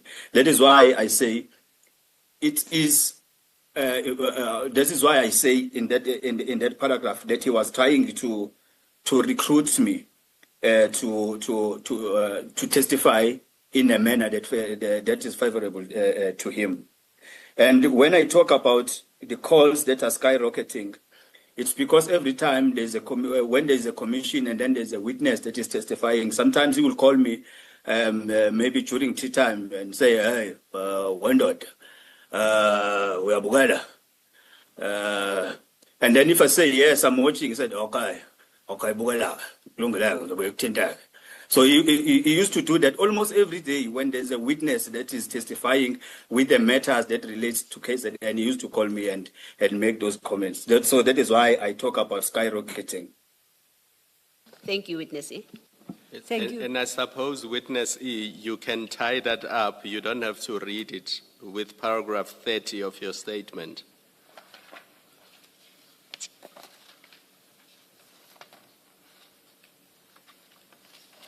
Yes, the minister started pressurizing me regarding the PKTT. He asked me if I knew of any victims of the PKTT or if I have any documents or reports that are damaging to the PKTT, and if I have them, I should send them to Kamokhelo Mkhwanazi. And I informed him that I do not know of any victims of the PKTT because I have never worked with them.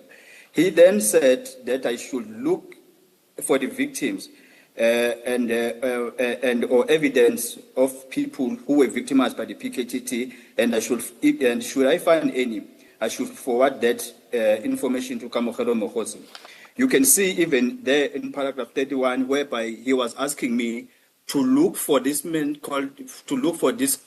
convicted criminal called Dlamini, who was arrested by the PKTT with the other matters that are unrelated to the murder of Makaka. For the fact that he was asking me to become that investigator now, to investigate and find the people, and find that Dlamini, find Mr. Ngengwa's number, find advice from me, how can he get to prison and talk to this Mr. Ngengwa and all that. So That is why I mention the pressure. Thank you, Commissioner Khumalo. Witness E, that would then, on my reading, take us to your paragraph 35 at page 13. Can you pick it May up? you come again, Chair? Page 13, paragraph 35. That's where we take it from. Paragraph 35. On Thursday, 23 October, at approximately 11:49, I received a WhatsApp call from a cell phone number that is mentioned there. When I answered the call, the person on the other end of the line introduced himself as Minister Senzo Mkhwanazi. I can indeed state that from the voice, I immediately recognized that the voice is that of a Minister Mkhwanazi. On this call, he asked me if the Madlanga Commission hadn't called me yet. My response to him was that I hadn't received any. Stated that while giving evidence at the ad hoc committee in Parliament, he deliberately did not mention anything about me because in Parliament they are just playing politics, and that at the Madlanga Commission they deal with the law. Therefore, he will ensure that I am called to Madlanga Commission. Please proceed. After the call, I then checked the cell phone number that the minister used to call me. On that number, when I checked it, it was appearing in the Truecaller app that the number was registered under the name Linda Hlongwa. I do not know who Linda Hlongwa is. Please proceed. On Wednesday, 10 December 2025, at approximately 12:50, I received a WhatsApp call from the cell phone number of the minister. On my cell phone number, the call was from the Minister Mkhwanazi, who started demanding the statements that I deposed to the PKTT in respect of the Cindy Somakaka's case, including the statements that I deposed to the Madlanga Commission. He further indicated that he wanted me to depose to a new statement pertaining to the buying of stolen cars and unlicensed firearms by crime intelligence, which were used in the killing of Cindy Somakaka and other ANC councillors. The minister further asked me if the Madlanga Commission had contacted me yet, and I told him that I was contacted by the commission and I was interviewed by the commission investigators. He asked me if I knew their names, and I told him that I do not know their names. He then demanded a copy of a statement I made to the Madlanga Commission, and I informed him that I did not have the statement and that I was only interviewed by the commission investigators. Therefore, I did not know whether or not they have drafted the statement. I further told the minister that the Madlanga Commission investigators have informed me that I will be called to the Madlanga Commission next year, which is 2026. Minister Mkhwanazi indicated that he wanted his lawyers to interview and obtain a statement from me. Therefore, he asked for my location. I then informed the minister that it is not allowed for me to disclose any of my location since I'm in the witness protection program. The minister then suggested that I draft the statement, sign and send it to him. And my response was that I could make a plan, but the problem was that I do not have gadgets in my possession to write it. Still on the same call, the minister informed me that when he was at Madlanga Commission, he handed an envelope containing 8 names to the commission, and that my name was on that list. Furthermore, that the commission had rejected that envelope, and that of the 8 individuals on that list, 7 of them had already submitted statements to his lawyers, and that it is only my statement that is outstanding. He emphasized that the lawyers had given him a submission due date or a deadline of 12 December 2025. The minister further indicated that amongst the 7 individuals that submitted statements, some of them were close to the PKTT. On the same date, Yes, continue.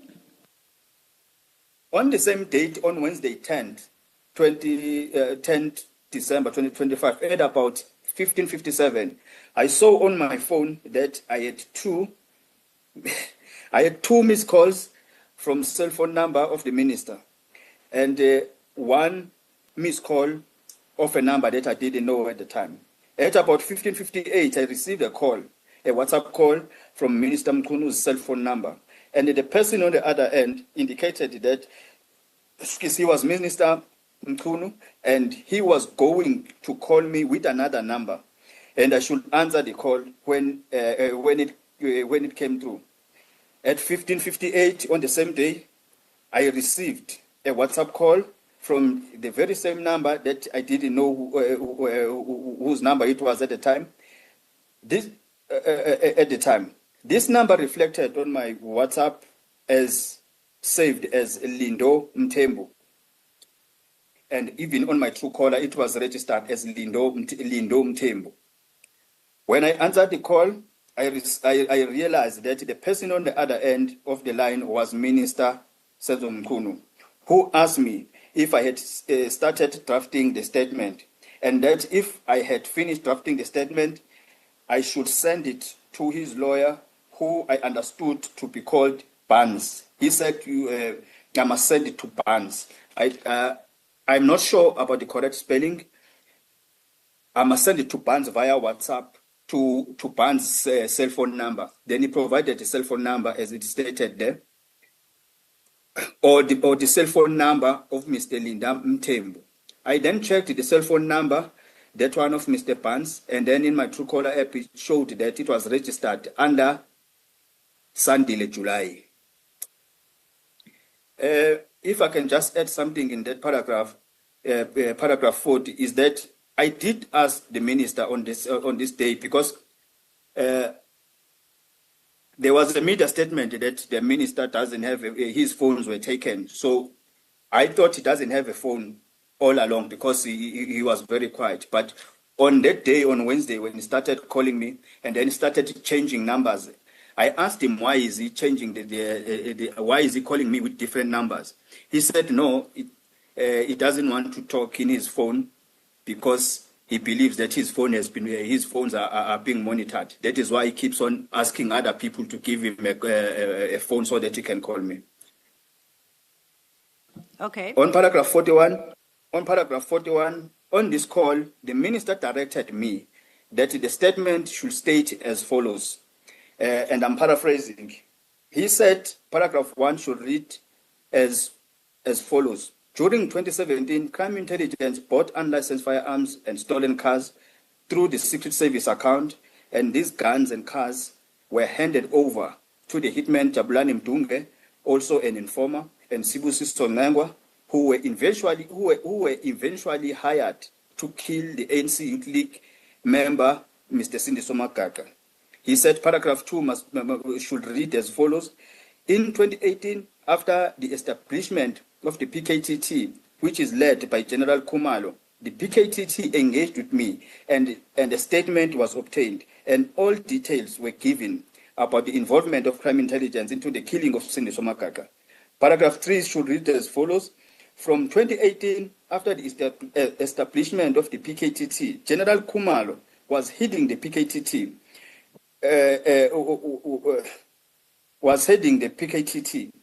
As from 2022, General Khumalo was appointed the head of crime intelligence. To date, General Khumalo has never done anything about the information that I have given pertaining the involvement of crime intelligence members, even though he is the head of crime intelligence. Paragraph 4 should read as follows. Sometimes this year, 2025, Minister Mkhwanazi and I spoke about my promotion issue, and that the minister promised that he will escalate the matter with the SAPS. In that paragraph, 2025 was not true because the engagement with my grievances, they start from the 7th, and they start from the 7th up to the 9th, in 2024 December. So they did not. The conversation did not start in 2025. But he said, I must put it this way. Paragraph 5 should read as follows. In August 2025, the investigating officer in the case of Syndicate informed me that the case is sub judice, and therefore I cannot make a statement or testify anywhere else without him being informed. Paragraph 6 should read as follows. In November 2025, the Madlanga Commission investigators consulted with me, but the commission is not calling me to testify. Witness E, before you proceed, did you prepare a statement in the terms that you refer to at paragraph 41? No, Chair, I did not prepare any statement, and I had no any intention to prepare any statement. But I did not tell the minister that I'm not going to prepare the statement. I just said, okay, I'll prepare a statement, but I knew I was not going to prepare any statement, and I've never prepared any statement. Okay, thank you. Just a moment. Witness E, if you had prepared a statement along the lines of paragraph 41, in other words, 41.1 to 41.6, would you not be lying to the commission if you presented a statement that reads along the lines of those paragraphs?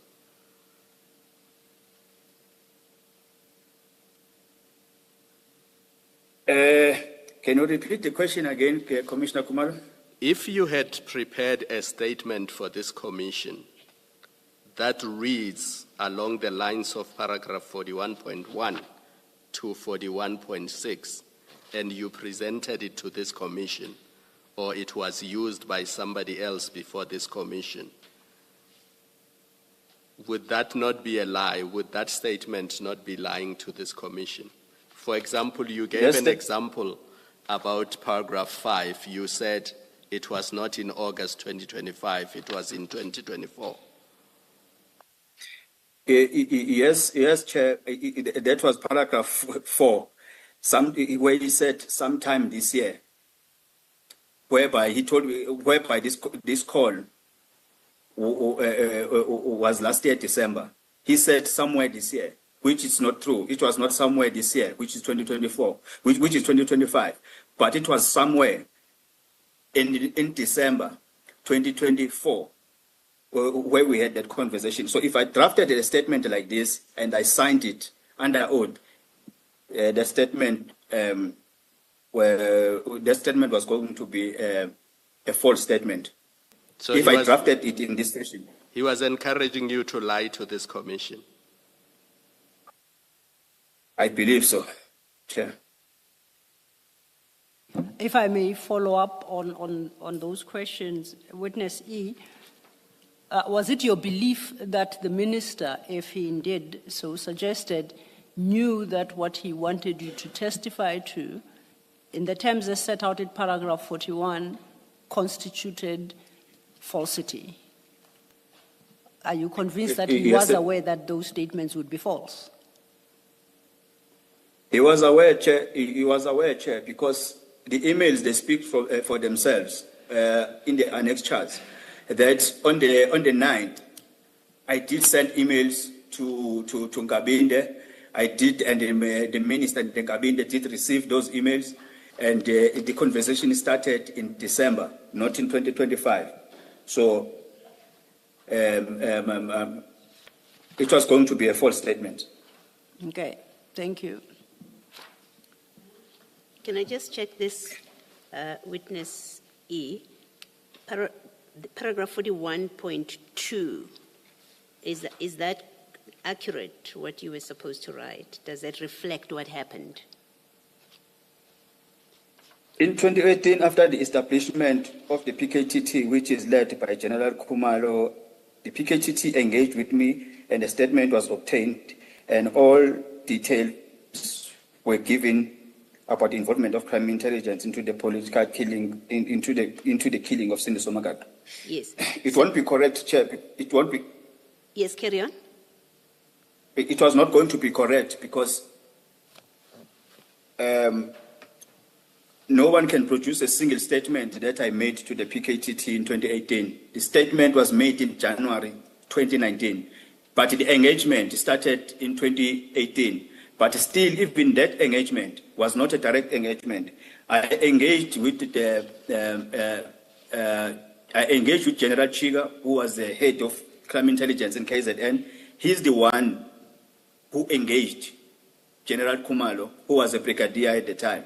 So I did not have a one-on-one conversation with the PKTT in 2018, but my engagement with the PKTT was via General Chiga. Then in January 2019, it's where a statement was obtained. That statement is the one that will be used in court in the case of Sindiso Makata. So even that first paragraph, we were going to have issues with it. Yes, and you told the minister that it was only in 2019. The minister knows everything. I told him everything. But this is how he wanted me to draft a statement that is needed. In fact, he wanted to send his lawyers to me so that I can engage with his lawyers, then they can take statements, because now I know that he did provide, even with this Mr. Ngangwa, he did provide him with the lawyers to take statement from him. Now I know that it was confirmed by Mr. Ngangwa himself that the minister provided him with the lawyers. So he wanted to provide me with the lawyer so that I can draft this version of his, of which this version, if I had to sign this version, I was going to be signing a false statement under oath. Yes, thank you. Thank you, Commissioner Baloy. Just to locate us in the statement, witness E, we are at page 17, paragraph 42. Still on the same day, on Wednesday, the 10th of December, 2025, at about 22:10 at night, but it was 21:39, Minister Mkhwanazi called me again through a WhatsApp call with his cell phone number now. And he asked me if I have finished with the statement. Furthermore, the Minister Mkhwanazi indicated that the due date or the deadline for the statement is now Thursday, 11 December 2025, which is the following day now. And he said it's no longer Friday, the 12th. And he even gave me the time that it must be submitted before 12. On this call, the minister indicated that should I finish writing the statement, I will be very free for the rest of my life. But he said it in Zulu. He said, one daughter, moke wanginika le statement uzoba happy impilo yakho yonke uzojabula kakhulu impilo yakho yonke. That's how he said it. My response to the minister was that I have not yet finished this, with the statement. He then indicated that I should then draft the statement the following day, and that when I'm finished with the statement, I should discuss the statement with him so that he will tell me what to add or to remove before I can print, sign, and send. He further informed me that Lindom Tembo, with the cell phone number that he was using before, resides with him. They live together in one house. Therefore, I can call at any time, even at 12 midnight, if I want some comments in that statement. I can reach him through Lindom Tembo. Further to that, the minister indicated that the statement should be finalized before 12 midday on Thursday, 11 December 2025. Witness E, if you did understand him at all, what did you understand the minister to refer to or to mean when he said, if you finish writing the statement, you would be free for the rest of your life? What did you understand that to mean? What was he undertaking to you, if at all, if anything? Chair, at the time, I didn't understand what he was meaning. But now, based on the information that I have and that I know, I think I have an idea what he was trying to mean. But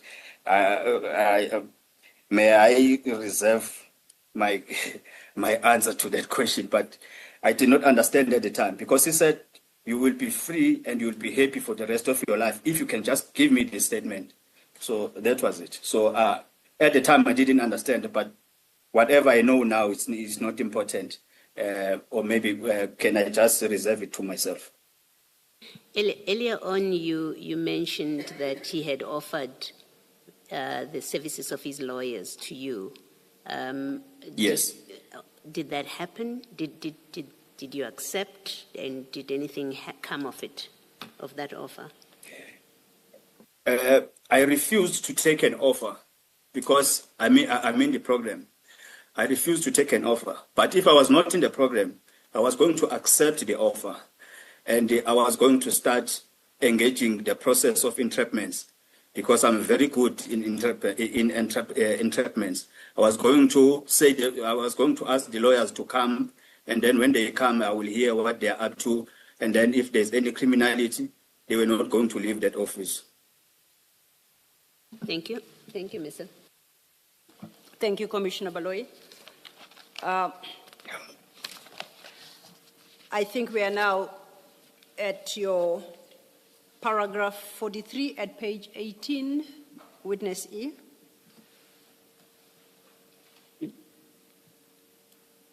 Are you there?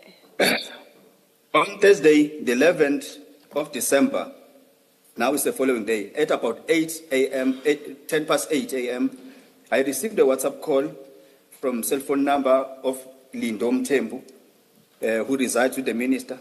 In that call, Minister Mkhwanazi asked if I was finished writing the statement. And when I said I was still busy writing the statement, he then said that he wanted to supply the statement to his lawyers before 12 midday. At about 13:15, I missed 3 WhatsApp calls from the cell phone number of Lindom Tembu. I attached the screen grab of the call log. It is attached as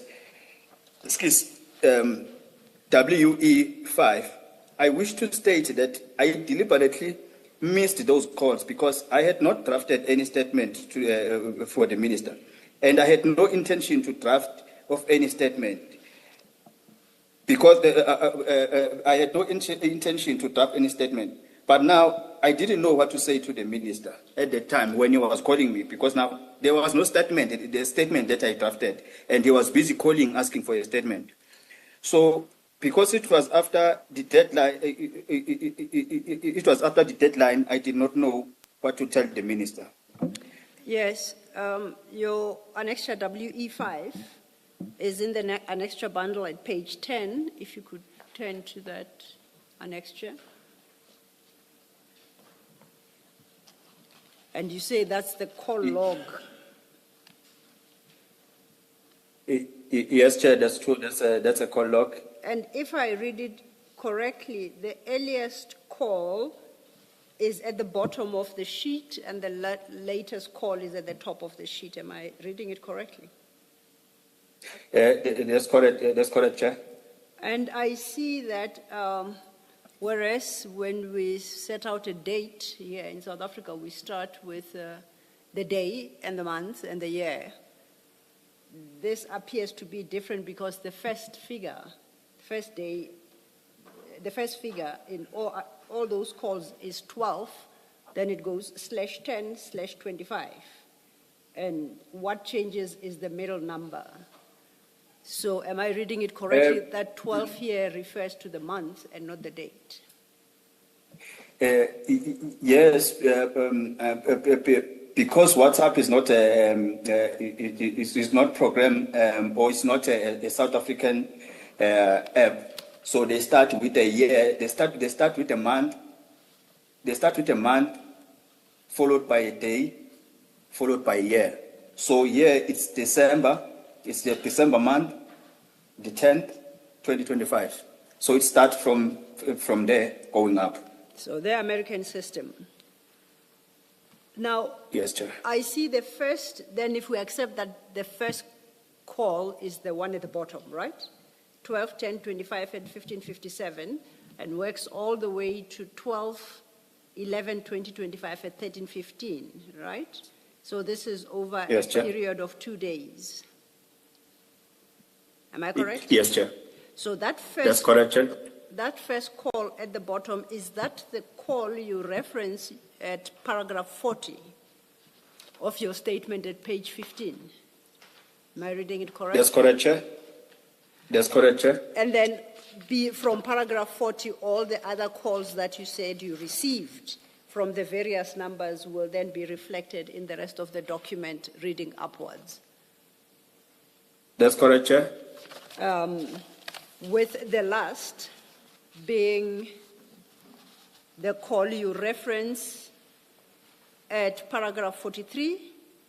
From that number you said is it's registered to Lindam Tembu, I think you said. Lindom Tembu. In paragraph 43, you said at 13:15, you had those 3 missed WhatsApp calls from that number. And I see the top entry on your annexure WE5 is that number. You cited paragraph 3, and it's in red, reflecting that it's 3 missed calls. Am I reading the annexure correctly? That's correct, Chair. Thank you, witness E. You may then proceed to your paragraph 44.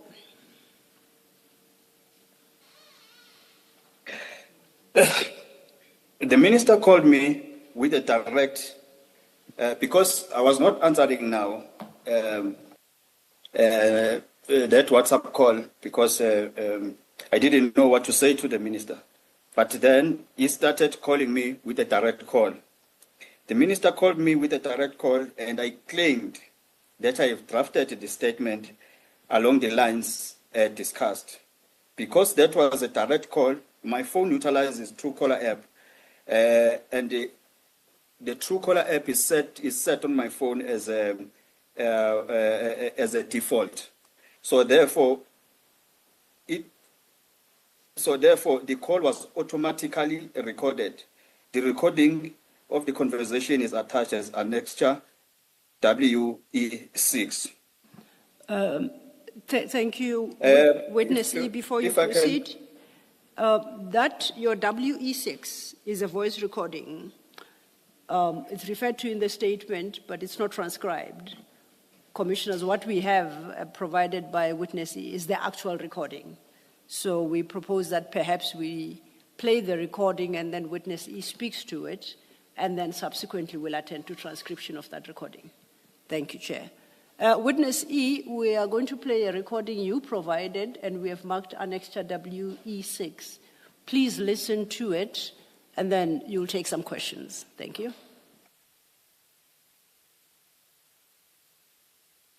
Uzala ngiyabhala ngisefetting angikhe lokhu zene endlini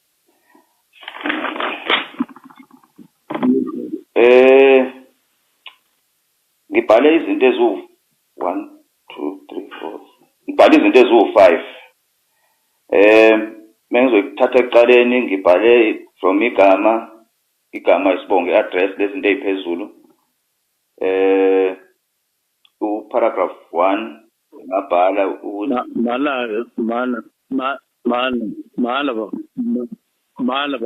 Hello. Yes. Mala ubhalile uqedile manje noma kwaqeda? Angakaqedi, angithi bengifuna ukusilungisa, sengibhalile kodwa ngicabanga ukuthi ngiqedile kodwa manje kufanele ngistype. Ngoba manje bengifuna ukuthi kodwa aqale uzwe ukuthi ngibhale kanjani.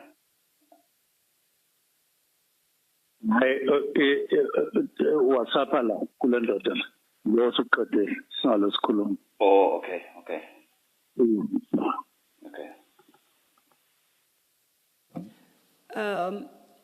Witness E, are you able to identify for the record whose voices we hear on annexure WE6?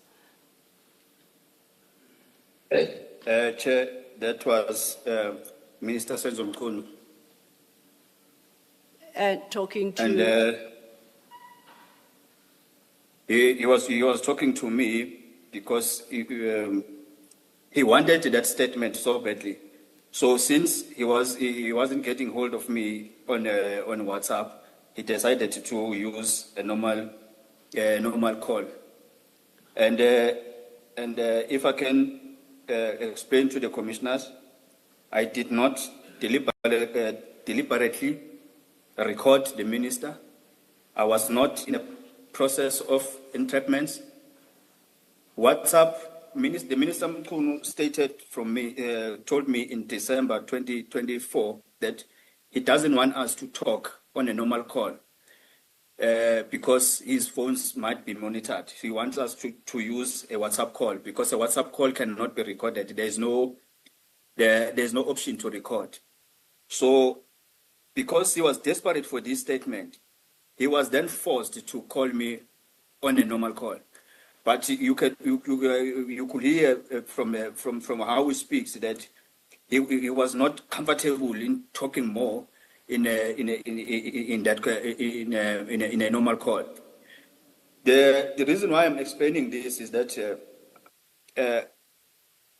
I did not record all the other conversations that we had with the minister because we use WhatsApp calls. And if ever, according to my old Smolanyana knowledge, if ever I have to record someone and I use another device, I will be embarking in entrapments. And if I have to embark on entrapments, I have to follow certain laws. And then if I am an initiator of the call, I have to inform the other person that the call might be recorded because I am an initiator of the call. But if I'm a receiver of the call, I don't have to inform the other person what systems I have in my possession. So when the minister, this call was not initiated by myself, it was initiated by the minister. Unfortunately, the Truecaller app is set on default on my phone. So therefore, it automatically recorded the minister. Okay. Thank you, Chair. Thank you for that explanation, Witness E. Now, could you perhaps do us a favor? The conversation sounds like it's in Zulu, it's in the vernacular. We've conducted these hearings, at least your testimony in English. Are you able to briefly summarize what you said in English and what the minister said for the record? Thank you. Chair, with my poor English. Witness E, just wait a second. Yes, perhaps before that, who is the first person speaking on the recording or in the recording? Is it?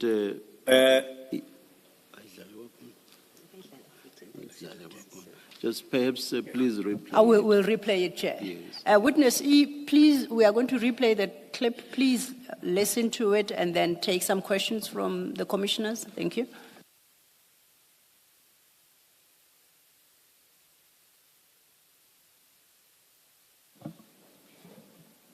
We'll try and slow it down a bit as well. No, ngiyalokhuza la ngiyabhala.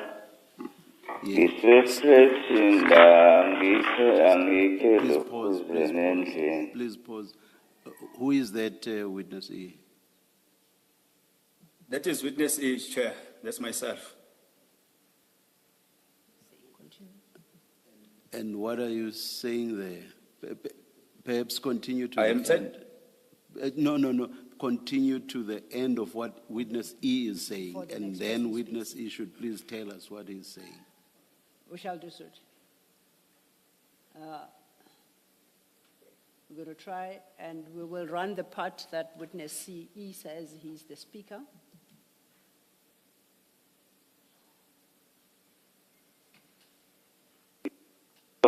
No, ngiyalokhuza la ngiyabhala.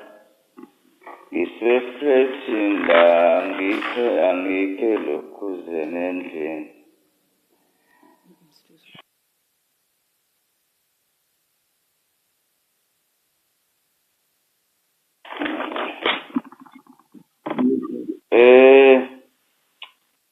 Ngibhale izinto eziwu 1, 2, 3, 4. Perhaps before the mention of Ngibale before that, please translate what you said up to this point, Witness E. After I saw the minister calling me on a normal call, I just took the call. I did not say hello because we've been engaging the whole day discussing the statement. So I just took the call and I pretended to be writing a statement. In fact, I was lying to the minister saying I'm No, drafting a statement. no, just So- tell us, sorry, witness E, please tell us what you are saying. Don't give us any background, just tell us what you are saying. I said I was trying to write. I was trying to write a statement.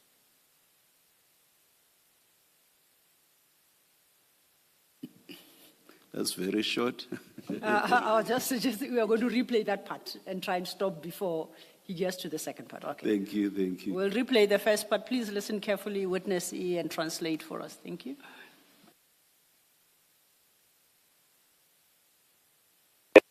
No, bengithi ngiyalokhuza la ngiyabhala. Ngisefreshini la angikho lokhuzeni endlini. Okay, please translate that portion. I was trying to write a statement, but I'm not in the house. I'm at the flat. Okay, we go to the next part. Ngibhale izinto ezu 1 2 3 4. Ngibhale izinto ezu 5. Okay, can you translate that bit for us? I wrote five things. 1 2 3 4 5. Thank you. Thatha ekuqaleni ngibhale from igama isibongo address lezinto eziphezulu. Paragraph 1 ngabhala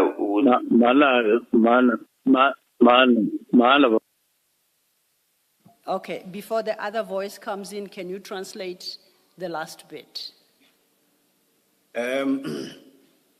I started writing my name, surname, and I started writing the preamble of the statement. Okay. Then I think now we get to the part where the other voice comes in. Malava. Hello? Hello? Yes. Mala. Upalelu qedile manje noma kwaqeda. Angakaqedi ngithi bengifuna Now, can you translate what is said by the other voice? The other person is the minister. Witness E, wait. Please identify the other voice and then translate. Thank you, Chair. The other person who's responding is Minister Mkhwanazi. He says, mana. It means wait. Have you finished writing? He says, mana. Usubhalile uqedile. Wait. Have you finished writing? Okay, we're going to play the next portion.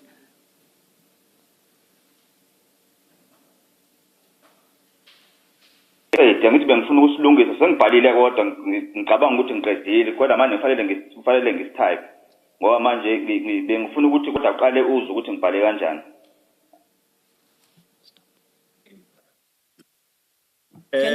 Witness E, can you identify firstly who's talking and then you translate for us? Thank you.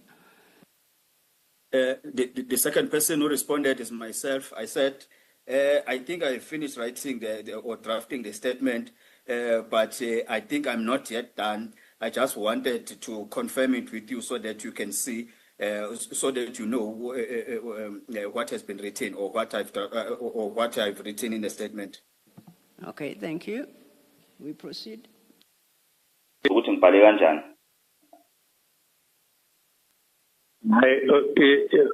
WhatsApp la kule ndoda lo suqede salo sikhuluma. Oh, okay. Okay. Okay, then can you translate the last bit? The last person is Minister. The second last person. The second last person was Mr. The Minister Mkhwanazi. He said no. I must send it via WhatsApp, Kulendoda, to this man. this man is Lindo Mthembu, the one who stays with him in the house, and he was using his number. He said, just WhatsApp it, just draft a statement and finish and send it on WhatsApp to this man, Lindo Mthembu. We must not keep on talking. And then I said, okay. Then that was the end of the call. Thank you.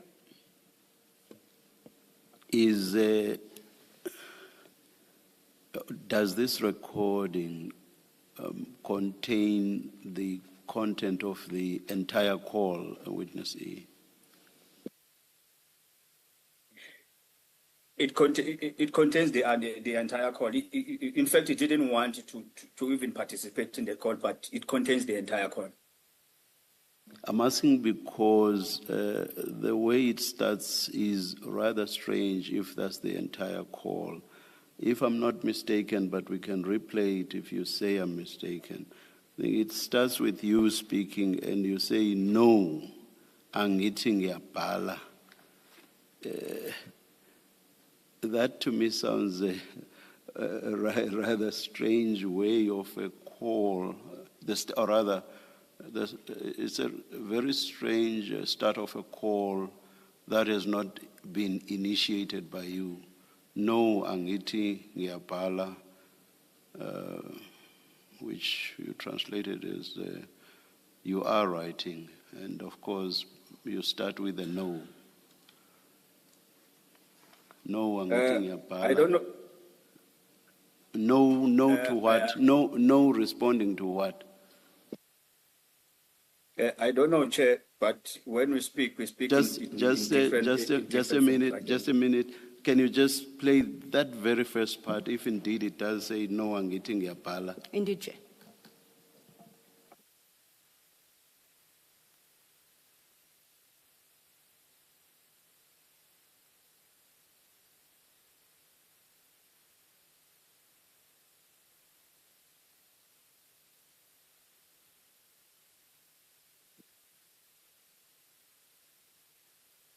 No, bengithi ngiyalokhuza la ngiyabhala.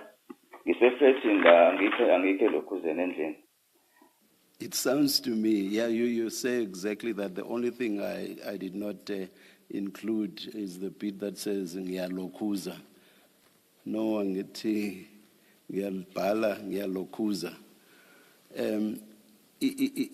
It sounds as if you are responding to something.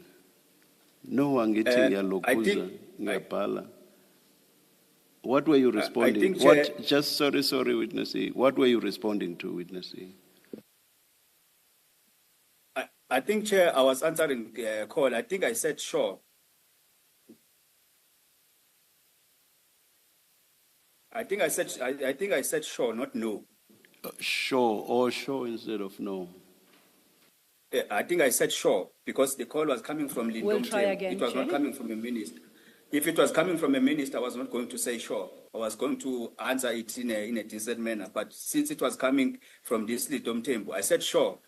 Bengithi ngiyabhala la. Bengithi ngiyalokhuza. The reason why I was saying bengithi ngiyalokhuza is because I was lying. There's nothing I was drafting. So I said sure. I don't think I said no. I think I said sure.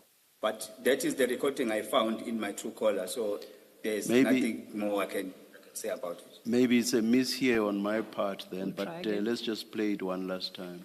Yes, Chair. No, bengithi ngiyalokhuza la ngiyabhala.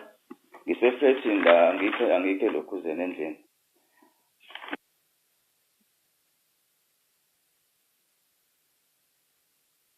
I'll leave it, but to my ear, it still sounds like no, Witness E. And as I said, if indeed it is a no, it sounds to me as if you were responding to something.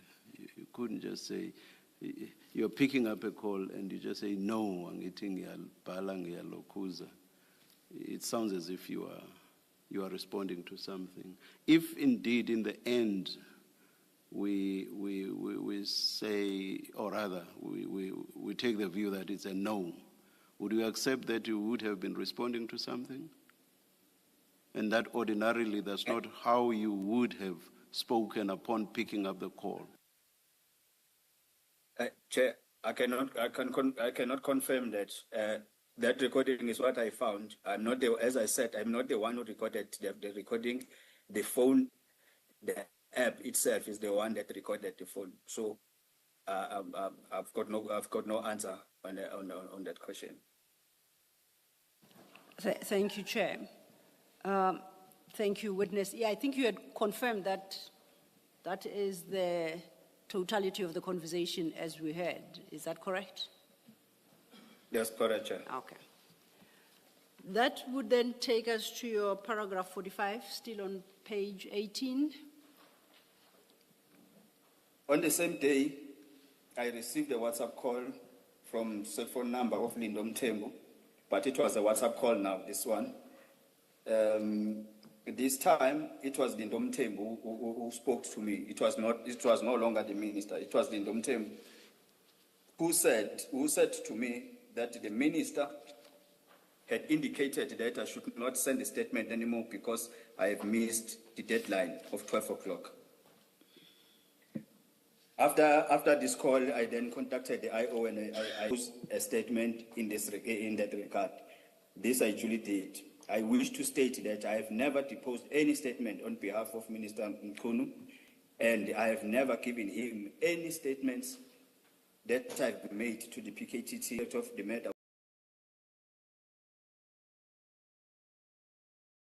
Madlanga Commission. Thank you, witness C. That brings us to the end of your statement, your written statement, as you have tendered to the committee. Got some questions for you then. Yes. Witness E, your first encounter in your statement, the first encounter is with the minister is the 7th of December 2024, and you say that in paragraph 5 of your statement.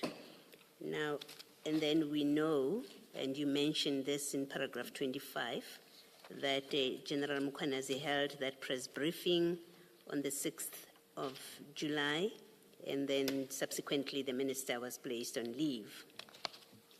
Now, between the December 2024 engagement with the minister up to the date of his suspension, you, as I understand you, you had given him the names of your superiors, the officers that you say you had informed about the plot to assassinate Mr. Madlanga. Am I correct? That's correct, Chair. Yes. And and these officers, are they, I know in your statement somewhere you say the one superior resigned when an investigation was instituted. Am I correct? In that recollection of your evidence? Yes. The other officers, do you know if they're still within the employ of the SEPs? All I know, Chair, is that two have resigned, but it's not that they resigned. They took early pension. Yes. They were qualifying for early pension, 2 colonels. It's a lieutenant colonel and a colonel. All I don't know, I think the brigadier is still working at crime intelligence. The captain is still in crime intelligence. I don't know the rest. But yes, I think two have taken early pension, but 2 are still serving. And the 2 that took early pension and the 2 that are still serving, do you know if any steps were taken against them, be it an investigation, a complaint to the which is investigated by IPID? Do you know if there's any action that was taken? In 2021, I reported the matter to the Office of Inspector General in May 2021. Yes. And at the same time, I also reported the matter of Madlanga to the JCI of the previous administration. I know that investigations were done and the reports were made, but I don't know. Okay, I know that the reports were made. The investigation was concluded. But when it comes to the steps taken, whether departmentally or criminally, I don't know, Chair. I cannot confirm that, but I think the senior management will confirm about those steps if there are any steps taken. But in my knowledge, I don't know any. Yes, and coming really to my question, do you know if the minister did anything about this information that you gave him? That he took any steps to get them investigated, to report to the Inspector General or to the JCI? Do you know if he took any steps at all after you gave him all this information? When I gave them that information, it's like the minister already had information when I gave him that information after the call of the 7th. But what I know now, but at that time I didn't know, but what I know now is that in September 2024, the special advisor to the minister, Advocate Vusi Pikoli, he requested the Inspector General to give him the report for the investigation that started in 2021 by Inspector General of Intelligence. He requested that report. Then the investigators in the Inspector General, they went to Advocate Pikoli and they gave him the report and they briefed him. So I do believe that the minister knew about this starting from September 2024. I think that was 2 months or 3 months after his appointment. Yes. So what steps he took after that, I don't know. All right. Thank you, Witness E. And then, Mr. This next one, I think it's probably more for you.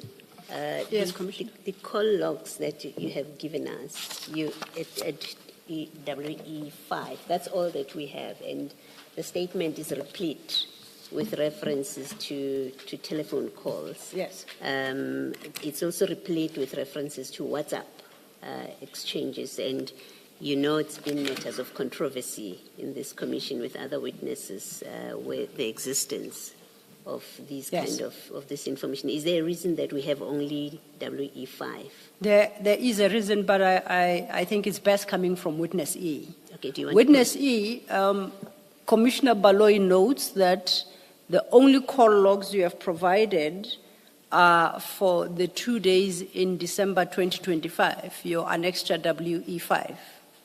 Do you confirm that? Yes, I confirm, Chair, and I can explain that.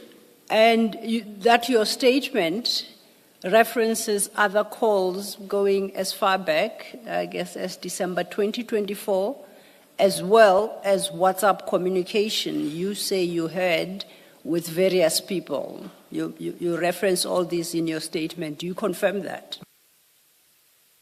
I confirm that, Chair. The question then to you is, why is it that the commission is furnished only with the call log for the period 10 to 11th of December 2025 and not in respect of all the other communications you received and or the WhatsApp messages that you say were exchanged? Could you please explain to the commission? Firstly, is that the current condition that I'm working under, it requires me to keep on changing gadgets. That is the first one. But the second one is that since I've been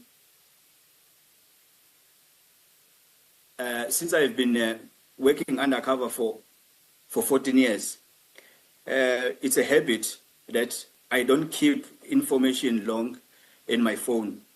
I make sure that I remove it. But on this one, even this one, I was going to remove it. I can assure you that even now I still have it. It's the IO that told me after the first call in December, that look, because you've got a habit of removing things in your phone. So look, if that call that we have received from a minister, don't delete it. So that's how I kept that call log. Otherwise, even that call log, in fact, I was going to delete it same day. I don't keep things in my phone because I used to operate undercover, live with criminals in such a way that they suspect that there's a rat amongst us. They would say, bring your phone. And then they find their photos in my phone. They will find messages, sending them to my commanders, find call logs, and then I can be assassinated immediately. So it's a habit. It's it's a life that I've been living, because to work undercover, it's not that easy that you can just keep everything in your phone. But once you get evidence, you send it somewhere. After sending it somewhere, you can remove it from your phone. Thank you, Witness E. Thank you, Mr. While on that, Witness E, can I confirm with you whether should the Commission seek from service providers records in respect of all these telephone numbers you provided that and you say you engaged with, do you confirm that those records will confirm what you have set out in your statement? They will get everything 100%, Chair. Thank you, Witness E. Commissioner Khumalo. Yes, Witness E, just two follow-up questions. If you go to page 10 of your statement,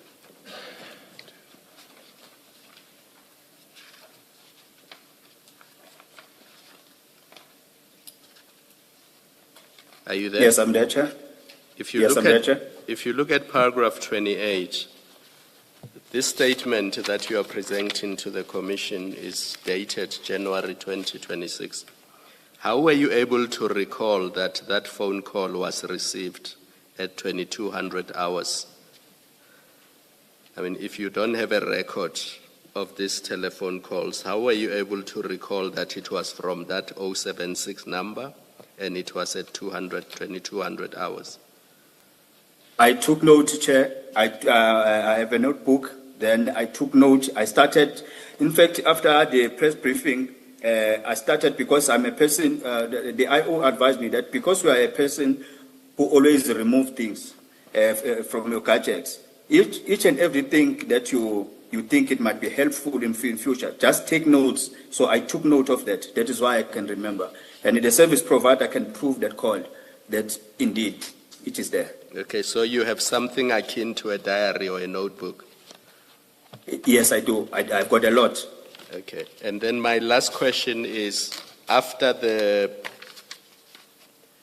12 December or 11 December 2025, we are now, I think it's the 26th of January 2026.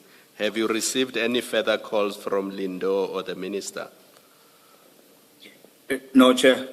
That call that I received from Lindo, Mthembu, at 3 o'clock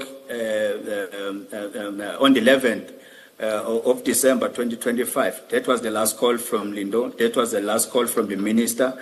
I've never received any message, any call, any communication from the Minister up to date. All right, thank you.